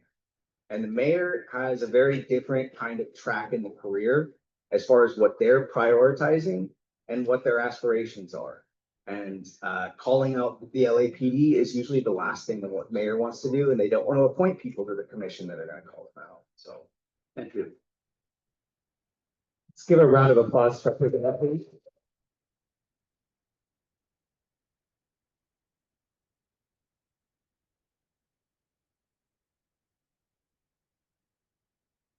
Alrighty, we have our last presentation now from this office of the CLA. We have John Wickman, who's an analyst in the office of the chief legislative.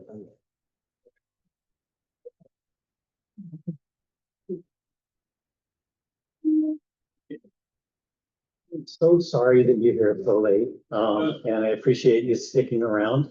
My name is John Wickham. I'm with the Office of the Chief Legislative Analyst. I'm an Assistant Chief Legislative Analyst in our office. My group actually handles housing, homelessness, economic development, but I've been with the city for 32 years. I started in the housing department, and then where I worked on Northbridge earthquake recovery and census issues. And then in 1999, I came down to the CLA's office to work on San Fernando Valley secession. And then I got drawn into, because of my experience with data analysis and census data, I got drawn into the first redistricting process. It was the advisory redistricting process that was adopted in the new charter that was that voters approved in 1999. And I would have worked on redistricting in 2001. And we learned some things, and I worked on redistricting again 10 years later in 2011. We learned a few more things, and then in 2021 as well. And so, in 2023, the council took a very active and strong effort to find some other way to do redistricting. Because we had learned a lot of things and seen a lot of things happening, and it was very clear that there needed to be some change. And so the reports that have been passed out to you were reports that the CLA's office prepared for the ad hoc committee on governance reform to address, it was principally to address this issue of what would we do with redistricting. And that resulted in a very substantial program based on research that we did on redistricting around the nation. And we came up with the proposal for an independent redistricting process that went to the voters, and the voters approved in 2024. 24? 20, yeah, or 22, 24. And so I like to say, I brought advisory independent I brought advisory redistricting into the world, and I took advisory redistricting out of the world because it's gone. We are going to have independent redistricting starting in 2032.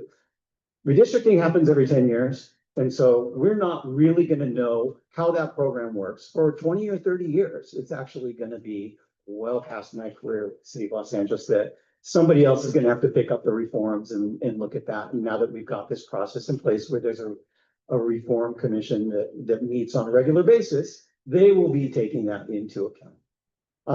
Which brings me to my purpose here today. I was asked to talk about the question of the size of the council. I will say I am here as a nuts and bolts guy. You've been hearing a lot of big ideas and a lot of concepts and a lot of, alternative approaches and options. And that's not my role and my job here for you today. I just wanted to walk pretty quickly through the report to identify a couple of things, because there is one big picture question that you need to keep in mind as commissioners and when you're reviewing the charter. It's not a question of what the number is. That could be a very simple question. You could just put a number on the table and run on and do whatever you're going to do next. But the charter has a lot of integrated elements and components with impacts that go beyond where you might not think they would go, right? And so in the CLA report, we've actually identified a number of ways, and it's maybe it's significant, maybe it's not. It's something you will be considering as commissioners in your deliberations in the proposals that you put forward to council and to the voters. But you need to understand what those things are and what their impacts are, right? So if you change the size of the council from 15 to 31 or 57 or whatever the number is that you pick, there will be implications for that. What is the size of a quorum for a meeting? So I happen to have had spent some time as the city's representative to the League of California Cities, and I would go to their LA division meetings once a month. And there's this committee that the county runs of every city. And they would vote for members of the county library district and the county whatever district and whatever. They would need a quorum of the 88 cities in order to take the votes on those district commissioners. They could never get a quorum. They would actually go down 88 cities to count, to make sure they had a representative from every city so they could count the quorum. And they couldn't get it. So they would hold it over to the next month, and they would hold it over to the next month. When you get to a large number, you start running into questions and concerns about your ability to hold a quorum or to make a quorum and to do your business. And so there are outer limits that you will want to keep in mind if you are considering a high number, because there will be impacts. Currently, the council has the ability to override a veto of the mayor. And that's something like 2/3, I think it's a 2/3 vote of the council. If you have a really large number, what is the number for overriding a veto of the mayor? So what is the ability of the body, the legislative body, to say, no, mayor, you've made a wrong decision. What we passed is what needs to go. But you're going to have a number where that quorum, where that veto override is consequential. If you have 15, that's a low, that's, you know, and then it's 2/3. If you have 57, is it 3/5? Is it 2/3? Is it some other number? You're gonna have to think about that kind of thing to allow for a legislative process to check the executive body. Right? There are clearly financial consequences for doing this, and that is, you know, Commissioner Lewis, I believe, raised this earlier. Do you say, council, your budget is what it is today, and if there are 57 of you, we're gonna divide that number by 57? Or do you determine or recognize that there is a base amount of cost for operating a council office? And now you're going to multiply that across whatever your number is. So, you know, council office has a council member, they have a chief of staff, and they have a legislative deputy who helps them on the floor of the council for their legislative actions. They have field representatives who help the constituents in the field.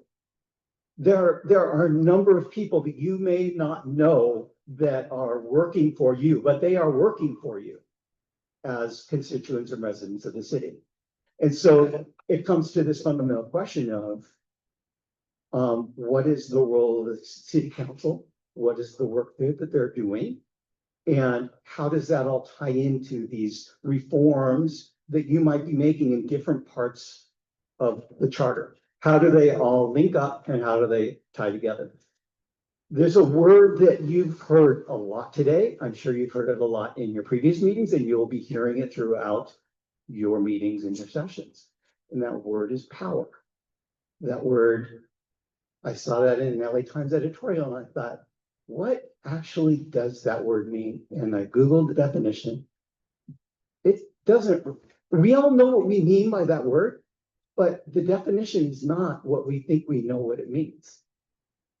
The word power means the ability to do work, horsepower. That's the definition, right?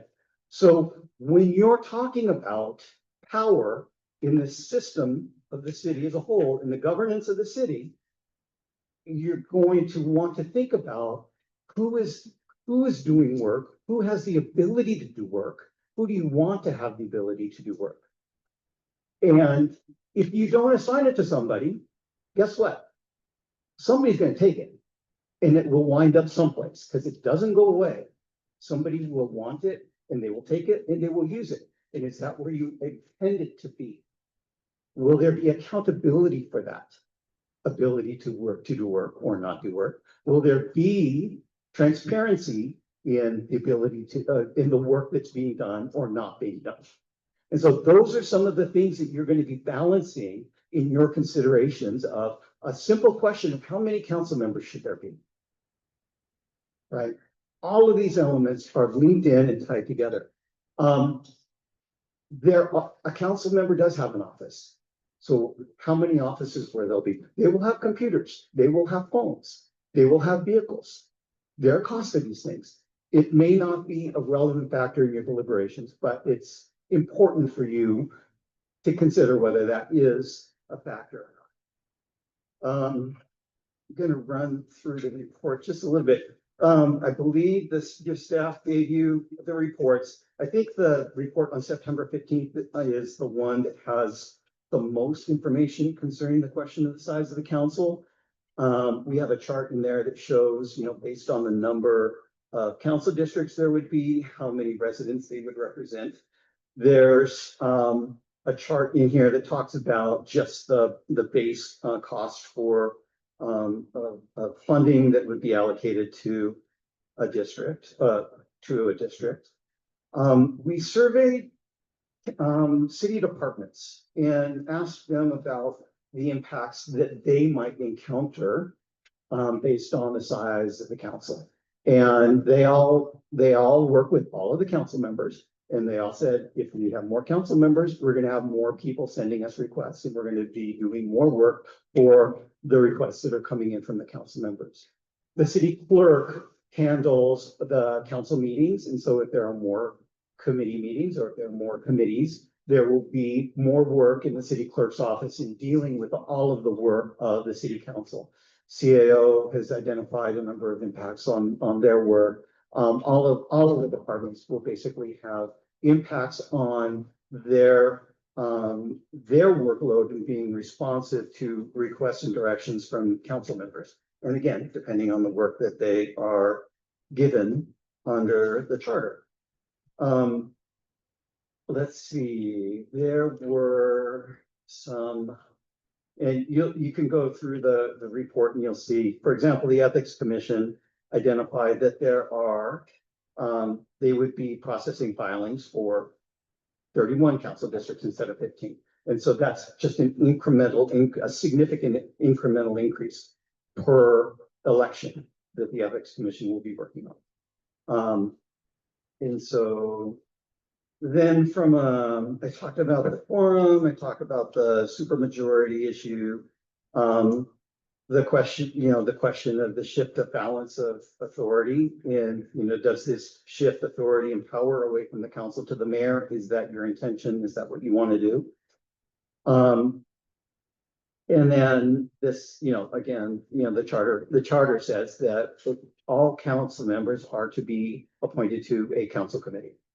And so with the number of council members, I don't know if that's an impact of significance or not for you, but that is something that's in the charter. Again, the charter is a very complicated document and there are links and ties through the whole thing. And so you want to be very careful in your consideration of how to bring these all together. And so with that was what, 7 minutes, 5 minutes?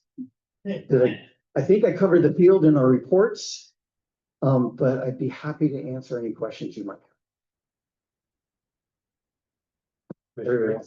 Commissioner Stein. I'm not going to confuse my initials. I honestly do know the difference between the CLA and the CAO. I can't even get There are it. people who say the CAL or CLO or, yeah. And I realize more of the money numbers are outside of the CLA's office, but you seem very well versed.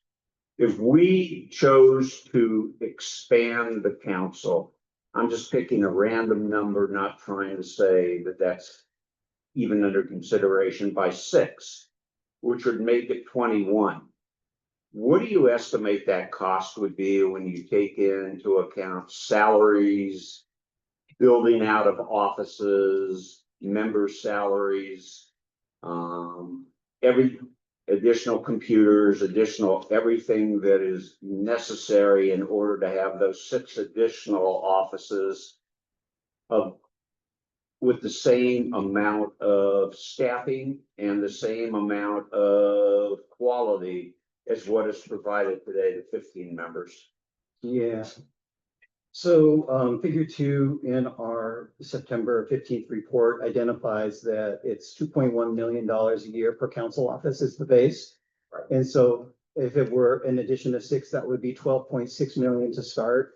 And then there would be incidental costs in terms of building out offices and such. And so we would have to calculate that at a later date. You don't have by any chance what it would cost to put 6 additional seats in the council chambers or to obtain 6 additional offices in the building and such. I'm just, we have a $1 billion deficit, probably going to get worse before it gets better. And so I'm just trying to keep everything in that type of perspective.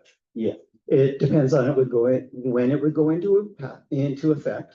So if you waited until, if you did it immediately, there would be an impact in 26, 27, 28. If you waited until the 2032 redistricting process and implement it then the cost will be put off until a time when there theoretically and hopefully will be stronger fiscal accountability for this or situation for the city. That all makes sense, but my question, what do you think the cost would be?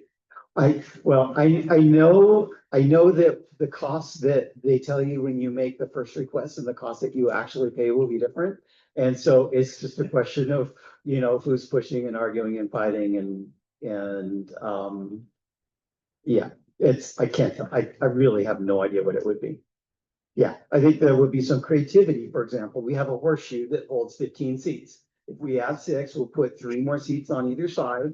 I don't know what the construction obligation would be to, I imagine we would have to tear the horseshoe out and rebuild something that, holds, 14, so 7, 10 per side.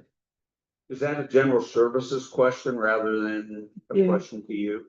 Yeah, it would certainly be a general services question, but I don't know if it's $1 million or $500,000 or 2 million or 5 million. It's. Yeah. Commissioner Field and then Commissioner Andrade. Thank you so much. You sent us a 90-page report and you've given us the highlights. I really appreciate it.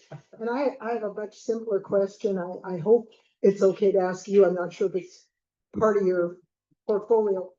How many committees does the council currently have that they all have to be on one? There are currently 15 standing committees. And the intent, the expectation is that each member will be chair of a committee. And Appointed by the president of the council. And then there are ad hoc committees as well. So currently there's an ad hoc wildfire recovery committee, an ad hoc Olympics committee. There may be 1 or 2 other ad hoc committees. Thank you. Commissioner Andrade. Thanks so much. I appreciate the brevity. But could you speak a little bit more to the quorum and majority issues? Is it like an esoteric issue or a literal issue? Because I look at Congress, right? For a to regular veto, it's 535 members, so 2/3. You look at legislative issue quorum with such a large body, so is it that we don't expect council members to show up, or it just might be harder to organize because there are going to be more committees? Like, what's the literal issue versus the? It's hard to know. I mean, those bodies have a different culture and different meeting schedules, and they have different work, right? So, and people don't, I don't know that people generally have as detailed an understanding of the work. In Sacramento and Washington, they're doing big idea things, right? They're not dealing with the land use issues or, very specific detailed impact issues for the people. When you're a congressman, you're flying across the country, you fly across the country, you live there doing legislative work, right? Our council members are living in the district where they're, day in and day out, and they're with their constituents day in and day out. They're working with the built environment. Their responsibilities are in the built environment. Whereas in Sacramento and Washington, they're big picture, they're really big picture. They're not dealing with the side, are these sidewalks paved, or what do we need to do to get the sidewalk paved, right? It's very different work.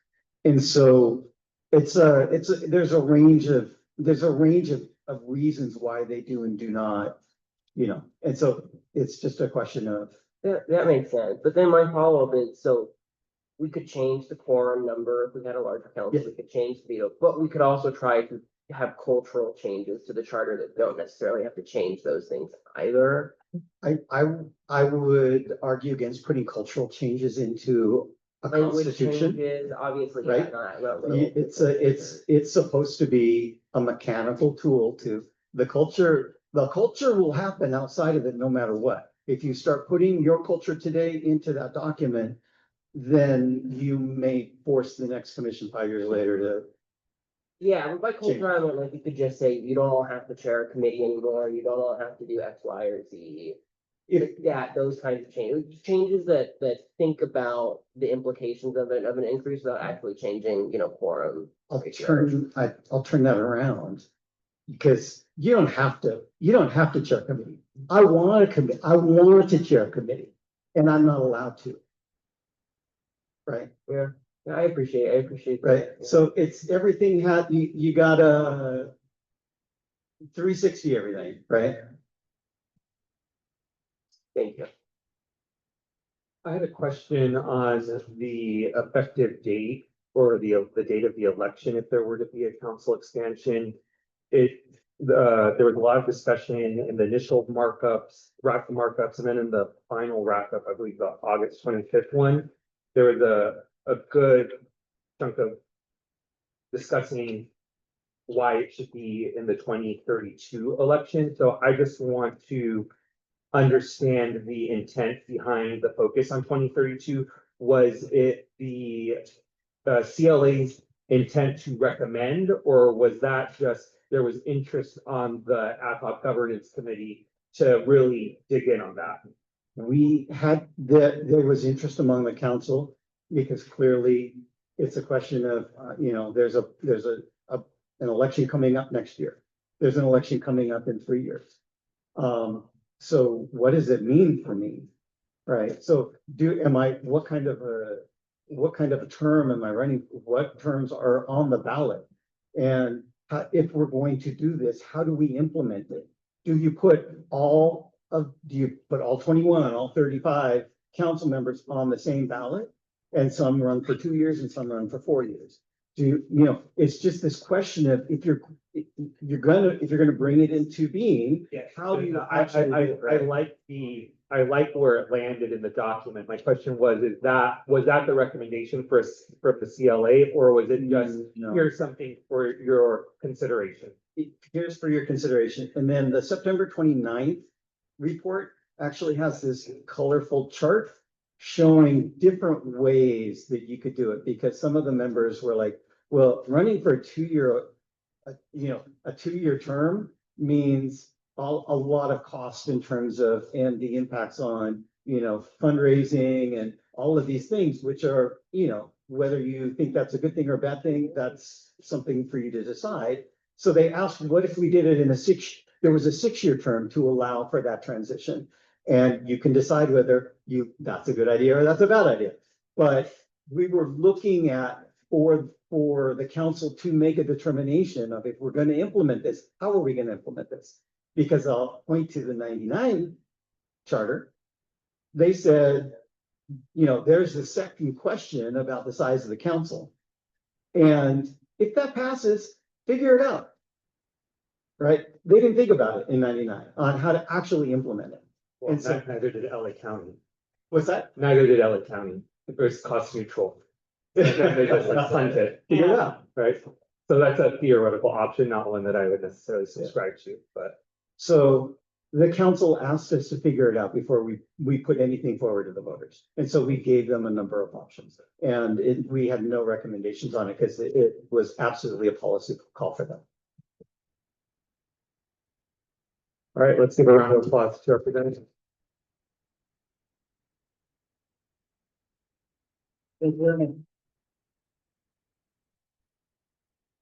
I have a motion to receive and file the presentations that were given to us today. So moved. Is there a second? I'll second. All right, thank you. That motion was by Commissioner Field, second by Commissioner Schlottiger. Is there any objection? Okay, without objection, so ordered. All right, commissioners, I also will apologize. There is one more item before us, which is the adoption of the bylaws. I have 3 modifications that I'm going to read aloud, and then I have a very brief statement to highlight some things. I do not know how many of you have it available, but I do see some of you do. Okay, so in Article 2, Section 1, meetings, the commission plans to hold meetings on the date set forth in and then I insert the word revise in the revised commission's engagement and outreach plan. And this is to make sure that as we update the engagement and outreach plan, this also is updated. In Section G, Section 1D, the chair or vice chairs may call additional meetings of the commission upon coordination with commission staff. I've inserted the following phrase immediately after that, with consideration of the commissioner's schedules. The intent behind this is to, yes, be considerate of the commission's schedule, the commissioner's schedules, but not to imply that there will be a straw poll or some sort of mechanism to, like, if we need to schedule a meeting, we will schedule a meeting, but I do want to take everyone's schedule into consideration. All right, in the next one, E, the agendas of the meeting. Agendas will be posted 5 days prior to the meeting to the extent practicable. Agendas shall consist of at least the following items. Agenda item, public comment, executive director reports, and then I've inserted on outreach and other matters. And I have struck future agenda items to just have future items. So that, and I will talk about more about that in a minute, but that there are, in addition to agenda items, other items that we could consider and get recorded.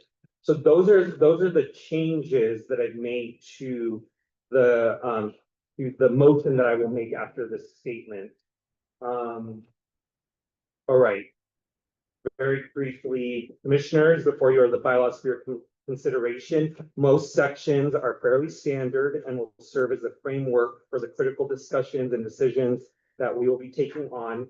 They are not meant to be 100% all-encompassing, nor do they need to be, for much of our authority lives in the city ordinance that created our commission. The main feature of the bylaws is the ability to form committees. I would like to thank Commissioner Stein for putting forward this idea early on, an idea I'm sure many of us shared. Committees will allow us to bring in additional experts, stakeholders, and be an avenue for additional public comment. These will be additional spaces for us to tackle both the policy and granular questions before us.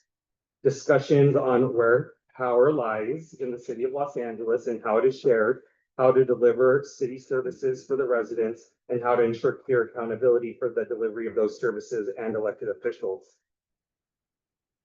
This committee structure will aid us in our efficiency as a body to get to the goalposts that we committed to when we were sworn in, with constructive, thoughtful recommendations to move this city forward. Before we begin our committee work in earnest, I want to ensure that every commissioner has an introduction to the main study session areas. Thus, we will continue having our first round of full study sessions as a full commission before convening the committees. I would also like to know other important items in the bylaws. The committees will be Brown Act bodies, meaning they will have the same level of public transparency as full commission meetings.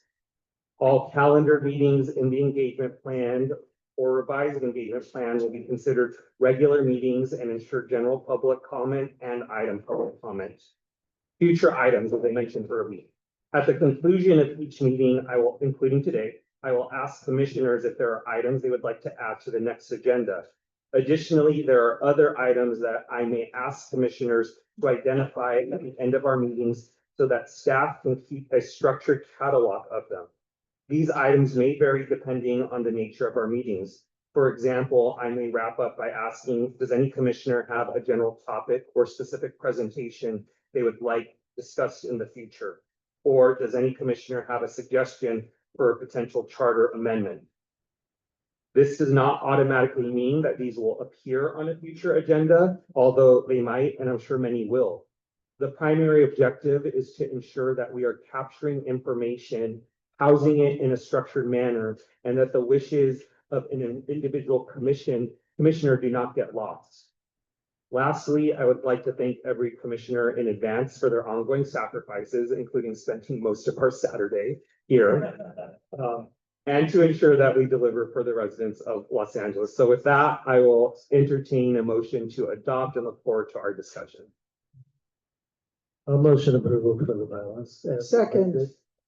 Right, there is a motion and a second. Let's discussion. Commissioner Yap. Yes, Commissioner Yap here.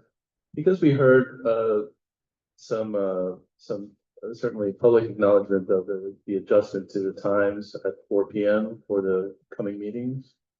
I would like to consider adding to our bylaws a commitment to have 4 p.m. meetings for weekdays as the earliest that our meetings would be held, which would allow public comments and public participation, as well as participation for as many commissioners as possible. Well, while weekends would be as necessary. Is that an amendment? Yeah. Is there a second? Second. Second discussion. I just want to make sure from the city attorney, only because because the ordinance was specific on the language, if this is something that we are actually able to do. First, I just would like to introduce from the city attorney's office, Stephen Hong, who has volunteered as tribute for us this weekend. He spent his Saturday with us. I think we're looking at it right now. You know, the ordinance does say at least some meetings starting after 6. I feel like Commissioners, motion respects that because starting no earlier than 4 p.m. still ensures that we have some meetings after 6. If he said no earlier than 7 p.m., that'd be a problem in conflict with the ordinance. But let us really quick. Yes, and just Commissioner Yap here, I agree. It was not meant to be in conflict with what the ordinance was. While we have a moment of a break, could I have the record reflect that Commissioner Lewis was present for the third presentation, even though he wasn't seated at his seat at the time, and it was announced that he had left when in fact he was here until that time. Thank you, Commissioner Stein, so noted. Yeah, I think we're good with that. So as a maker, sorry, thank you for that. So as the maker of the motion, I just want to ensure that we still maintain some flexibility as need arises. An example might be that we want to hear the views of departments at the city. And it might not be practical to carry out a full meeting starting at 4 in that event. So I just want to make sure, I think your intent, Commissioner Yap, is perfectly fine. And I have no problem with the intent. I just want to maintain some level of flexibility for practical purposes.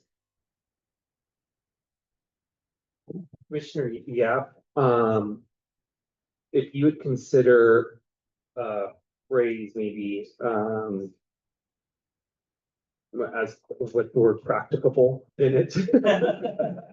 That would understand that your intent is clearly codified, but it does give flexibility for what I think after this discussion, what we would all agree would be rare circumstances where we would need to have an earlier meeting.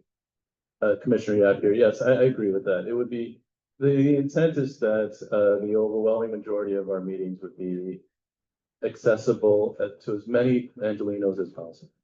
And I think that puts us into, as long as, and it sounds like we have agreement that there's 4 p.m. or later on weekdays and then on weekends as maybe the schedule. I think that does it. I think that there isn't an interest in it being a strict and overly cumbersome for. Thank you. With the note of not strict and overly cumbersome, I would accept that as friendly amendment.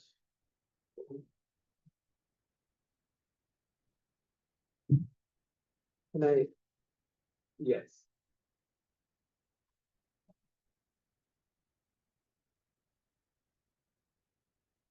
I'm just looking at where we're gonna put this. I think it's gonna fit in 1C. Yeah. While you work on the specifics of that, I did wanna give my appreciation to you, Mr. Chair, for putting some thought into this and creating a structure for us here. I think that's very helpful. And I'm very supportive of this addition that you made today, of making sure that our ideas aren't lost, that there's a way that the staff can begin structuring this catalog of ideas. And I want to thank you for that addition.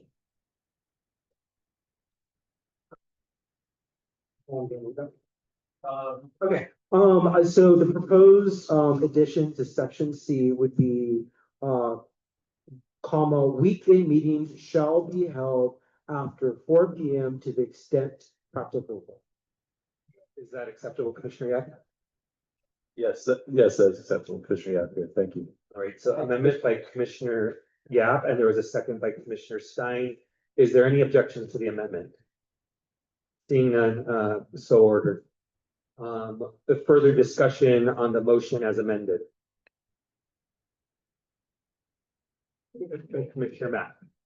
Commissioner Mack, I just had a quick question, about the committees. And if you have an answer for, just general question of like, if there's a minimum of, how big the committee sizes are, and then, just wondering if you could share more thought process on, the chair appointing the committee versus like a volunteer, like who's interested on serving on the committee, and kind of discussion around that.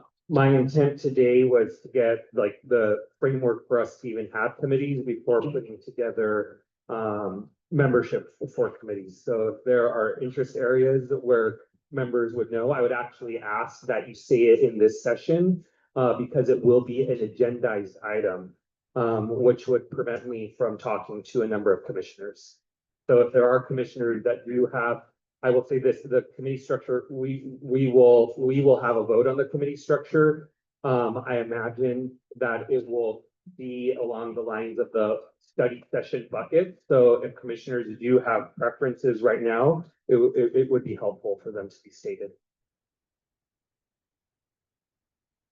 So, this is Martin Schlager. So, Mr. Chair, with regard to Commissioner Mack's question, the idea is that folks could volunteer their interest, but, the final determination is the chair's, is that correct? Is yours, is the chair, is that correct? That's correct. Okay. And in terms of a minimum size, we know we have a maximum size due to the Brown Act of 6, correct? The minimum size would be 3. 2 is just under, parliamentary procedure and Brown Act, just extremely problematic. If you have a committee with 2 people, those 2 people could never discuss anything ever outside of a committee without, one being, potentially a Brown Act violation and definitely having the perception of being a Brown Act violation. 3, improves, the structure and everything. 4, you can keep on going to make it better, but the bare minimum has to be 3. Seeing that you would want an odd number. Yeah, well, yeah, and you want an odd number, yes. Thank you. 3 or 5. Point of order, for the city attorney, wouldn't 3 also have the same issue where you can't talk to anybody else on the committee because that would be a majority in there for a Brown Act violation? Yes. Yeah. So I think we're landing. They're talking about the size. Sorry. So he understands. So the size of the committees, being 3, 2 is definitely just not workable. 3 might have the same issues of 2, just because once 2 people talk, they also are a quorum. Whereas opposed to 2-member committee is the entirety of the committee. But this is a small body also, so that takes into consideration of those things as well. That's right. I mean, if the concern is that because the lower number 3, it's easier to make people with a quorum to speak outside of the meeting, yeah, that's absolutely true, but there are problems otherwise. Commissioner Field. Yeah, thank you, Mona Field, for the city attorney. These committees are advisory to this full body, correct? They are not decision-making committees. They are not going to come back and say, we now have figured out the size of the council. Well, yes, the full committee must take an action. The full commission, I'm sorry. Yeah. The powers of the committee, that's really up to the commission. Typically, a committee has jurisdiction to clear a matter and then forward it on to the full commission with the recommendations. Right. That's normally how it's done, but they wouldn't be able to act for the full. Right, committee. So why then would there be limitation on how many members can talk among? Because it's a Brown Act body. Because the commission has a quorum of 7. That's because the committee is a Brown Act body, so all discussions that happen within the committee. Amongst the quorum of the members of the committee must be done in public. Commissioner Field, though, for your direct question, on what the committee is able to do. It's only able to recommend to the full commission. Exactly. That's why I thought maybe, I don't know. It's okay. I go with the city attorney when he says it's gotta be right. Mr. Chair, Martin Schlager, so is it fair then, as a basic answer to this Commissioner Mack's question, that 5 is the likely size of a committee we would be creating, so as not to create this Brown Act challenge of 2 members speaking to one another, and yet not to reach 7? And the reason I ask this is because it's important to a 13-member body for us to be conceiving of how many committees are also practical, given our ability to serve on them and this whole. Right? So I do think the committee structure, and I support the bylaws, I do think the committee structure does provide a useful outlet for some of this work. As you said, after we together are achieving some baseline of input and information. But I think it does make sense to consider how we're targeting that, given the workload and these limitations in practice. Thank you. Commissioner Field. Mona Field, I mean, this is a good discussion. You know, I already have a list of probably at least 6 potential committees, and that's just me. Okay, and 5, you begin to see the problem. I want to have a little more confidence, if I may say. Every member of this commission either has had or will have their Brown Act training. We all know the rules, even if we have a 3-member committee, because having 5 for potentially however many committees may be not practicable, our word of the day.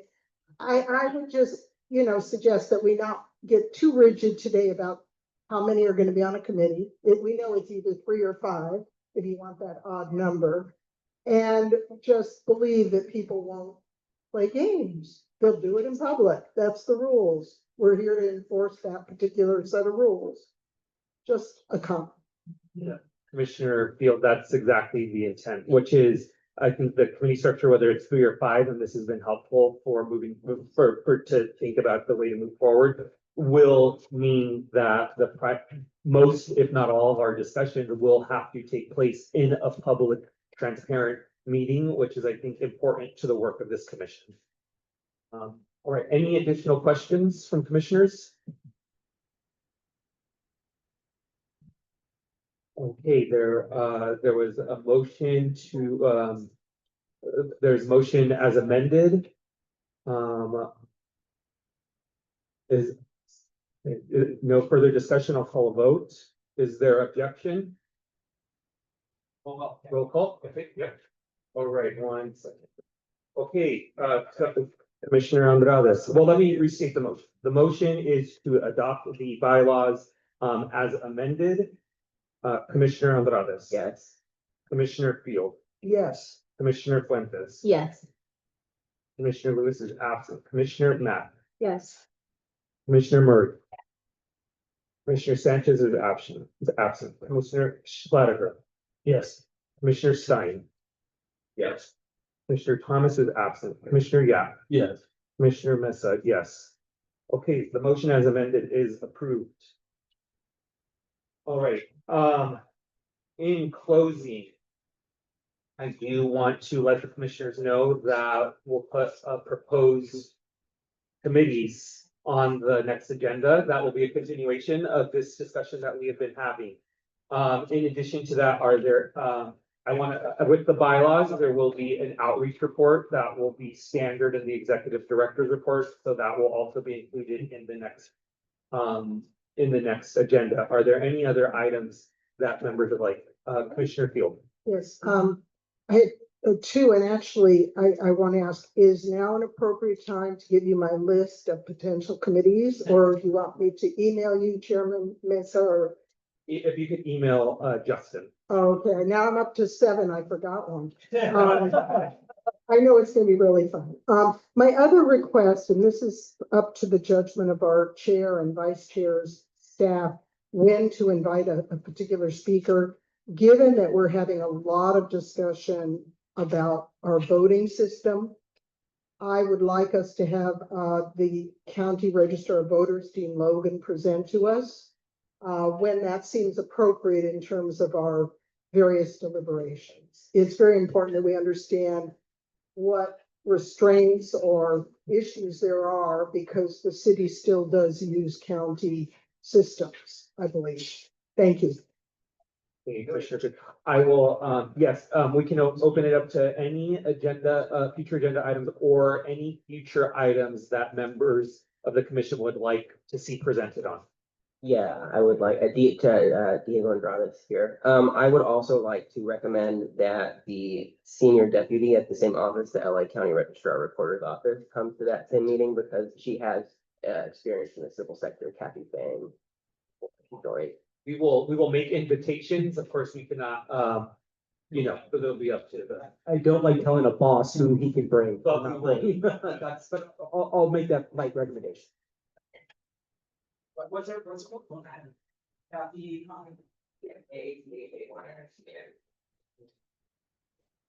Any additional presentations that members of the commission would like to make sure get noted? Mr. Chair, this is Martin Schlager. I don't have a presenter, so we'll have to think about this, but there was one of our presentations today did begin to reference the police oversight and accountability issue. And I think it would be valuable for us to sort of understand what's in the charter about that. And that may be as part of our personnel session, that would be something to think about. But I want to flag it just because it might take a little while to figure out what would be the appropriate presentation, but I do think that's valuable for future exploration. Commissioner Fuentes. Commissioner Fuentes speaking. I would like to hear from the Department of Neighborhood Empowerment. They've been mentioned a lot in passing, so I think that could be interesting. I'm sorry, I have difficult time hearing you. Could you repeat that, Carla, please? Yeah, the Department of Neighborhood Empowerment. I'd like them to come present and speak. And this is Carla Fuentes speaking. Yeah, Mr. Chair, thank you, Commissioner. They are definitely queued up. We've been talking to Carmen over there, I think since I onboarded. And I want to say, honestly, January, and that was their request. Because they're doing a lot of their outreach to the neighborhood councils and they've got like a timeline, and that's the schedule they're aiming for, after they've gotten all their input. One other item that I would note, just to catalog it and we'll figure out where to place it, is there's been a number of presenters and then questions from commissioners around the role of the city attorney. So I just want to make sure that we start looking for presenters on that who specialize in that topic. Both pro and con. Both pro, well, for all topics, both pro and con, yes. And some are multifaceted as well.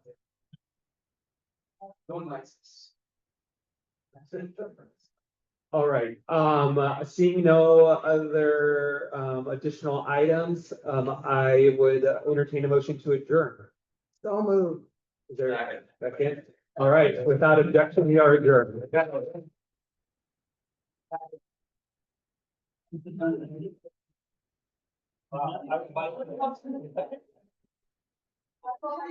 By all. Are you?